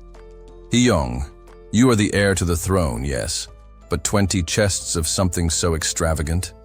Hyong kept a straight face, though inwardly he chuckled. If only they knew the opportunity this represents. He turned to the Minister of Taxation again. "Is there a price list with the inventory? How much does the sugar cost?" The minister scanned the documents, then went pale. "Sugar, sugar! Here, 20 taels of silver per unit." Shocked silence swept the court. King Saang leaned forward, eyes narrowing. "Is that figure correct? Minister, how much sugar was bought in total?" "A total of 2,011 taels, Your Majesty." The court erupted in murmurs of disbelief. "Impossible. That amount wouldn't buy a pinch of sugar at market rates." As the astonished voices faded, Hyong recalled more of his teacher's words. "If you truly study the Joseon dynasty's records, you'll realize how severely the kingdom had isolated itself. People here never knew the Ming Empire had begun mass-producing sugar. They made so much of it, sugar became a second-tier commodity there, almost commonplace." Hyong's expression remained calm, but his thoughts burned with clarity. "It's not extravagance. It's opportunity." Hyun leaned back with a smug grin. "And that's exactly how I managed to secure the sugar at a ridiculously low price." Gasps of astonishment rippled through the hall. King Saang beamed with pride. "Impressive! You've handled this brilliantly, my son. Truly worthy of your title as Crown Prince." But not everyone was convinced. The Minister of Public Works stood up with a stiff expression. "Your Majesty, we already have honey and 5-grain syrup as sweeteners. There's no need to rely on imports." Another minister, eyebrows raised, immediately shot back. "Your logic is flawed. Honey is rare and expensive, and 5-grain..." Syrup is tied directly to our annual harvests. If nature fails us, so does our supply. Isn't it wiser to diversify through trade rather than restrict ourselves? Their words clashed like swords. The room grew tense as the two glared at each other, a silent battle crackling between them. The second minister continued firmly. This isn't about taking the easy way. It's about securing stability. Do we want to fall behind just to prove a point? Meanwhile, smugglers thrive because we refuse to be pragmatic. Hyan raised his hand to halt the brewing argument. Let me ask, how many of you have actually tasted cane sugar before? A hush fell over the ministers. Some exchanged confused looks. One minister finally said, I had a taste once, after passing the civil service exam. Another admitted, I've never tried it at all. Murmurs of uncertainty spread across the room. Hyan let out a long sigh, his voice barely above a whisper. Our Joseon, it's truly impoverished. King Song, catching the comment, raised a brow. What was that? Hyan quickly straightened. Nothing, father, he said quickly, then pivoted. But I do have a suggestion. Since we've obtained such a large quantity of sugar, why not distribute some as a reward for our dedicated officials and the palace staff? There were a few murmurs of surprise, then thoughtful nods. Someone questioned aloud. Hyan nodded. Exactly. Let's honor those who serve the nation selflessly. A taste of luxury for those who give their lives to the kingdom. Soon after, sugar began to circulate within the court, not just as an imported good. Even the ministers who once opposed the purchase voted to sell the remaining stockpile days later. While King Song was leisurely enjoying a sugary treat, he was suddenly interrupted. Hyun burst into the room, slightly out of breath. Father, the ministers are here to see you. The king, still savoring the sweetness in his mouth, looked up, startled. Your early crown prince. Haeon's eyes narrowed as he spotted the sugar in his father's hand. Again with the sugar, look at you, your belly's already grown bigger. The king grunted, clearly not in the mood to be lectured. I was going to skip dinner. If that helps, you'll get diabetes at this rate, Han scolded. I already know, Han. You don't have to remind me every day. Their familiar argument rolled on like thunderclouds, forming over a warm field. Neither side willing to yield. Just then, a voice called from outside the chamber. Your Majesty, the ministers have arrived. With a final grumble, King Song composed himself and cleared his throat. Let them in. The heavy doors opened slowly, revealing 3 men dressed in impeccable robes. They stepped into the room with a calm, imposing air, clearly men of significance. Hyan tilted his head. Who are they? It was the first time he had seen these individuals, but something about their presence felt ... powerful. The king addressed his son. These are the officials I've chosen to fill the vacant high-ranking positions. You're meeting them for the first time. Crown Prince, introductions are in order. The first man bowed. I am Manhwa, your new right minister. The second followed suit. I am Hang Hai, appointed as the left minister. The last stood tall, his gaze steady. Remix, Prime Minister Han's breath caught. His heart pounded as recognition dawned. It's them. It's really them. He stared at the 3 with a mix of disbelief and excitement. They're here? Then that means... The king, unaware of his son's inner storm, turned back to official matters. Minister of Public Works, he addressed sternly. You mentioned concerns about our water measuring equipment. I want more precise tools developed. Jung Ion Shenyul lead this effort. The minister gave a respectful nod. Yes, Your Majesty. As the discussions continued, Hyun remained partially detached, his mind spinning. Jong Aeon Shen. It must be him. This is the moment I've been waiting for. The Avengers of the court have finally assembled. Later, in the quiet of his Eastern Palace study, Haeon bent over his desk, ink flowing across the page as he wrote with fierce focus, preparing for what came next. After jotting down the final stroke on his notes, Huhon rolled up the paper with a triumphant grin. All done, he declared, gripping the scroll with one small hand and dashing toward the door. He flung it open with excitement. Let's on, deliver this to the royal infirmary. Quickly, the servant bowed with practiced grace. Yes, Your Highness. Hyong's face glowed with anticipation. "I'm going to greet him myself," he murmured to no one in particular. Moments later, his eager voice rang through the corridors of the Eastern Palace. "Sir Jang Ion-shen is here." A nearby guard bowed with mild hesitation.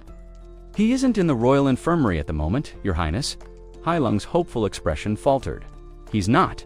He's at the water clock tower," the guard explained. Disappointment flickered in Hyung's eyes. "Oh, I see." Noting the prince's dismay, the guard instinctively moved to send for Jang Ion-shen. But Hyun raised a hand to stop him. "No need. He's likely hard at work. It would be rude to keep pulling busy people away." Then, glancing toward the horizon, he asked, "Which way to the water clock?" The guard pointed, "That direction, Your Highness." Without another word, Hu Yong set off. When he arrived, he stood in awe before the towering structure. "So this is the kingdom's legendary water-powered clock. It's even more enormous than I imagined." He stepped closer, marveling at the intricacies of the ancient timekeeping device. Just then, a man pacing nearby rubbed his forehead and muttered to himself, "No, that measurement doesn't work. This calculation doesn't either." Huyang approached. "Are you Jang Ion-shen?" The man straightened, quickly bowing. "Your humble servant greets the crown prince." Huyang chuckled. "Are you? You're a 5th rank official? If you keep calling yourself that, someone might accuse you of false modesty." "I wouldn't dare," Jang replied, a bit flustered. Hyung moved closer to the water clock and nodded toward it. "You looked troubled. Is something wrong with the design?" Jang answered carefully. "His Majesty tasked me with creating a more accurate version. I understand the mechanics, but the math is complicated." Hu Yong tapped his chin in thought. "Have you considered building a smaller version instead?" Jang looked mildly surprised, then shook his head. "I've thought about that. Unfortunately, it's not feasible to reduce the size beyond what we have." Hyung's eyes gleamed with excitement. "Actually, I drafted a design for a new kind of clock. Would you care to take a look?" He handed over the scroll. Jang accepted it skeptically, prepared to humor the young prince. After all, timepieces wasn't child's play. But as he unfurled the drawing and studied it, his expression changed. His eyes widened, disbelief overtaking his face. A pendulum-driven mechanism. With a regulated gear system, this design is not water-based at all. He looked at Hu Yong, stunned. "This is incredible. Where did you learn this?" Hu Yong smiled sheepishly. "Well, I'd say about 30% came from Western ideas. Actually, if I'm being honest, it's all modern knowledge." Chang stared at the diagram again, still in awe. "So," Hyung asked, leaning forward, "can you build it?" Chang hesitated. I can't guarantee success, but I'll certainly try." The prince lit up with delight. "Great, then let's begin right away." With no further hesitation, Jang carefully rolled up the scroll and followed Hu Yong back toward the palace, both of them moving with purpose. Jang Ion-shin turned to leave. He paused mid-step, struck by a sudden realization. My apologies, Your Highness," he said, bowing slightly. "I nearly forgot. I'm currently handling a separate assignment at His Majesty's request. I'm afraid I won't be able to begin immediately." Hyun's bright mood instantly dimmed. He pouted, clearly disappointed. "I'll take care of that task in your stead." Jang Ion-shin blinked, uncertain he'd heard correctly. "Pardon," I said. "I'll handle your current duty for you. You should begin designing the clock right away." Official hesitated, visibly uneasy. Is that even allowed? If someone finds out, I could lose my position, maybe even my life." Han waved the concern away with a soft smile. "You said it yourself. This task requires heavy calculations, and you're the only one with the right expertise. Let me shoulder the burden. Do you know anyone capable of assisting with such complex mathematics?" Aeon-shin asked, testing the Crown Prince's seriousness. "Certainly," Haeon replied without missing a beat. "Lord Yicho from the Ministry of Public Works is well known for his calculations. Lord Yang Yiji from the Hall of Sages too, and I believe Lord Ran of the Ministry of Justice is also quite adept." Clapping his hands, Hyun beamed. "Perfect. I'll take care of it all. Just focus on the design." With that, He handed Aeon Shin a new scroll, sealed with the emblem of no Kai. The official accepted it, but still looked puzzled, unsure of its immediate purpose. After his visit, Haeon made his way to the palace to meet with the king. As he entered, the monarch looked up from a scroll and asked calmly, "What brings you here, my son?" "I have a proposal," Haeon replied. The gathered ministers collectively stiffened. Whispers rippled through the room. Another proposal. The last one had nearly sent the treasury into a frenzy. But Han stood firm. "I wish to enlist a few individuals." "You want to conscript officials?" the king asked with curiosity. "Yes," Haeon nodded. "I need Lord Dung Cho from the Ministry of Public Works, Lord Young Yu-ji from the Hall of Sages, and Lord Ron from the Ministry of Justice." A startled murmur spread through the ministers, but Haeon wasn't done. "I'll also require craftsmen from the military workshop, and of course, Lord Jang Aeon Shin from the Royal Infirmary." Before the king could respond, the Minister of Public Works stood abruptly. "Your Highness, forgive the interruption, but the individuals you've mentioned are key personnel in their respective branches. Their absence would jeopardize state operations." The king raised a brow. "Is that so? Then tell me, Haeon White." Haeon considered his response carefully before speaking.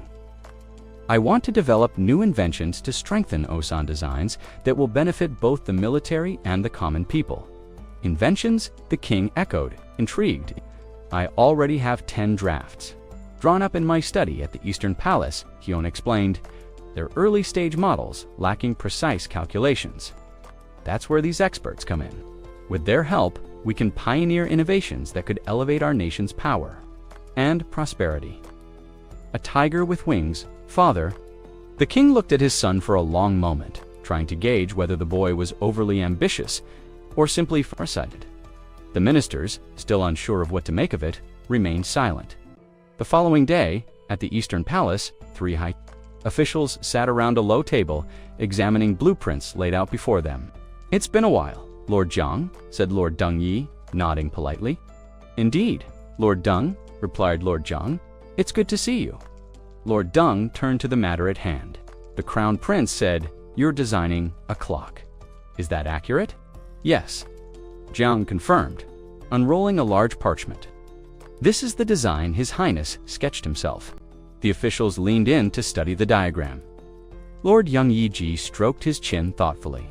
"This appears to follow a unified system for measuring time, a single structure, governing both day and night." He looked up, but Roan still uses different systems to tell time during the day and night. Would switching to one system confuse the populace? Before anyone could respond, the door to the study opened. Huan entered briskly, prompting everyone to rise and bow. "Your humble servants greet the Crown Prince," they said in unison. Huan had caught the tail end of their conversation. "It's true," he said.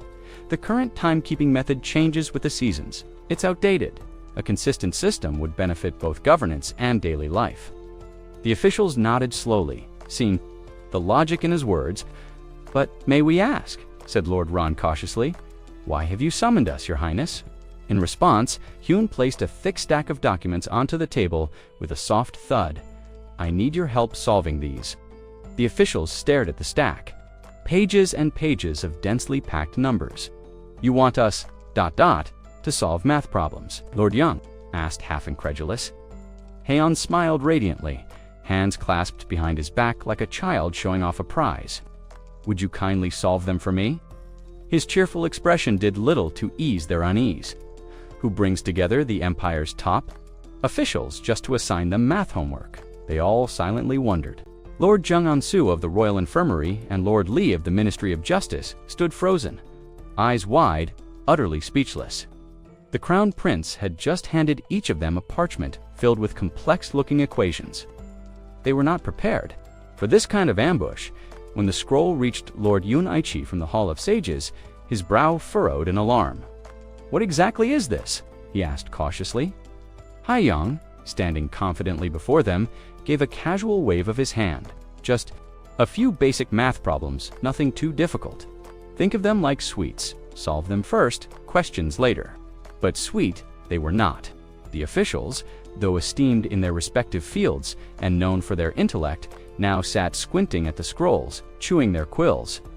trying in vain to decode the logic before them.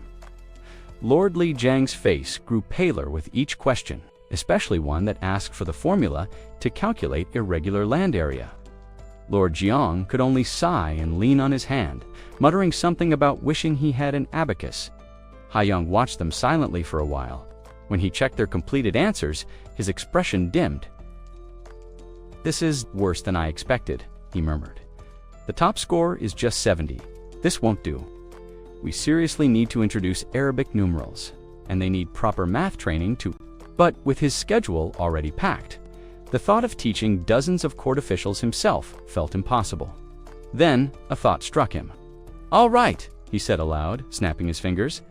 "I'll invite some Arab mathematicians here." That's the only way. A month later, at the Tuachen Hall, the Crown Prince unveiled his newest invention, a meticulously crafted pendulum clock. He personally wheeled it in to present to the king, who was flanked by curious ministers. "This, the Crown Prince announced proudly, is the new official timekeeper.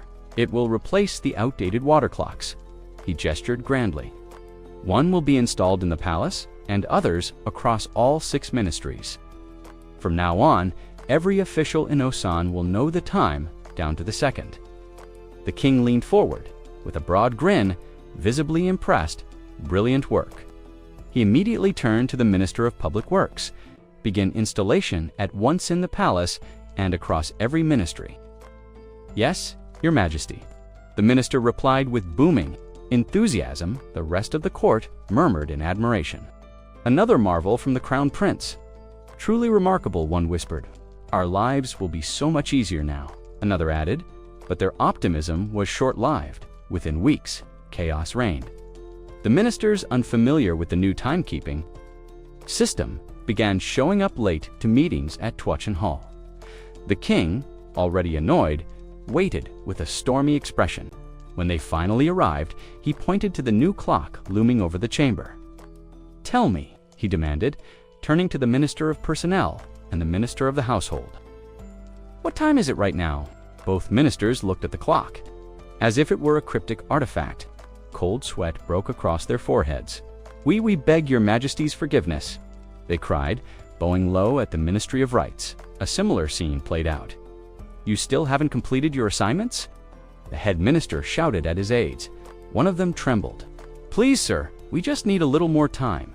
You said it would be ready by 5 p.m. "What time is it now?" The aide stammered and looked helplessly at the unfamiliar clock face.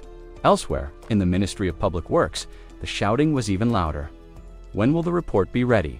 the minister bellowed. The junior officials bowed low.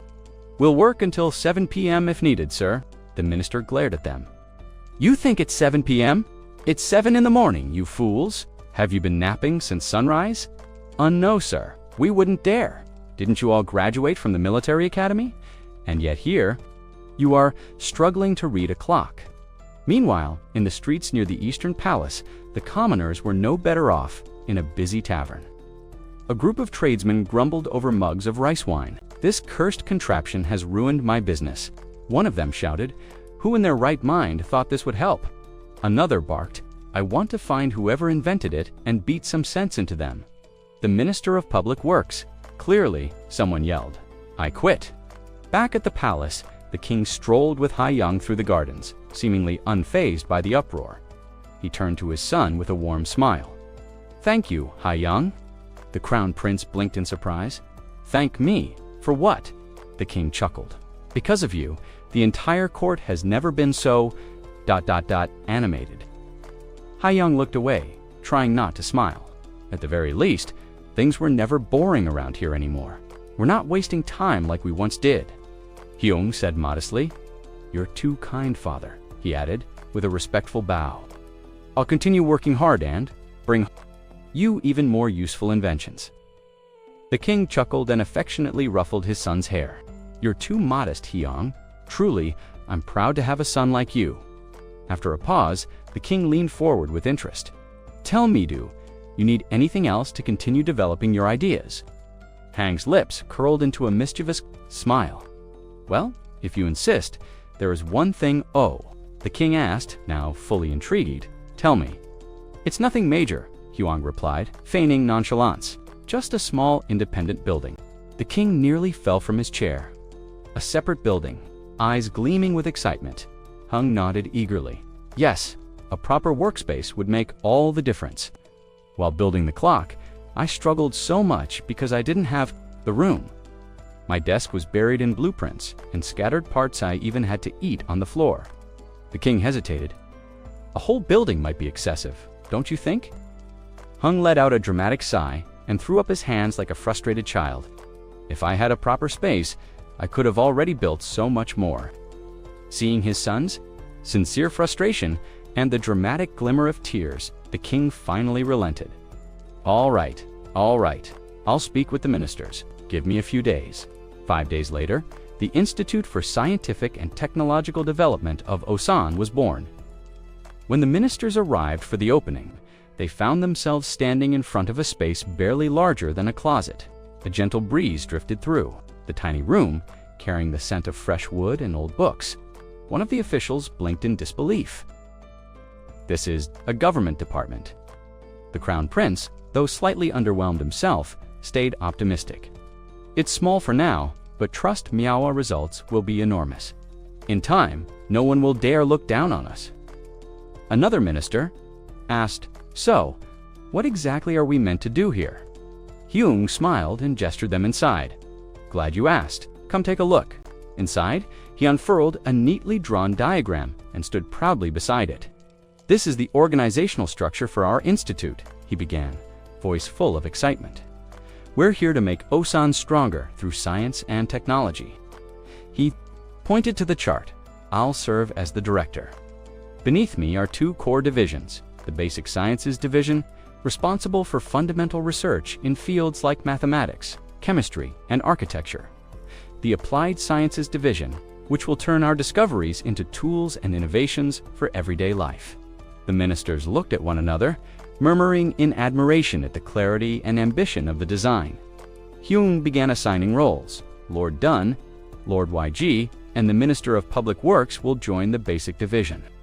Lord Li Chan, you'll lead. The Applied Division, Lord Zhang, you'll handle military logistics and coordinate with craftsmen from other departments to help build what we need. One minister raised a hand. "All of this sounds impressive, but what will we actually be researching?" "Let me explain," Hyung said. "The Basic Division will use mathematics to study various fields, geometry, material science, structural design, and more. The Applied Division will then take those findings and develop practical uses." Jang On-soo looked uncertain. "And architecture, those are considered academic fields." Hyung nodded. "Absolutely. Without understanding the underlying theories, how can we innovate? Theory is what fuels creativity."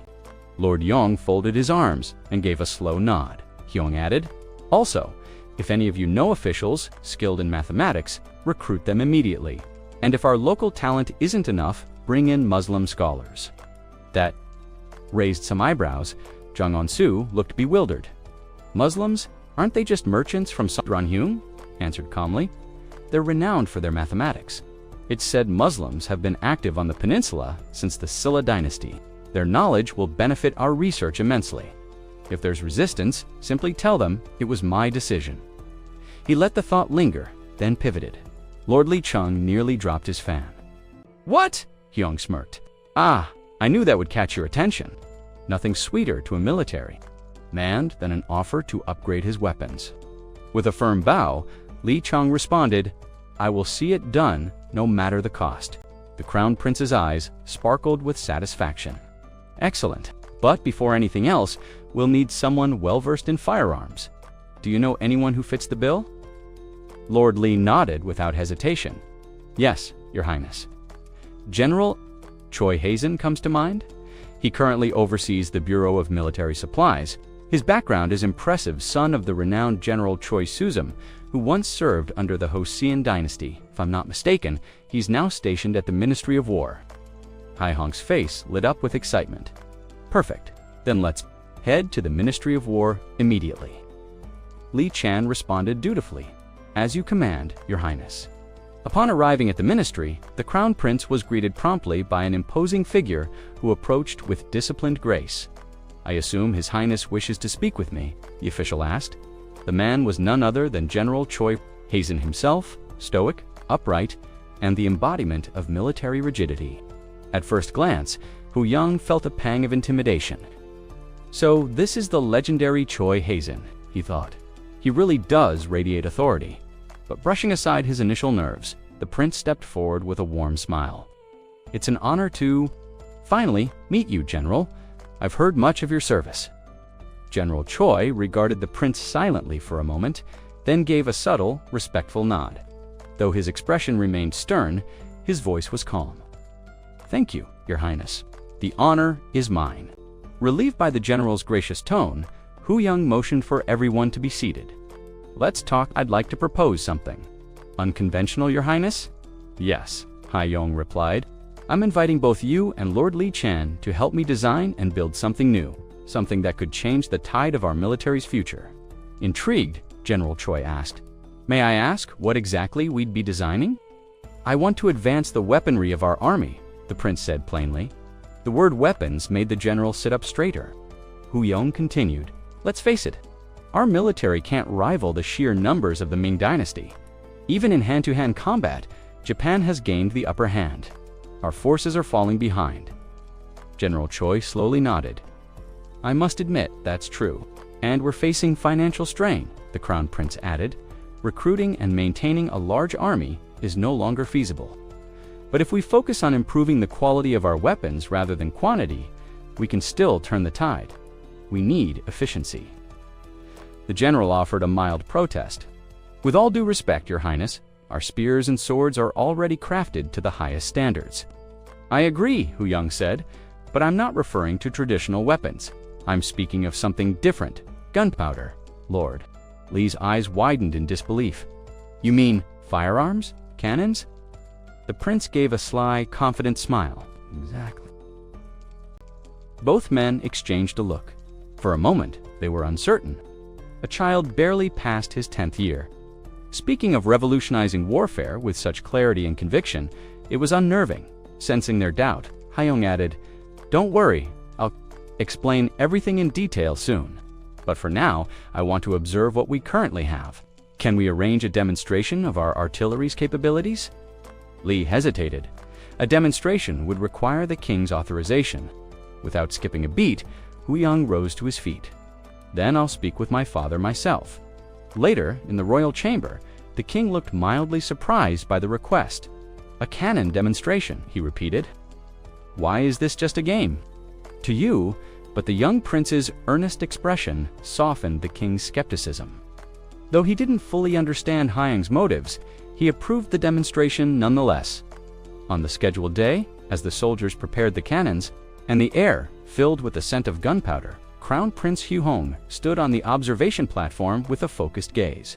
Notebook in hand, he watched every movement, every spark, every blast, carefully recording it all the future of his kingdom, he believed, might just begin with these roaring cannons. The cavalry and archers kicked off the military demonstration. With great energy, Yang watched with keen interest, though something immediately struck him as off. The spears the soldiers carried were noticeably shorter than he remembered. Then came the archers. As the signal was given, they loosed their arrows in unison, a volley of precision and training. The cavalry followed, charging forward with thunderous gallops. But just as they gained speed, the riders abruptly pulled back on their reins, slowing the horses to a halt before they even reached their intended target. Hyong furrowed his brows. Why are they pulling back? Doesn't that completely kill the momentum? The entire point of cavalry, after all, was to shatter the enemy's front lines through sheer force and velocity. He let out a quiet sigh. There's still a long road ahead, he thought, so much to refine. Soon, the cavalry cleared the grounds, and the firearms and cannonry were brought in for the next segment. Choi Hessen, dressed smartly in his military uniform, looked every inch the decorated officer. Eyes lit up. There was a flicker of genuine excitement on his face. Finally, the part I've been waiting for. He shifted in his seat with anticipation only to pause a moment later and rub the back of his neck. Why is it suddenly so warm back there? He wondered. Frowning slightly, the artillery crew began rolling in the cannons. Towering above the rest was the largest among them, dubbed the Sky Cannon. It was followed by the slightly smaller Earth Cannon, and finally, stationed along the far edge of the field was a peculiar, more compact weapon and advanced, handheld version derived from the Sky Cannon itself. The command to fire rang out. A deafening blast followed as the Sky Cannon unleashed its payload. A massive iron projectile cutting through the air like thunder, splitting the heavens. The earth shook beneath them, even Hyang couldn't suppress. A grin that King clearly delighted clapped once and exclaimed, "What firepower! Simply astounding." How far did that one go? A nearby minister stepped forward and bowed. "Roughly 1,300 paces, Your Majesty." The king beamed, clearly pleased. "Marvelous. Absolutely marvelous." He turned to Hyang, still smiling. "Well, my son, what do you make of it?" But Hyang was silent. Lost in thought, he hadn't heard the question. The king had to repeat it several times before the crown prince finally blinked and returned to the moment. "It's remarkable," Hyang said quickly. "All thanks to our capable generals and the dedication of the troops." Choi Hessen, standing to the side, offered a polite bow. "Your Highness flatters us." But Hyang wasn't done. He took a step closer to the king and made a request. "Father, if I may, I'd like to speak with the artillery operators." Just to clarify a few technical points, the king arched a brow, his expression curious, but not without a hint of suspicion. "Now what's this boy up to?" he thought.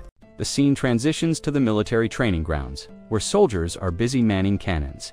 As the Crown Prince Hing arrives, the troops snap to attention and bow in unison. "Greetings, Your Highness."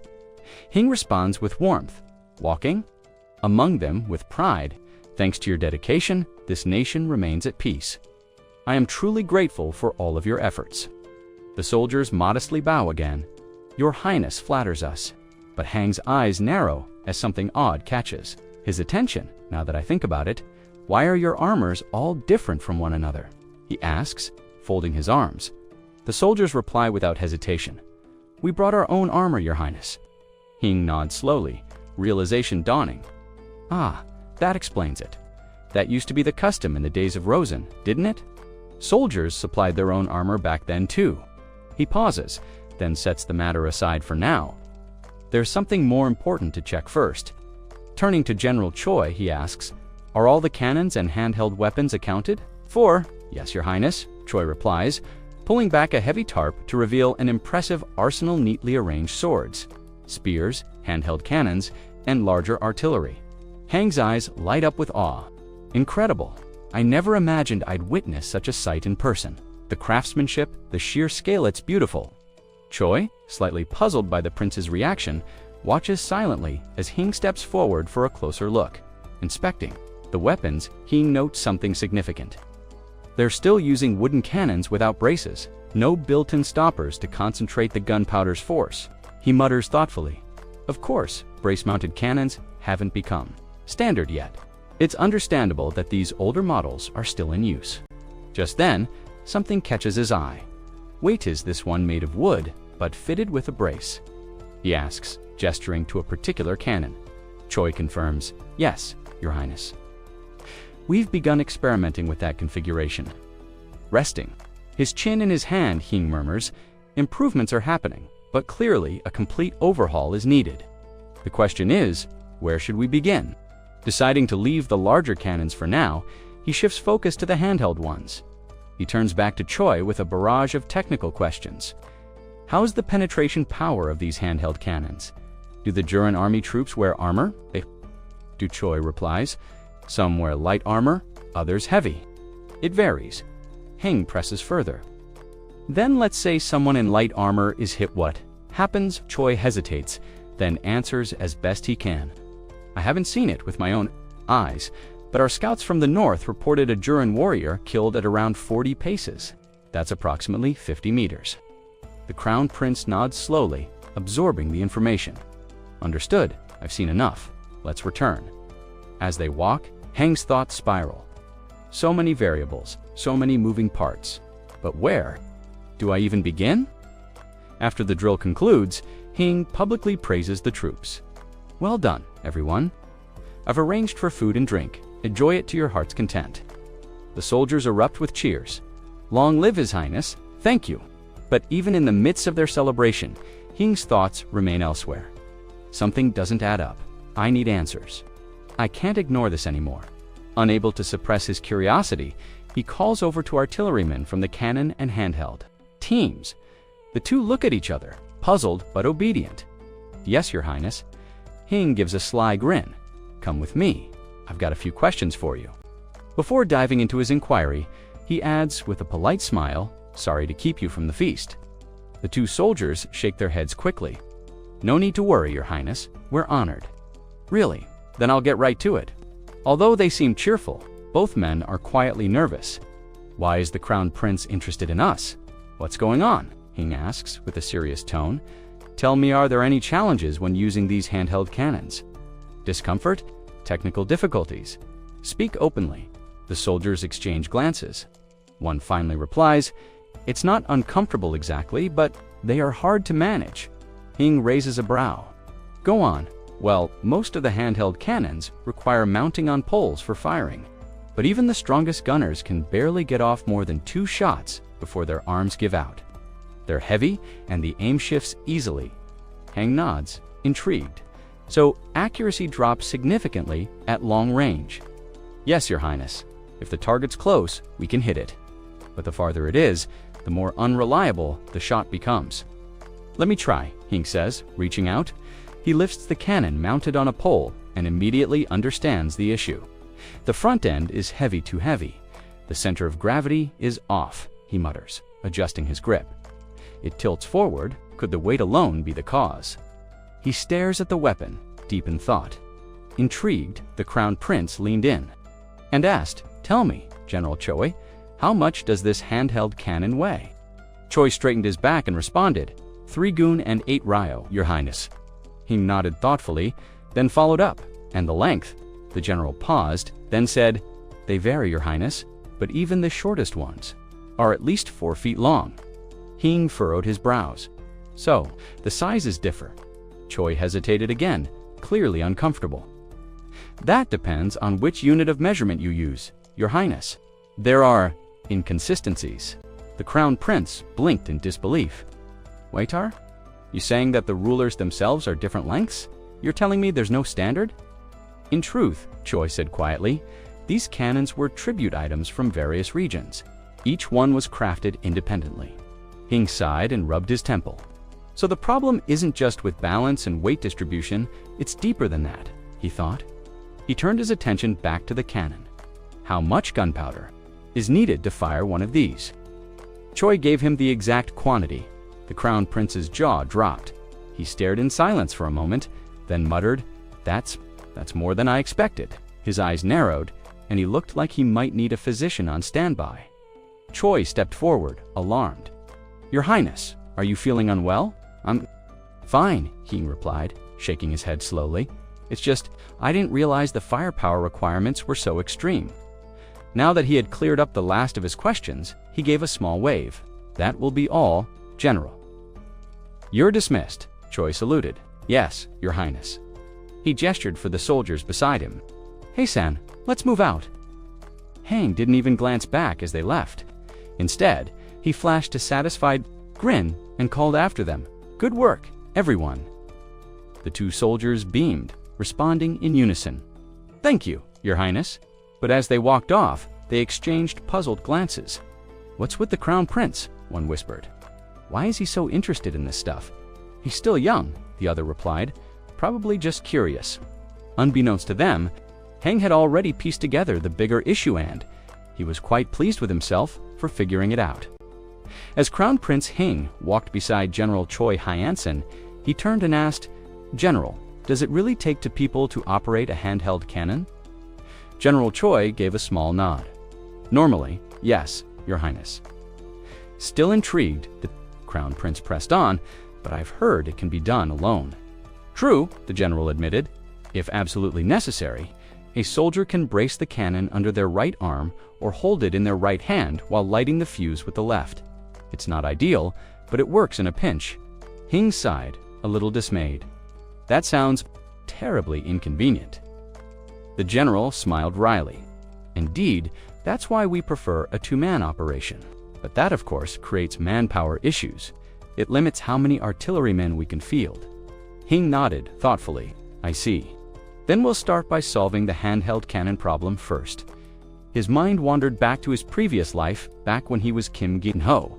Long before he had awakened in the body of Crown Prince Hing Gin-ho, had once spent time in the United States, working on shipbuilding projects.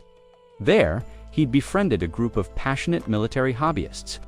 One day, one of them had proudly shown off a vast personal collection of firearms from various eras displayed like museum pieces. "Come on, Jin-ho," the man had said. "Let me show you how to make ammunition." Gin-ho had been awestruck. His friend even knew how to craft bullets by hand. This really is the land of guns, he had thought at the time, in his innocence. Jin-ho had asked if the gunpowder used in the bullets was around 30 grams. His friend had laughed. "No," he said, "it's measured in grains, not grams. Remember that." Back then, Jin-ho hadn't even known how many grams made up a grain. He looked it up on his phone and was shocked to learn it was less than 2 grams. Just under 2 grams of powder can launch a 14-gram bullet at the speed of sound. He'd marveled, unbelievable. Now, back in the present and in a different body, Hing recalled that discovery vividly. Black powder, while weaker than modern smokeless powder, still held plenty of explosive force. 1 hectogram 100 grams should be enough to produce the equivalent force of a small modern round, perhaps around .50 caliber. But there were limitations. In this world, no aiming tools existed. Everything was done by eye. That meant to hit targets reliably, you had to fire either from up close or fire in large volume, and to do that, you needed more powder. But adding more powder also meant stronger recoil. Would their artillerymen be able to handle it? Hing sighed. A vicious cycle, he muttered. More power means more recoil, and that just breaks the soldiers. He tapped his chin. Should I try inventing a sighting mechanism, but with Osanira technology? Is that even possible? Maybe I should fix the cannon design first. Suddenly, his eyes lit up. "That's it," he shouted. "Tackle the small problems first, then move forward." He flung open the doors and called to the eunuch. "Prepare a carriage. I'm going to the Ministry of War." Inside the ministry, General Choi was seated in an unusual pose, squatting low while reading a book. When Hing entered, the general quickly sprang to his feet, startled. "Your Highness, I didn't expect you so soon. My apologies." Hang waved it off. "Relax, General. I'm only here to ask a quick question." Coughing lightly, he asked, "Is the fuse used in the cannons always made to the same thickness?" "Yes, Your Highness," Choi replied. "Then, may I see one?" Without hesitation, Choi brought over a fuse. As he handed it over, curiosity got the better of him. "If I may ask, why are you looking into fuses? Would you mind lighting one for me?" Hang asked. Though puzzled, the general complied. He struck the fuse, but it fizzled out after barely catching. "Let me see others," Hing said, his brow furrowing. Choi's expression tensed. He was starting to understand. Hing nodded. "Just as I suspected. You've noticed it too, haven't you?" Choi sighed. "It's the wind, Your Highness. It snuffs the flame." "Exactly," Hing said. "Has no one reported this?" "No, Your Highness, but it's not a major concern. If a fuse goes out, the artillerymen simply relight it." Hing's eyes sharpened. "But what if you're in the middle of battle? Can you afford that delay?" There was no answer. On the battlefield, he said firmly, "Time equals life. Send word to the Military Supply Division. I want a report on ideal fuse length and resistance immediately." Choi was left speechless. His respect for the young prince deepened. "How can someone so young think so far ahead?" Li Chan reported. Calmly, the Crown Prince has been deeply immersed in an important experiment for the past 5 days. He's barely left the annex of the Royal Research Institute. There was a pause before he added, "Not long ago, he even requisitioned mercury from the military's supply department." That statement alone was enough to leave the Minister of Revenue stunned. His eyes widened, jaw slack. "Mercury? Why mercury?" he stammered, clearly baffled. The scene shifts. The Crown Prince Hing has summoned his ministers for a rare strategic meeting. "It's been a while, hasn't it?" he began, scanning the familiar faces gathered in the chamber. Without wasting time, Hing turned to the Minister of Public Works. "What's the current status on the calendar revisions?" The minister stepped forward and responded, "Your Highness, progress has been encouraging. We've identified inconsistencies between our calendar and that of the Ming Dynasty. Adjustments are underway." Hing gave a slight nod, his tone lightening. "Good. So when will the changes be completed?" "If all continues smoothly," the minister replied, "we anticipate finishing by winter." At that, Hing's expression darkened. He slammed his palm on the table. "Winter is too late." His voice echoed sharply through the hall. "This must be completed by the Mid-Autumn Festival no later." The Minister of Public Works hesitated, startled. He had thought winter was already an optimistic estimate. "Your Highness, that timeline is extremely—" Hing cut him off coldly. "I've already given you the authority to pressure your subordinates using my name. There will be no delays. Mid-Autumn is your deadline." Swallowing hard, the minister bowed respectfully. "Understood, Your Highness." Without missing a beat, Hing turned to General Choi H. San and General Li Chan. "I have a critical task for the two of you," he said, voice sharp and focused. The generals straightened, exchanging wary glances. Beads of sweat formed on their brows. "What is it, Your Highness?" General Li asked cautiously. Instead of answering right away, Hang walked over to a scroll tube resting nearby. He unsealed it and unfurled the parchment across the meeting table. It was a detailed schematic and intricate blueprint of a new type of firearm. "This," Hing said, his voice filled with steely confidence, "will reshape the battlefield as we know it." Li Chan's eyes widened as he studied the drawing, stunned by the innovation. Whatever the Crown Prince had been working on in that annex, it wasn't just alchemy or tinkering, it was revolution. The Crown Prince stood at the center of the war chamber, gesturing confidently to the large scroll spread across the table. "This," he declared, "is the weapon I intend to build." The ministers leaned in, staring at the unfamiliar design. With wide, skeptical eyes, the intricate diagram bore little resemblance to any traditional weapon they knew. "This device," the prince continued, "has the potential to change warfare as we know it. Permanently, trust me." Turning to Generals Li Chan and Choi, he added firmly, "I need both of you to work with me. Let's create this weapon together." The two generals exchanged uncertain glances, each deep in thought. From the side, Minister Jiangsu raised a hand, furrowing his brow as he examined the sketch more closely. "Your Highness, if I may, this curved piece here, if you pull this ring at the bottom, wouldn't it move the top part? I'm just wondering, where's the ignition for the fuse?" Rather than answer directly, the prince posed a question. "If it were you designing this, Minister Jiang, how would you ignite it?" Jiang took a moment, then pointed at a spot on the diagram. "Well, I'd tie a fuse here, then place a powder plate just beneath it. If we pulled the crescent-shaped lever, it would pull the fuse across the ignition plate. The flame would travel down and into the barrel boom." A grin spread across the prince's face. "Brilliant, that's exactly right." Li Chan's eyes lit up in realization. "Ah, so that's how it works." General Choi nodded slowly. "A genius design. This would eliminate the need for a separate person to light the fuse and cut firing time dramatically." The Crown Prince's smile widened. "Exactly." Still studying the plans, Minister Jiang pointed to a small protrusion. "But Your Highness, in this diagram, I don't see any fuse or powder plate, just this odd raised part. Where does the gunpowder go?" The Crown Prince chuckled. "Let me explain. According to Western design, this part that resembles a chicken's head is actually the firing mechanism. They call it a frizzen, the compartment where the gunpowder sits." "Ah," Minister Jiang said, nodding in understanding. "So when the trigger is pulled, it strikes the frizzen cap, and that ignites the gunpowder." "Exactly," the prince confirmed. "The ignition is instant." At that moment, General Choi raised a more serious concern. "Your Highness, the gunpowder itself is another issue. The type we use now has many drawbacks. Manufacturing is dangerous, storage is risky, and worst of all, if handled incorrectly, the mixture can combust.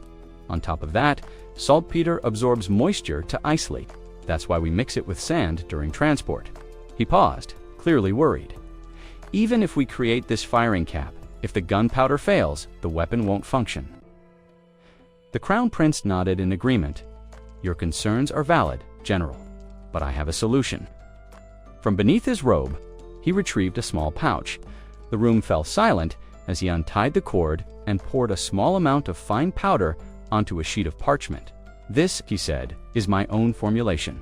I call it silver powder. Minister Jiang blinked. Silver, as in actual silver. With a mischievous grin, the prince dusted the powder across the parchment like a chef seasoning food. No silver. It's a mixture of saltpeter, mercury, and alcohol. The combination neutralizes moisture issues and increases combustion. Artist Dung Ik-hye, who had been silently watching, looked utterly stunned. Seeing his expression, the prince handed him a small hammer. Curious, are you? Go ahead, strike the parchment. Dung Ik hesitated. The task seemed pointless, but he obeyed. With a swift swing, he struck the paper. A flash smoke. Ah! Dung Ik-hye yelped, stumbling backward. It ignited. A satisfied smile touched the prince's lips as the last wisps of smoke curled into the air. He turned to Choi and Li Chan. So, gentlemen, what do you think? General Choi stepped forward, eyes gleaming. With this powder, we could absolutely make it work. Your Highness, this is extraordinary. How did you even think of this? The Crown Prince laughed and flung an arm around Choi's shoulder. Because I'm clever, of course. He added more seriously, this is only the first iteration, but with this design, the powder will be loaded here. He pointed to the marked chamber, and the weapon will fire seamlessly. General, would you like to give it a try? Choi hesitated. May I, Your Highness? The Crown Prince offered a knowing smile. Be my guest. General Choi raised the sleek, unfamiliar weapon and narrowed one eye as he carefully aimed. Like this, Your Highness? He asked, steadying his grip. The Crown Prince gave a slight nod. Around them, the gathered ministers murmured in admiration. Such composure, whispered. Indeed, the general makes it look effortless. Another added, the Crown Prince couldn't help but smirk. These old men get excited over the smallest things, he thought. Li John, who had been silent until now, finally spoke up. If we proceed with this firearm, Your Highness, I believe the mechanism for multiple consecutive shots might not be practical. A single-shot system would be more precise and more suitable. From the back of the room, the Minister of Public Works raised a hand. But, Your Highness, I still don't quite follow the tactic. Isn't a single shot too risky? What if it misses? Minister Jiang stepped forward, taking the weapon from General Choi and examining it thoughtfully. I see now, he said, after a moment. This small protrusion here acts as a sight for aiming. And given the length of the barrel, it seems this design helps improve accuracy. He paused, his brow furrowed. But this doesn't look like it was cast the traditional way. You're correct, Hing replied smoothly. This model will be forged, not cast. That's why I need you to coordinate with the military supply department immediately. They'll need time to adjust production accordingly. The day wore on as Hing and the ministers discussed the intricacies of the new design materials, adjustments, testing methods. Before long, night had fallen, and their meeting finally concluded. Meanwhile, back in the royal palace, the King Hing's father sat deep in thought. I haven't seen the Crown Prince all day, he mused aloud.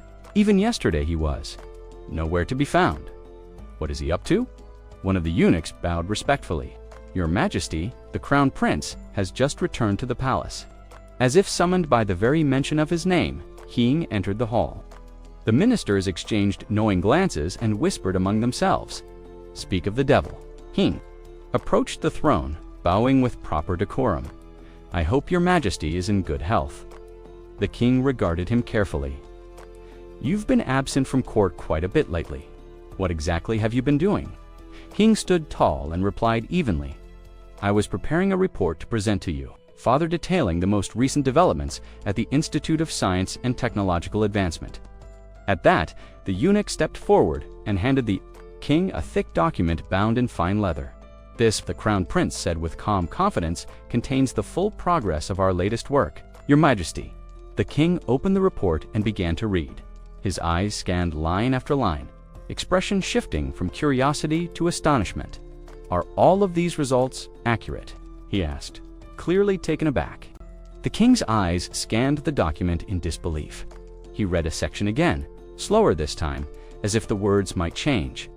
Then, looking up with a mix of astonishment and doubt, he asked, "Crown Prince, is all of this actually true?" He bowed slightly. "Yes, father. Everything in the report is accurate." The king leaned back, stunned. "You're saying? You've created a method to synchronize our calendar with that of the Ming Dynasty tailored specifically for Rosen?" Ming replied calmly. "That is correct, Your Majesty," he continued. "Do you recall the incident during the Gucci Cree ritual a few years ago? The miscalculation in the timing of the eclipse?" The king nodded. "Yes, the ritual was delayed 15 minutes. The court astronomer responsible was punished for that. That incident occurred because our lunar calendar doesn't perfectly align with the Ming calendar," Ming explained. "To avoid that kind of error in the future, I've devised a formula to make the necessary adjustments." The king rested his chin on one hand, rereading the report more carefully. "If this works, it could be quite valuable." Then he asked, intrigued, "Tell me more about this astronomical device you mentioned." Ming smiled slightly. "As the name suggests, it's an instrument for observing celestial events, sunrises, eclipses, lunar phases. It improves accuracy in predictions." The Minister of Revenue muttered under his breath, "I don't understand a single word of this." Ming's expression briefly faltered, but he remained cheerful. "Not to worry. I'll prepare a separate memorial to explain everything in simpler terms for Your Majesty." The king paused, as if considering another question, but stopped himself. Instead, he thought, "This boy, he's already thinking about diplomacy with the Ming." Ming, meanwhile, had his own thoughts. Accurate celestial tracking would soon become a key issue in foreign policy between the Ming Dynasty and Yoshan. That's why, in his memorial, he had recommended modifying their existing lunar calendar. Rather than creating an entirely new system, the king nodded slowly. "We'll deal with this for now. We'll discuss it further when the time comes." Ming lowered his gaze. "Understood, father." Despite the innovations described in the report, there were still many other achievements the Crown Prince hadn't mentioned. This omission did not go unnoticed. The king raised an eyebrow. "Crown Prince, I don't see anything in here about military developments." Ming hesitated. "Those projects are being handled with the highest level of confidentiality." "Request a little more time, Your Majesty." The Minister of Revenue glanced sideways, growing more suspicious. What on earth are they hiding? Then Ming made a request that pushed the king's patience to its limit. "We would like to request additional funding, though we are still slightly behind schedule." The king's face darkened. "You dare ask for more money without showing me any results?" His voice was low but heavy with warning. Ming didn't argue. Nor did his closest advisors, Choi H-san and Lee J-n. They stood firm, silent, and resolute, refusing to reveal anything further. That night, the king paced his private chambers, too restless to sleep. Do I wait for Ming's next report? Or do I confront him now? Just then, the royal eunuch entered and bowed. "Your Majesty, the Crown Prince has arrived. Let him in, at once." Ming entered quietly. The king leaned forward, curious. "Why are you here at such an hour?" "Forgive the intrusion, father," Ming said respectfully. "I don't bring news, but I do have a request. I need access to the military training. Unit both, officers and soldiers." A few days later, those soldiers were seen heading toward the research division. From that moment forward, they refused to speak a word about their assignment. They were transferred to an undisclosed location, walled off with tall fences and guarded day and night. Every so often, thunderous explosions echoed from behind the walls. At the facility's entrance, a sign had been posted in large letters. Area 51. Ming had introduced the name to the king, though His Majesty was visibly puzzled. Area 51. What does that mean? Even the ministers were baffled. "We're not sure either, Your Majesty," one admitted. "But ever since the sign went up, people have started using a new phrase game changer." "Game changer?" the king asked. "What on earth does that mean?" "I believe it's a Western expression," the minister replied sheepishly. Since establishing Area 51, Ming's routine had changed drastically. Each morning between 6 and 7, he rose early to complete his duties as Crown Prince. Immediately after, he headed straight to the Military Research Institute, hidden behind those walls. There, something transformative was taking shapes. something even the king couldn't yet imagine. Yang was a whirlwind. Of motion these days, so much so that he'd taken to riding on horseback to cut down on travel time. The unusual sight of the crown prince galloping through the streets became a spectacle in itself, drawing murmurs and curious glances from the townspeople. In the capital of Haiyang, nothing stayed unnoticed for long. 2 high-ranking officials spotted him racing by dust, swirling behind his steed. One furrowed his brow. "Have you seen this? The crown prince seems unusually driven lately." The second minister crossed his arms. "I've been wondering the same. What is he working on that demands this level of urgency?" Back at court, the murmurs turned into formal concerns. A senior official from the Ministry of Revenue stepped forward and addressed the king. "Your Majesty, we can no longer turn a blind eye. We must investigate the crown prince's activities. The budget he's using must be accounted for." Another minister added, "Yes, sire. It is imperative that we verify the funds are being properly allocated." The king, sitting with a contemplative expression, nodded. "It seems you're all in agreement. Truth be told, I've had similar concerns. Let us summon the crown prince at once." The chief steward bowed low. "As you command, your majesty." Soon after, Hing stood before his father, lowering his head respectfully. "Please forgive my secrecy, father. What I'm working on is of utmost importance to Osan's national security. I cannot reveal any details until it's ready. I ask for patience, not out of arrogance, but necessity." The king studied his son's face, noting the flicker of tension behind his calm demeanor.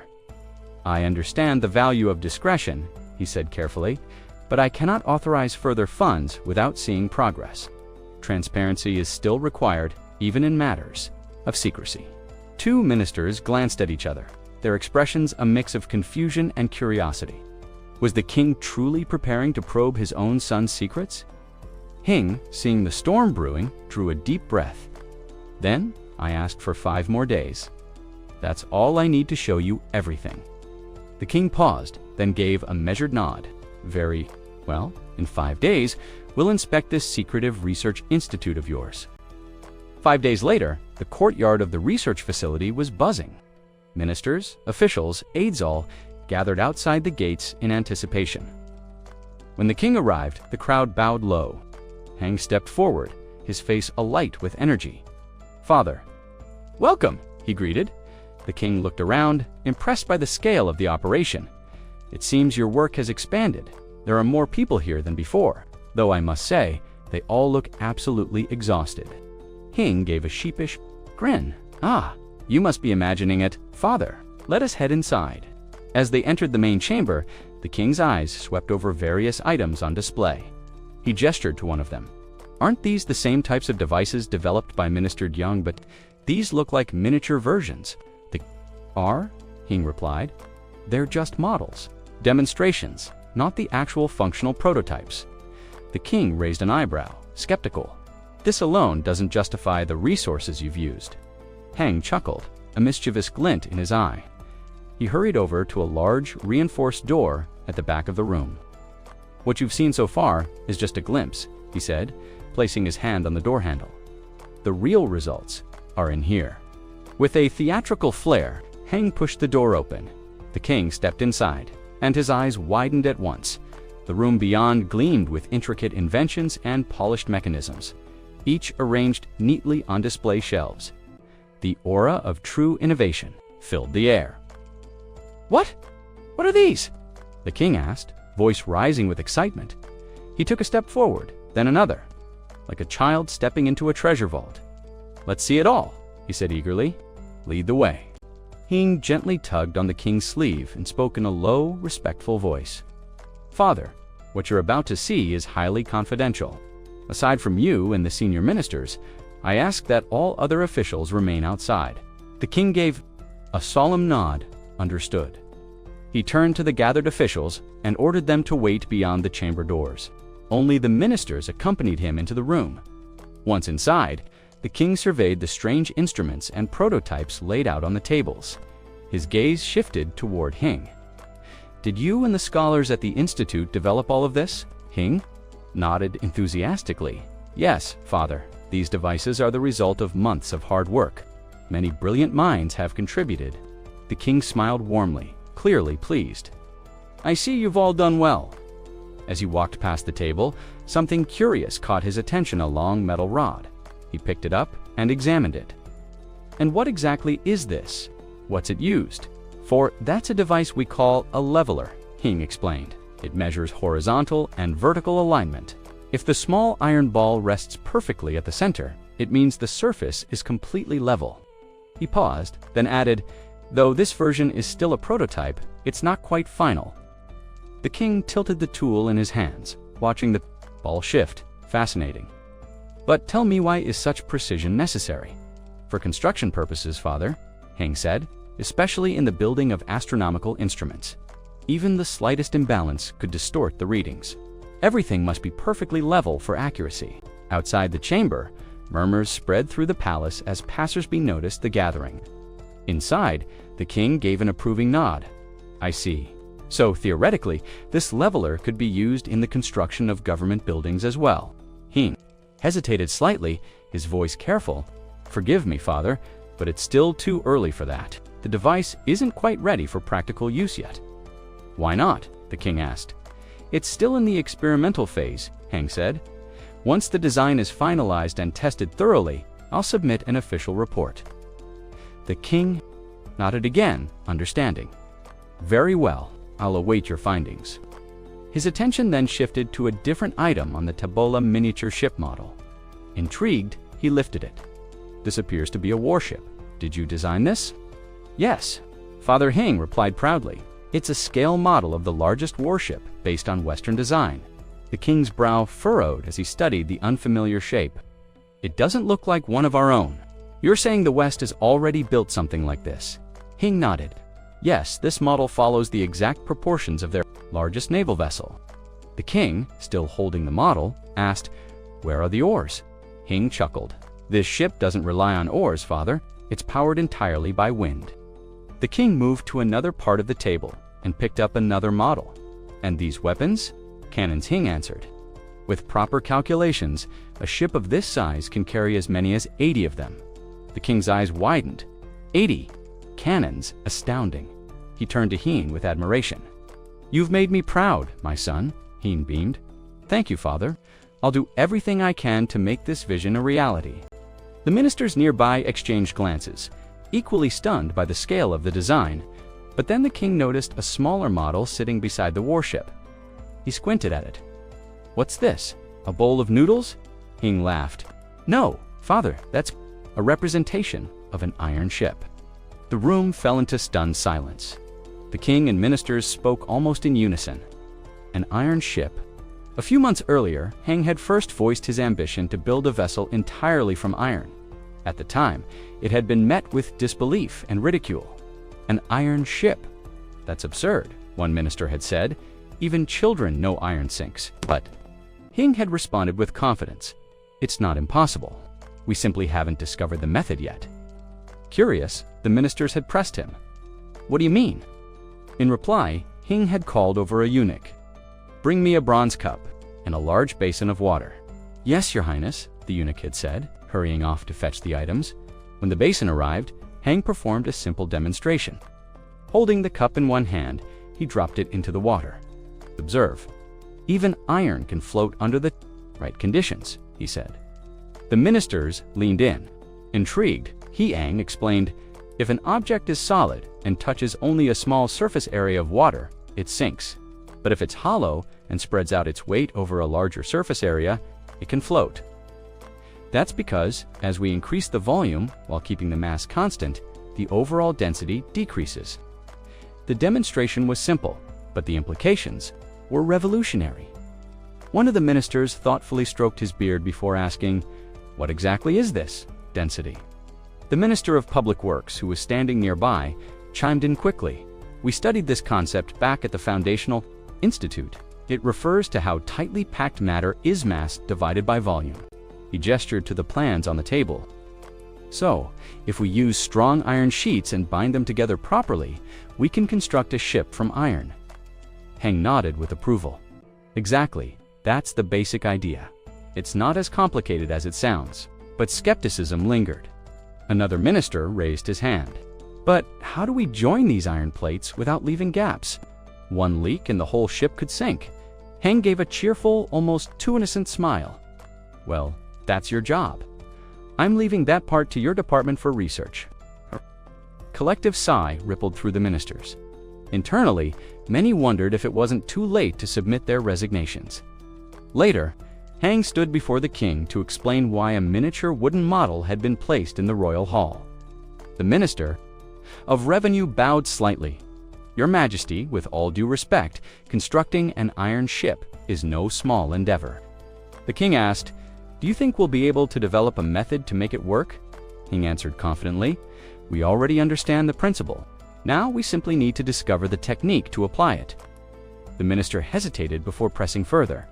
"But, Crown Prince, the issue is not just how, it's also when. We don't know how long it will take." King Taejong turned to Heng with concern. "Then tell me, will I live to see this iron ship launched while I'm still on the throne?" For a moment, Heng was caught off guard. But then, after a pause, he said sincerely, "Perhaps. Not even I will see it during my own reign." The room fell silent. "You still want to proceed?" the king asked, surprised. "Even when we can't measure the cost or time required." Heng met his father's gaze, his voice steady. "For the future of Yoshan, we must do it. Please place your trust in me." The king leaned back, visibly impressed. One of the ministers muttered under his breath, "This boy's got nerves of steel." Another nodded. "Even so, every strange thing he's attempted so far has somehow worked." The king exhaled. "Very well, proceed, but we're not sinking royal funds into this blindly. I expect detailed plans and regular progress reports." Heng smiled. "Yes, father, I'll make sure of it." As they continued inspecting the various prototypes in the room, the king pointed at a peculiar object in the corner. "What is that strange contraption?" Heng perked up. "Ah, that's called Heron's steam ball, father." "Steam ball?" The king echoed. "Yes," Heng said.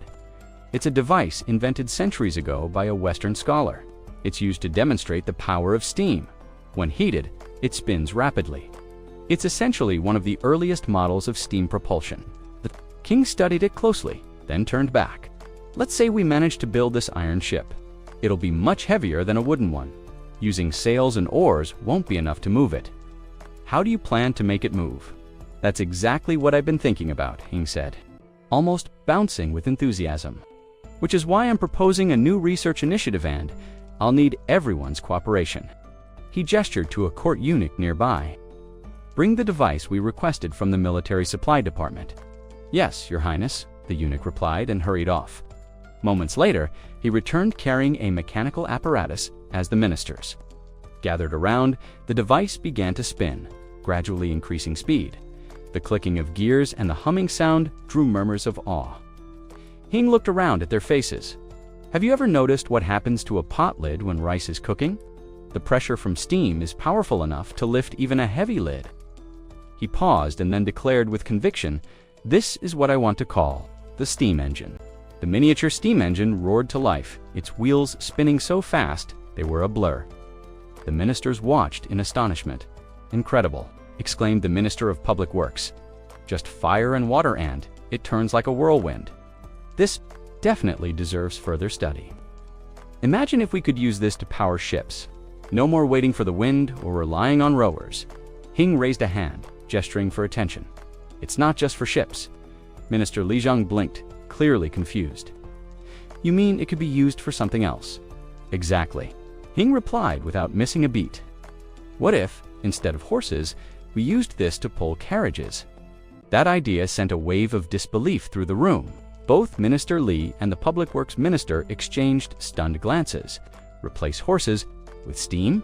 The scene shifted to King Taejong's chamber, where Heng was now presenting his invention directly to the monarch. The king sat in quiet thought, studying the strange device. "You expect this machine to pull a cart?" the king asked. "That seems far-fetched." "What part is unclear, father?" Heng asked respectfully. The king leaned forward. "If it relies on fire and water, wouldn't we need to carry both with us on the cart? That would take up space needed for cargo, wouldn't it?" Heng nodded, silently impressed, as expected. King Taejong was as sharp as ever. Outwardly, he remained composed. "I understand your concern," he replied, "but this engine produces immense power for its size. It could pull not just one cart, but several at the same time." Taejong raised an eyebrow. "Several carts? That seems ambitious."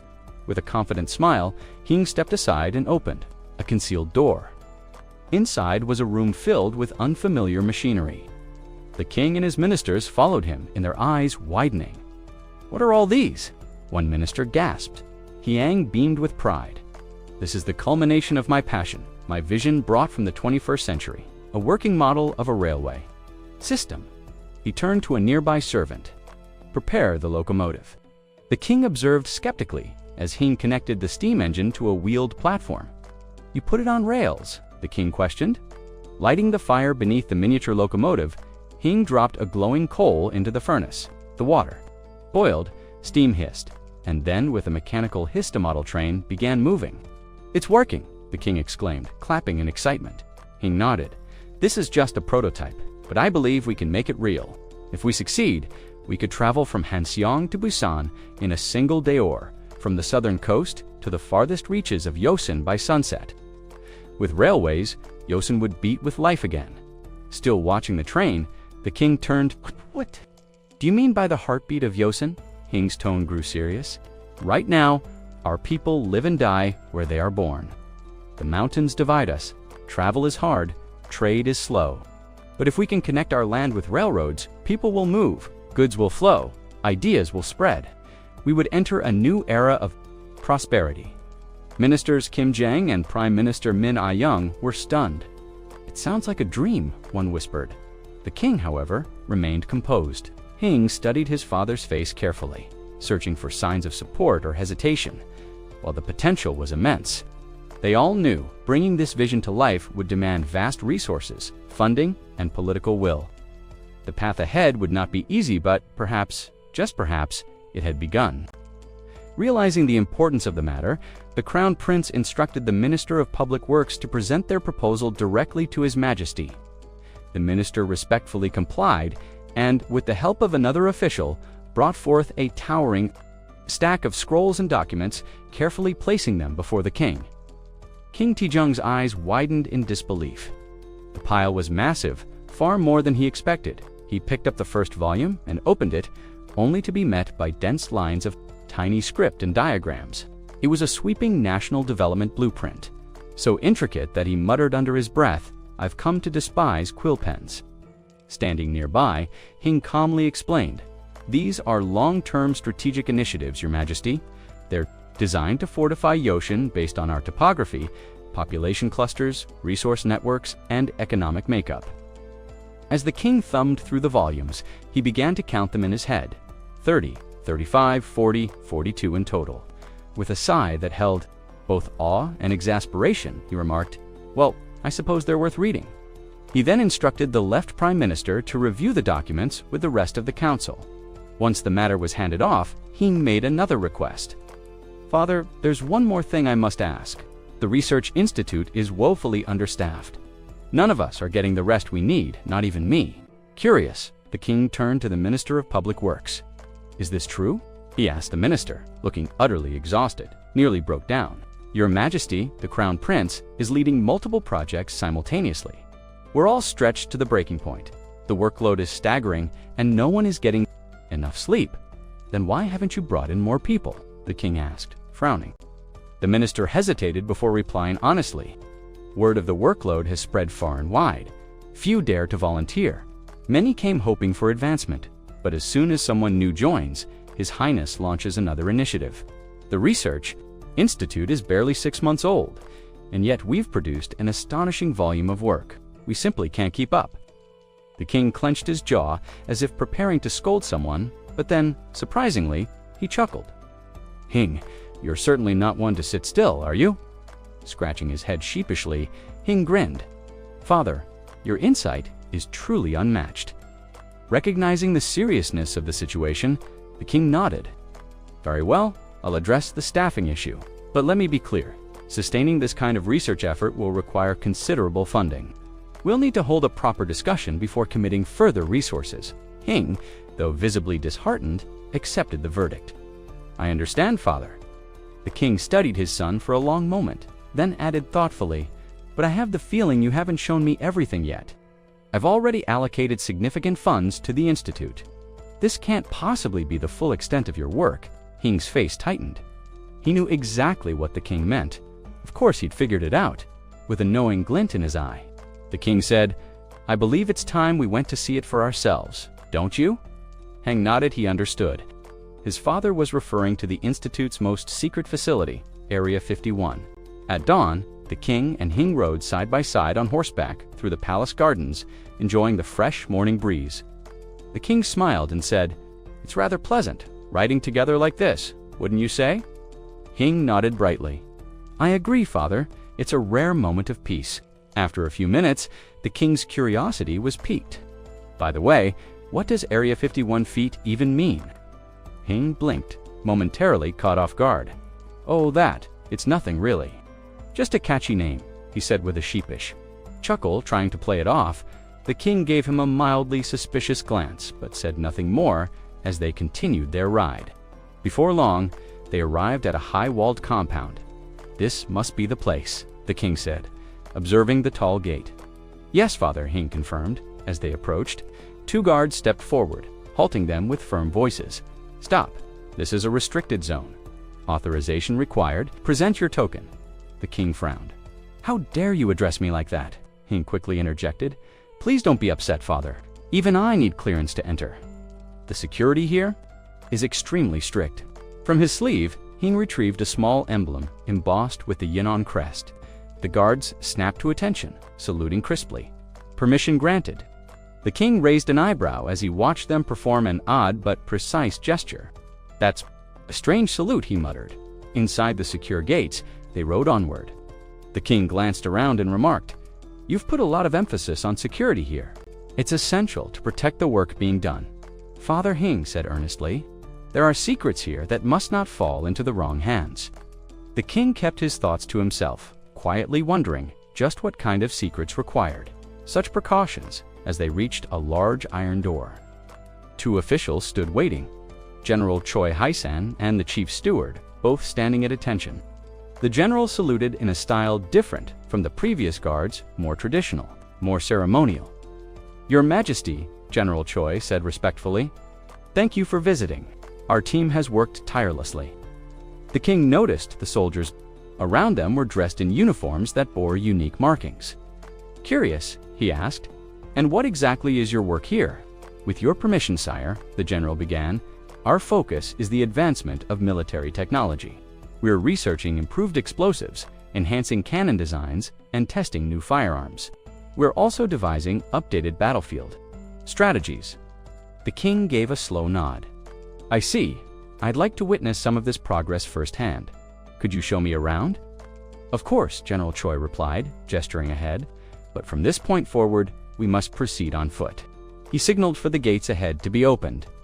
The king watched as the heavy doors creaked apart. What could be behind such heavy barriers? He wondered silently. They stepped into a vast courtyard, where rows of experimental military equipment were arranged for display. The king's eyes widened. "That's gunpowder, isn't it?" "Yes, Your Majesty," the general confirmed. "We've developed a new formula far more potent than what Zoan currently uses." The king stroked his beard thoughtfully. "May I explain further?" the general asked. "Please," the king said. Leading them toward a table, the general pointed to 2 powder samples. "This light brown powder is the standard formula we've been using. We refer to it as original gunpowder." He picked it up, letting some of it sift through his fingers, and "this darker substance," he continued, "is the enhanced version. It's twice as powerful." The king took the sample in his hand, examining its color. "It's definitely darker." "What makes it different?" "Allow me to elaborate," the general said. "The core ingredients remain the same. We begin by mixing them, then we dampen the mixture with water to form a paste. After drying, it's ground and sifted similar to preparing fermented tofu. Up until now, the method is identical." He paused, then added, "The crucial step comes next. We introduce graphite into the mixture, the cane having mentally pieced together the gunpowder making process. suddenly understood what Hing had been asking the miners to retrieve graphite. General Choi confirmed this realization. "Yes, Your Majesty," he said. The king, intrigued, asked, "And what exactly is its purpose?" General Choi replied, "It serves many functions, but when blended with gunpowder, it prevents moisture from seeping in and reduces the risk of accidental detonation. Moreover, it enables us to remove sulfur from the formula entirely." The king's eyes widened. "No sulfur? But isn't sulfur essential for gunpowder to explode?" General Choi nodded respectfully. "It's true that sulfur has been a key component for centuries. However, we've found that the mixture still combusts reliably without it." The king leaned forward. "That seems dangerous. Are you absolutely sure it's safe?" "It does come with a trade-off," Choi admitted. "Without sulfur, the powder becomes more stable, but also harder to ignite. A standard fuse won't be enough." "Then how do you ignite it?" the king asked. In response, General Choi held up a curious bronze object. "With this, Your Majesty. We call it a Freena bronze firing cap. It holds the ignition powder designed by the Crown Prince himself." The king inspected the device, clearly fascinated, using a separate kind of powder just for ignition. "Isn't that overly complex?" Choi smiled. "Rather than explain, I believe a demonstration will clarify everything. Please, follow me to the testing ground." When the king and his ministers arrived at the open field, they were taken aback by its size. The king pointed to a line of straw mannequins. "Those must be the targets." General Choi gave the signal for the exercise to begin. 2 soldiers stepped forward, each holding a strange new weapon. The ministers whispered among themselves, confused. "What are those? They don't look like any weapons we've seen." Hing grinned. "Gentlemen, those are the new firearms we've developed." As the soldiers began loading the weapons with powder and shot, General Choi narrated the process for the king. "They're inserting the ignition cap now. Once sealed, the charge can only be fired with the trigger." The soldiers raised their weapons and took careful aim. General Choi gave the command, "Fire." The sharp cracks rang through the air as the weapons discharged. The bullets hurtled across the distance, striking the targets with immense force. The sheer impact stunned the onlookers. The ministers gasped, eyes wide. Incredible, even from so far away, the power doesn't fade. The king remained silent, deeply impressed. What he had just witnessed was not merely an invention, it was a revolution. The crown prince inhaled deeply, a satisfied smile on his face. "This air, even sulfur pales in comparison," he remarked, his gaze fixed on the weapon before him. "Bows are limited by range. Guns have always carried that flaw. But this invention breaks that boundary. Its destructive force is immense, truly a pinnacle of weaponry." Hyun, standing nearby, was pleased by the praise but maintained a modest tone. "You honor me too greatly, Your Highness. This success belongs to the tireless efforts of our artisans and officials. I merely guided the vision." An official stepped forward, proposing a name. "We suggest calling it the Armored Weapon Cannon." The prince turned toward General Choi Orsan with interest. "A fitting title. Bring it here, I want to inspect this marvel personally." But General Choi raised a hand, caution in his voice. "Before that, Your Highness, I must first present another kind of explosive material." The prince raised a brow. "Another? What do you mean, Choi?" "Yes, Your Highness," Choi replied.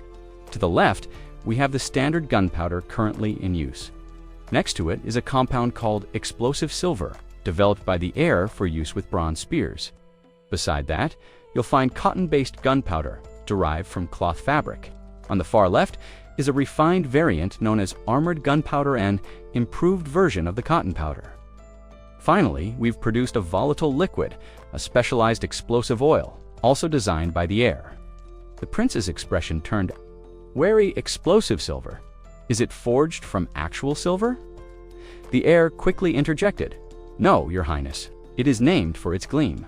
The main component is mercury. While mercury is still a costly material, it is far more abundant than silver, and only a small amount is needed, primarily for triggering the blast." This explanation eased the prince's concern. "I see. And what of this explosive oil?" Choi gestured, and a servant brought forth a sealed wooden box. At the prince's command, the box was opened. As a precaution, Choi advised both the prince and the heir to stand back slightly. "It is unpredictable," he warned. As the lid came off and the contents were revealed, the prince leaned in with curiosity. "Truly remarkable," he murmured. "Your ingenuity knows no bounds." The heir, though quietly proud, remained reserved. "Your words honor me, father, but this weapon, as it stands, cannot yet be deployed." The prince looked puzzled. "And why not?" Hong explained gravely. "This oil is highly reactive. During transport, even a jolt or a collision between barrels could ignite it instantly. In warmer seasons, especially spring and summer, the risk multiplies. The oil's production involves concentrated acids, which become dangerously unstable in the heat. Manufacturing it is no small feat, requires the utmost care and precision." The prince fell silent, weighing the words with newfound respect for the complexity and danger behind such innovation. As the weight of the revelation settled in, the prince furrowed his brow with concern. "It truly does sound like a volatile weapon," he murmured, visibly uneasy. General Choi stepped forward with a firm voice. "That's why we've taken it further. We've developed something new, armored gunpowder. It's a compound created by carefully blending cotton gunpowder, explosive oil, and citrus oil in precise proportions." The prince blinked in surprise and turned to Huyang. "You included explosive oil, but you just mentioned how unstable that was." Choi Hessen calmly clarified, "The cotton powder and citrus oil act as stabilizers. Your Highness, they neutralize the volatility of the explosive oil, making it far safer to handle." Understanding began to dawn on the prince, though another question quickly followed. "Then why call it armored gunpowder?" General Choi paused, then awkwardly admitted truthfully, "I don't quite know myself." At that moment, Hoon jumped in smoothly. "Ah, it's in honor of your Majesty's support. It's because of your grace that our soldiers can now wield this explosive so effectively. That's the inspiration behind the name." But in truth, Huyang concealed the real reason. He couldn't possibly confess that the term originated as a covert abbreviation, inspired by weapons technology from Nazi Germany. Even if it cost him his life, that secret would remain buried. The prince, beaming with pride, clapped a hand on Hyong's shoulder. "You've done extraordinary work, my son. This new weapon and the explosives will be powerful tools for Joseon. Our strength will grow, and with it, our prosperity." He then turned to the left minister. "How soon can we begin mass production?" The left minister bowed. "First, Your Majesty, we must calculate the costs involved." "And what would those be?" the prince asked. Hoong answered, "Approximately 30% more expensive than producing an equal amount of traditional armored powder. However, because of its potency, we only need half the usual quantity to achieve the same effect," he continued with a tone of caution. "Unfortunately, the challenge lies in sourcing the raw materials. Saltpeter and sulfur are already in short supply, and the cotton fabric must be exceptionally pure, free of stray fibers. But the greatest hurdle is the explosive oil's key component, citrus oil. It's derived from animal fat, pigs, and cattle, to be exact." At this, the prince's expression twisted with dismay. "In a time with no petrochemical infrastructure, perhaps I would have been better off not knowing such a devastating substance could even be made." Huang stepped closer and placed a reassuring hand on his father's arm. "Don't despair, father. Abandoning national defense leads only to ruin." "I know that," the prince sighed, "but Joseon's current state, it's hard to see the way forward." With unwavering conviction, Hu Hong reminded him, "Wasn't it you who began these reforms to face such hardships head-on?" He pressed on, his voice rising with passion. "Right now, General Choi, Lord Nairun, Master Young BTOA, and many other officials and artisans are working tirelessly to solve these problems. Survival demands effort. Giving up is the same as surrendering to death." Those words lit a fire in the prince's heart. His shoulders squared, his eyes sharpened. "You're right. From the moment I claimed the throne, I vowed to give my all for the prosperity of Joseon." Turning to his gathered officials, he declared with renewed strength, "My loyal servants, stay focused, and give everything you have to ensure the success of our reforms." The officials, deeply moved, shouted in unison, "We pledge to give our utmost efforts." The prince smiled with satisfaction. "Good, we are one." Many years later, the palace was quieter, but the memory lingered. One by one, the officials let out weary sighs. If only we hadn't decided to investigate Area 51. One muttered, Dot. Another grumbled. We wouldn't be drowning in endless paperwork and planning now, Tall. LG Wang slapped a palm over his mouth. There I go again, this cursed tongue of mine. I should have kept quiet. Truly, trouble always starts with the mouth. Their collective exhaustion was clear. The cost of ambition weighed heavily, especially for those who dared to peer too deeply into secrets meant to remain buried. As King Cheng-mi prepared to depart, he turned to the Crown Prince, unable to hide the pride in his voice. This is an extraordinary achievement, he said. I will allocate whatever resources are necessary. We must begin mass production of this gunpowder immediately. I want every soldier in Joseon armed with these advanced weapons. The Crown Prince Hun bowed respectfully. I shall carry out your command, your majesty. But as the king's gaze wandered over the pale, gaunt faces of the artisans who had made it all possible, concern crept into his heart. They looked utterly exhausted, worn down by relentless labor. They must have endured incredible hardship. The king thought with quiet sorrow. He turned to General Choi and asked, Tell me, how exactly was the musket completed? With emotion brimming in his voice and tears nearly falling, General Choi responded joyfully, Yes, your majesty. In order to create a rifled musket, every single tool had to be crafted from scratch, the Crown Prince added. When I first made the request, I remembered the artisans whispering among themselves, worried and unsure. His Highness wants us to forge a rifling rod. One artisan had said nervously, Can we use the old anvil? I don't know, the other replied. But if it's the Crown Prince's order, we must try. Just then, a messenger burst into the workshop, shouting, The Crown Prince has sent the materials. Heads turned as a long metal rod was brought in. Without delay, Crown Prince Hun gave the command to begin. Artisan Dan took charge of coiling the rod into a rifling tool. Another artisan set the rod into the prepared casting frame, while Artisan Kim began forging it using a specialized belt. The Crown Prince reminded them sternly, once the gaps are filled, use the file carefully to smooth the surface. Make sure the frame is sealed completely. Yes, Your Highness, they all responded in unison. Determined, the Crown Prince grabbed a horn and bellowed orders to his officials. Move quickly, everything must be done perfectly. Go. Though panic surged in their hearts, the artisans threw themselves into their tasks. Some were so overwhelmed they nearly wept, wondering, Can we really do this? But through sheer determination and tireless effort, 5 prototype muskets were completed. These are true masterpieces, the Crown Prince declared proudly, forged with blood and sweat. At a remote testing site, Area 51, the Crown Prince stood silently, eyes sharp with resolve. The weight of history hung in the air. Soldiers and artisans alike held their breath, knowing that this moment was about more than testing weapons. It would shape Joseon's future. The Crown Prince gave his instructions with a steady voice. Let's begin. First, we test if the musket can handle the gunpowder. Yes, Your Highness, came the reply. The old model used 1 hectogram of powder, he noted. Let's start with half that. Everyone nodded in agreement. Number 1 dared make a mistake. All focus was directed toward the trial. General Choi raised his hand and commanded, Fire. 2 bullets burst from the musket's barrel, cutting cleanly through the air. Everyone watched their flight in tense silence. What's the result? The Crown Prince asked, barely hiding his excitement. General Choi responded with a mix of joy and relief.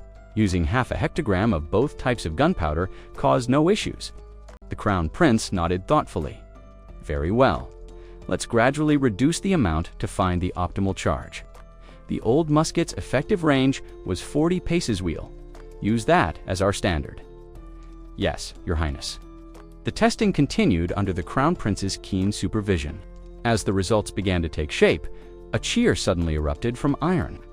Overwhelmed with excitement at the success unfolding before them, the musket fired cleanly. Bullet struck the target squarely from 40 paces. Its force suggested it could reach even farther. A quiet satisfaction flickered in the Crown Prince's expression as he replied with measured calm. Iron's eyes lit up. Then let's push it 50 paces next. This is exhilarating. At his signal, 2 more shots rang out, shattering the air with a thunderous crack. Smoke curled lazily above the field, a ghostly reminder of the muskets. Raw power. Li Jun, unable to contain his excitement, burst out, "Your Highness!" The secondary powderette let the bullets reach 70 paces, astounding. But as the words left his mouth, his voice wavered. His joy gave way to hesitation, his brow furrowing. But it's only a partial success.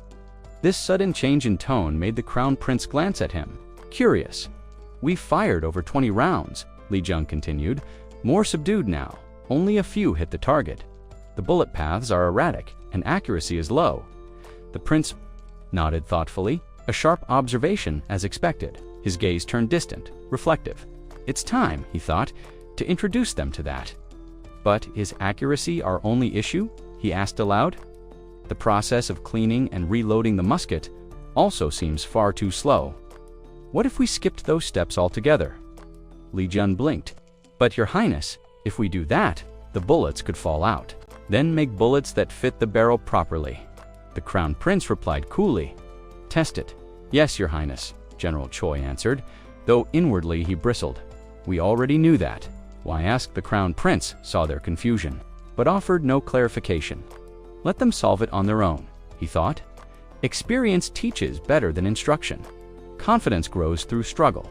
After a period of trial and error, General Choi and Hae-san returned to report. We followed Your Highness's recommendation, but the residue left behind blocked the next shot. I see, the Crown Prince mused, brows slightly raised. Then cleaning is still required. He let the silence hang before posing another question. But on a battlefield, when cavalry charges swiftly, will there be time to clean the barrel? General Choi opened his mouth, then closed it again. No, Your Highness, he admitted, flustered. Beside him, Li Jun scratched his head, clearly at a loss. Then what do we do? The Crown Prince looked on in silence, disappointment flickering across his face. Must I guide them again? But before he could speak, General Choi's eyes suddenly lit up. What if we carved grooves inside the barrel? Li? Jun turned, startled.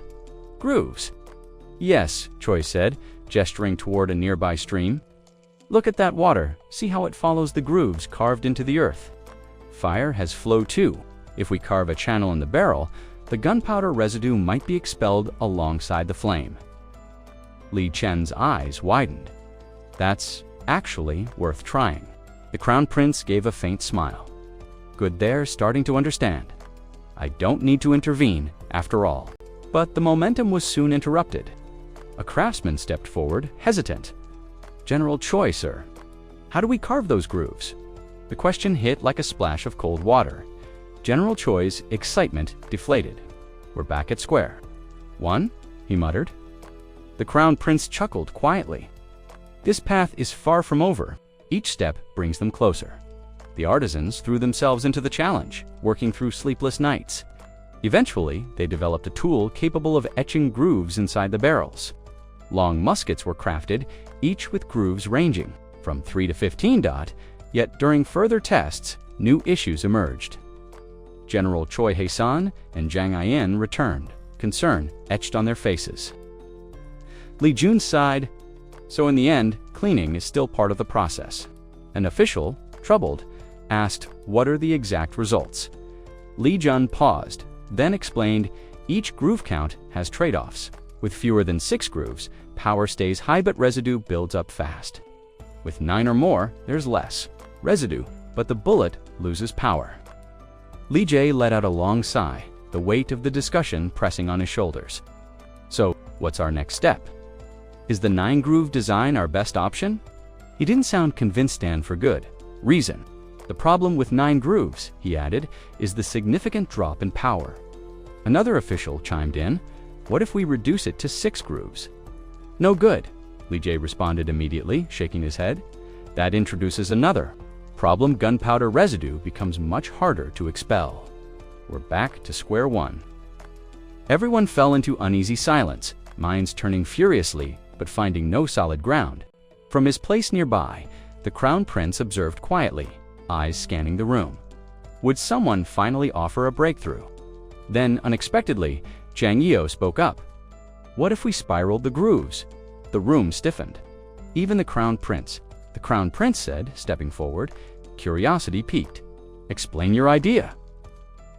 Jang Yeo nodded respectfully. Yes, Your Highness. If we spiral the interior grooves, the gunpowder's path becomes longer. That means even with just 6 grooves, the extended pathway might allow residue to escape more effectively, and the spiral would channel the explosive force more efficiently instead of losing it straight through the barrel. A hush fell as, brilliant, Your Highness. This might be the breakthrough we've been waiting for. The Crown Prince didn't hesitate. Then we proceed to testing. Begin preparations. A flurry of activity followed.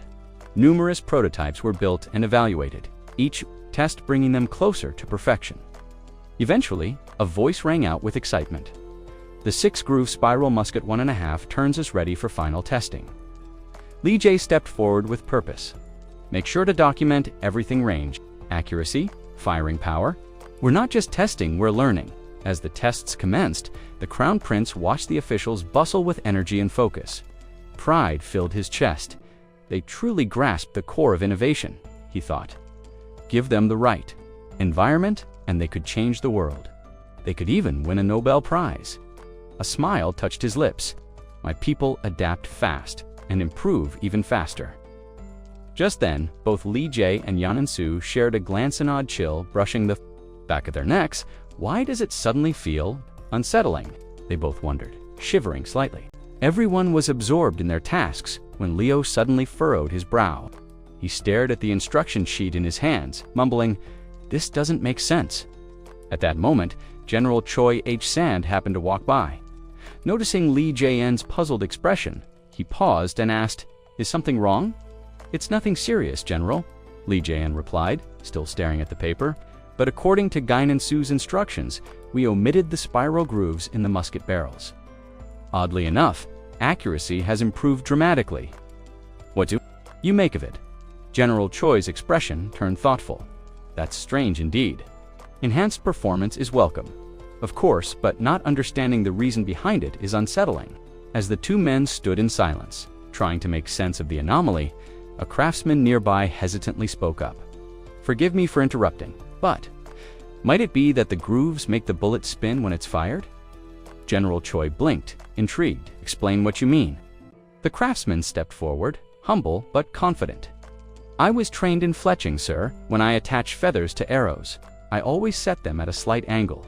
This makes the arrow spin during flight, which helps it fly straighter and more sticky." In wind, both Lee Jae-en and General Choi were astonished. They immediately began jotting down notes, documenting the craftsman's insight in detail.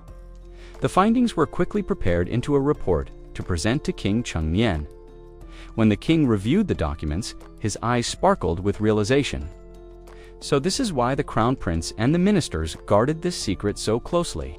If this method leaked, it would surely be stolen by our enemies. With renewed determination, he commanded, "Bring the forge here at once. This advancement must be put into full production." Without hesitation, he threw the bundle of classified research into the forge's flames, ensuring the Dynasties. Secrets were preserved by fire.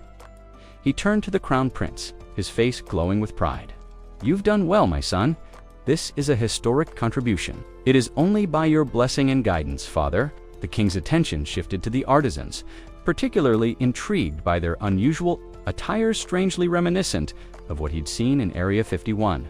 After a moment, he asked, "Before we continue, are there more innovations to show me? And also, what is the story behind those garments?" "There are still a few developments left to reveal, Your Majesty. Chief Steward, please bring forth the next item." With a formal gesture, the Crown Prince presented it. "Father, allow me to introduce the mounted armored weapon, the mini pistol." The king's eyes widened in surprise. "A pistol? Bring it closer." Taking the weapon in hand, the king turned it over with curiosity. Such an odd little device. Noticing the 6 chambers, he asked, "Can it truly fire 6 times in succession?" The king muttered, while the gathered officials exchanged hushed whispers. Beaming with pride, the Crown Prince explained, "The design originated in Area 51. one of their mechanical masterpieces. Unable to contain his excitement, King Chung Nian ordered, "I want to see it in action." Immediately, General Choi took his position, lifted the pistol, and fired 6 rapid shots, each one striking the target with precision. The officials erupted in applause. Remarkable, General Choi. A flawless demonstration. Crown Prince Haeyong stood tall, his heart swelling with satisfaction. This was worth every effort. One of the officials stepped forward. "May I inspect the target?" "Of course," General Choi said, stepping aside.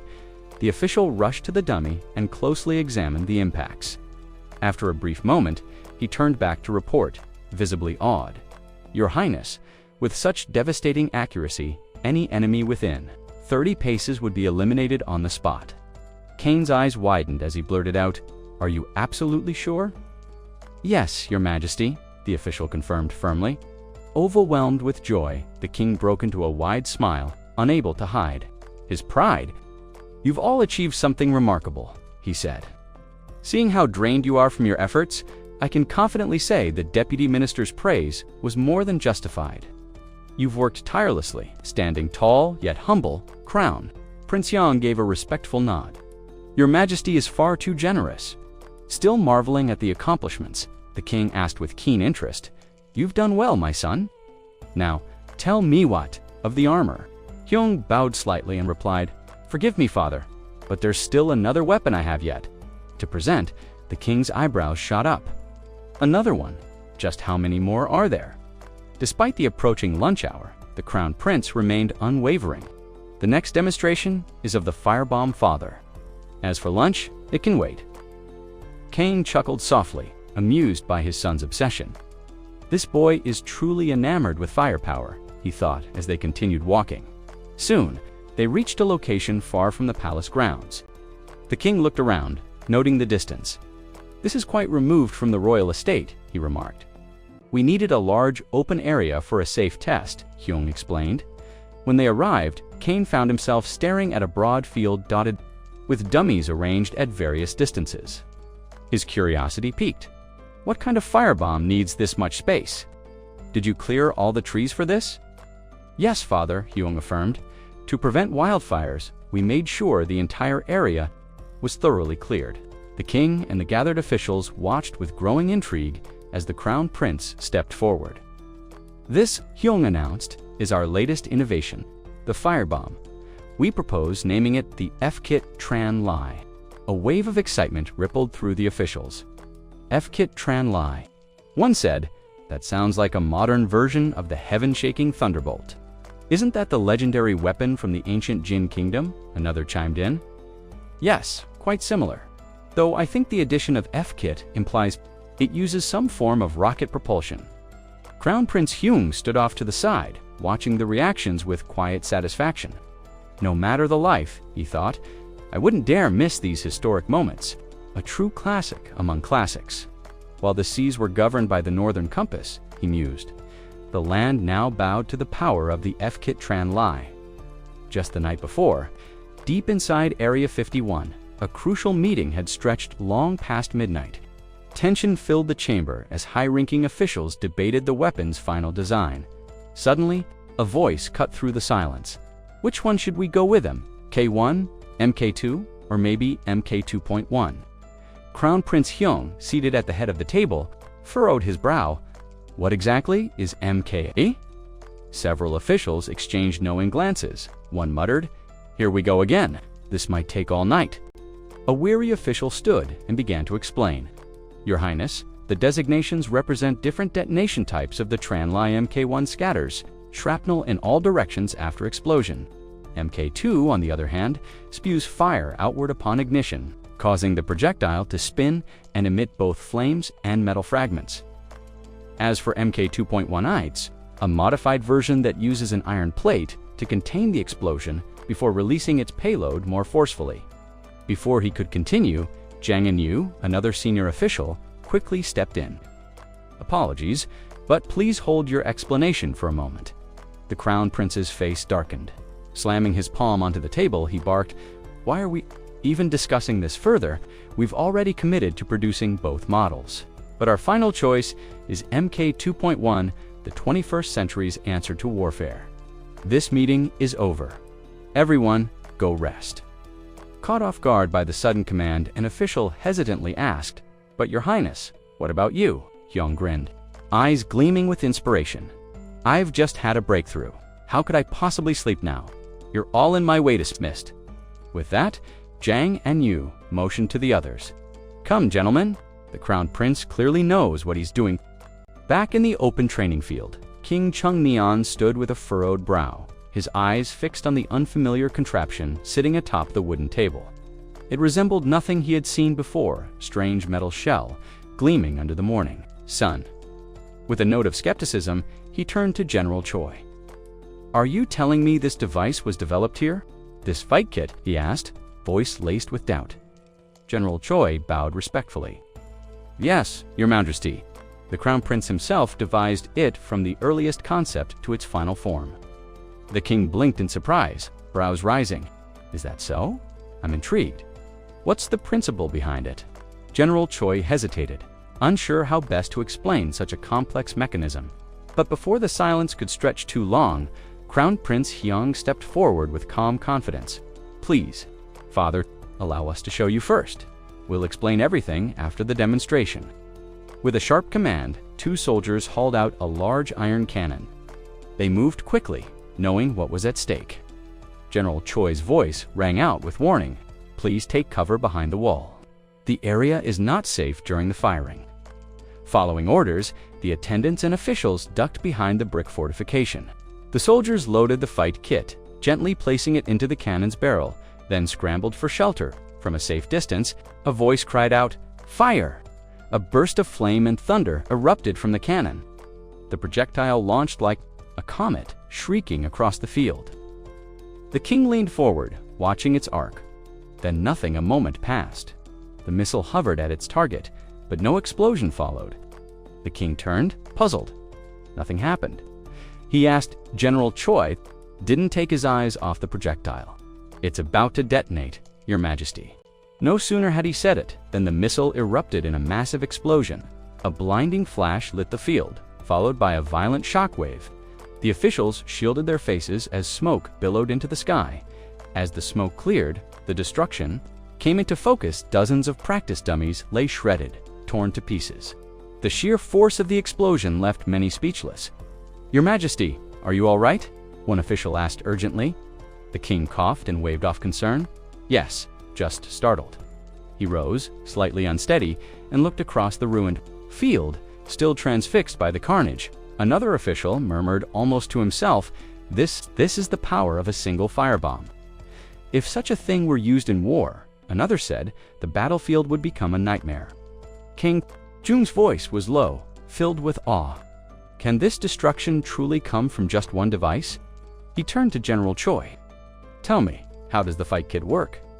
General Choi stepped forward again, composed. "Of course, Your Majesty.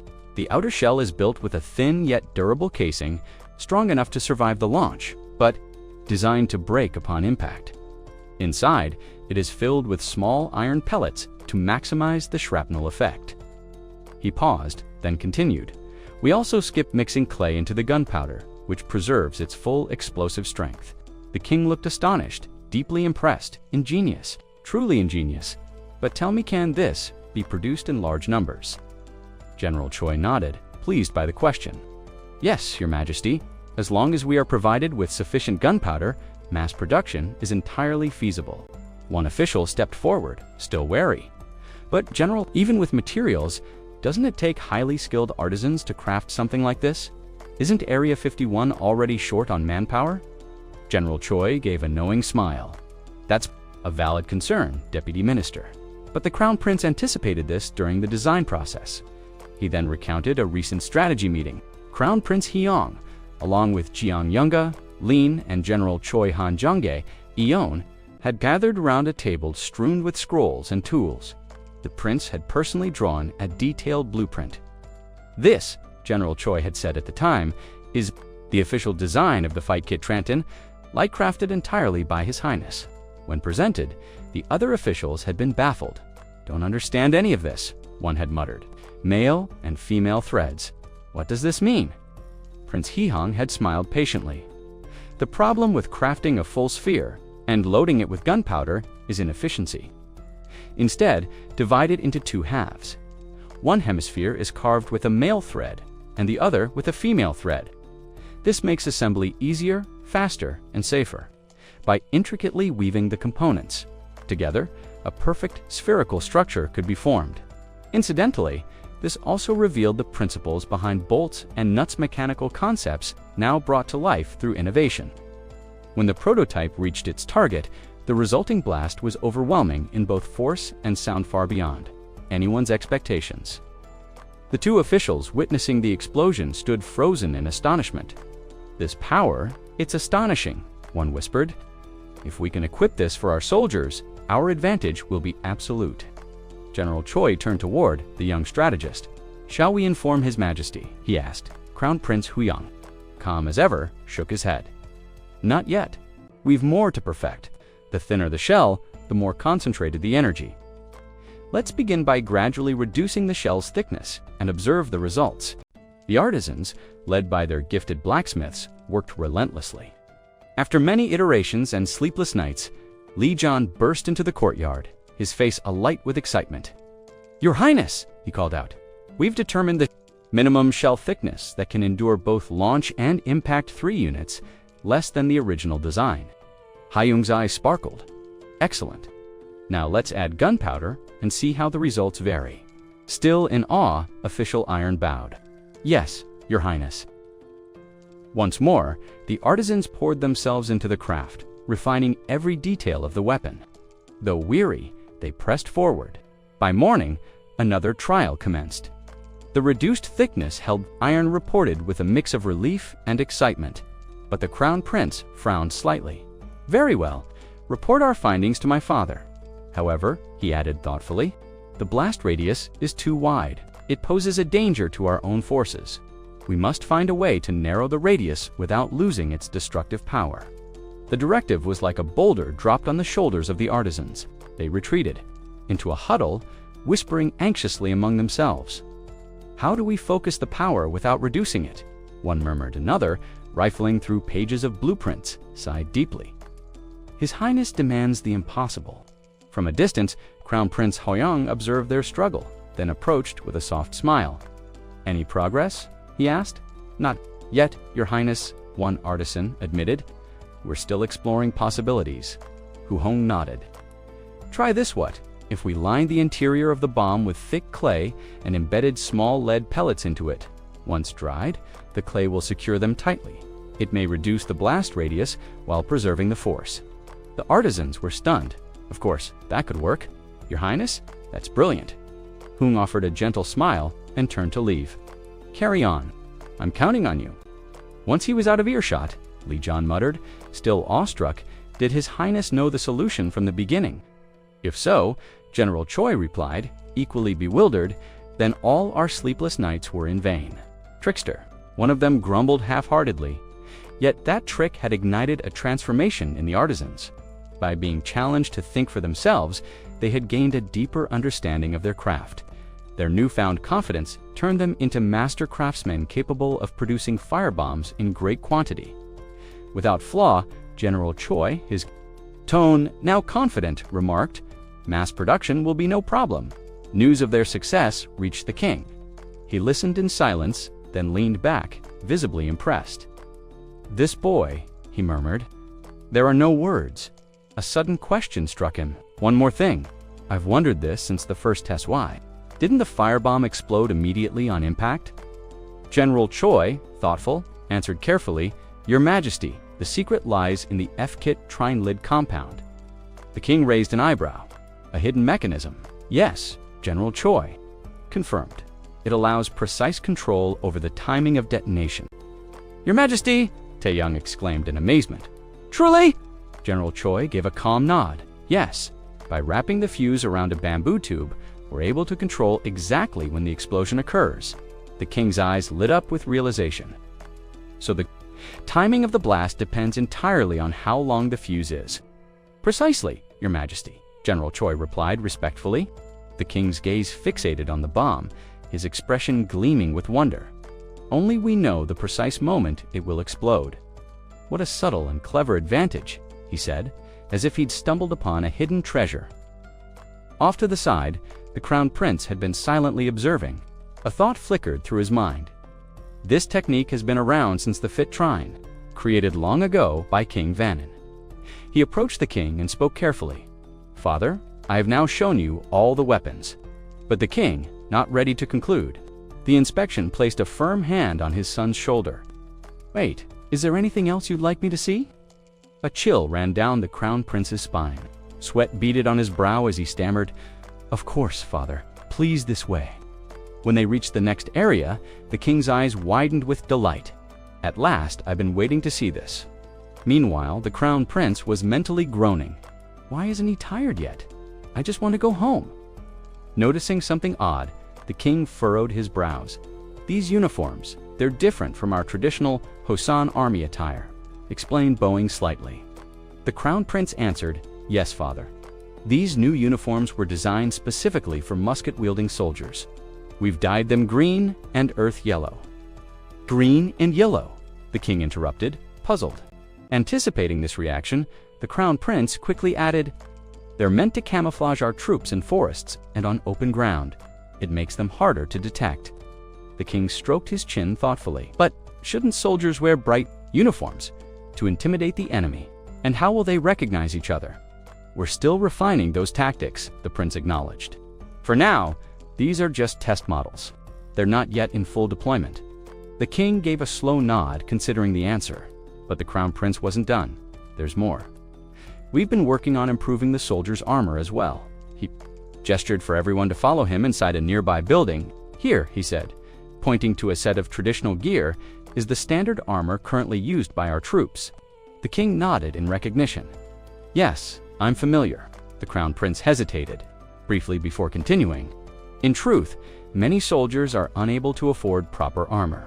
Since they must often procure it themselves, the quality varies greatly. Due to financial hardship, many are forced to wear inferior protection." The officials behind the king exchanged glances, taking note of the prince's words. The king, arms crossed, listened intently. "This is lamellar armor, used since the later years of the previous dynasty," the prince continued. "It has layers of silk lined with iron plates, excellent for defense. But," he added, "it has problems. First, it takes too long to make. Each tiny iron plate must be crafted and riveted by hand. That's labor-intensive and slow." He paused for emphasis before moving on. "Second, the materials silk, iron, fur, expensive. Third, while it does protect against arrows, it leaves the underarms and sides exposed in close combat.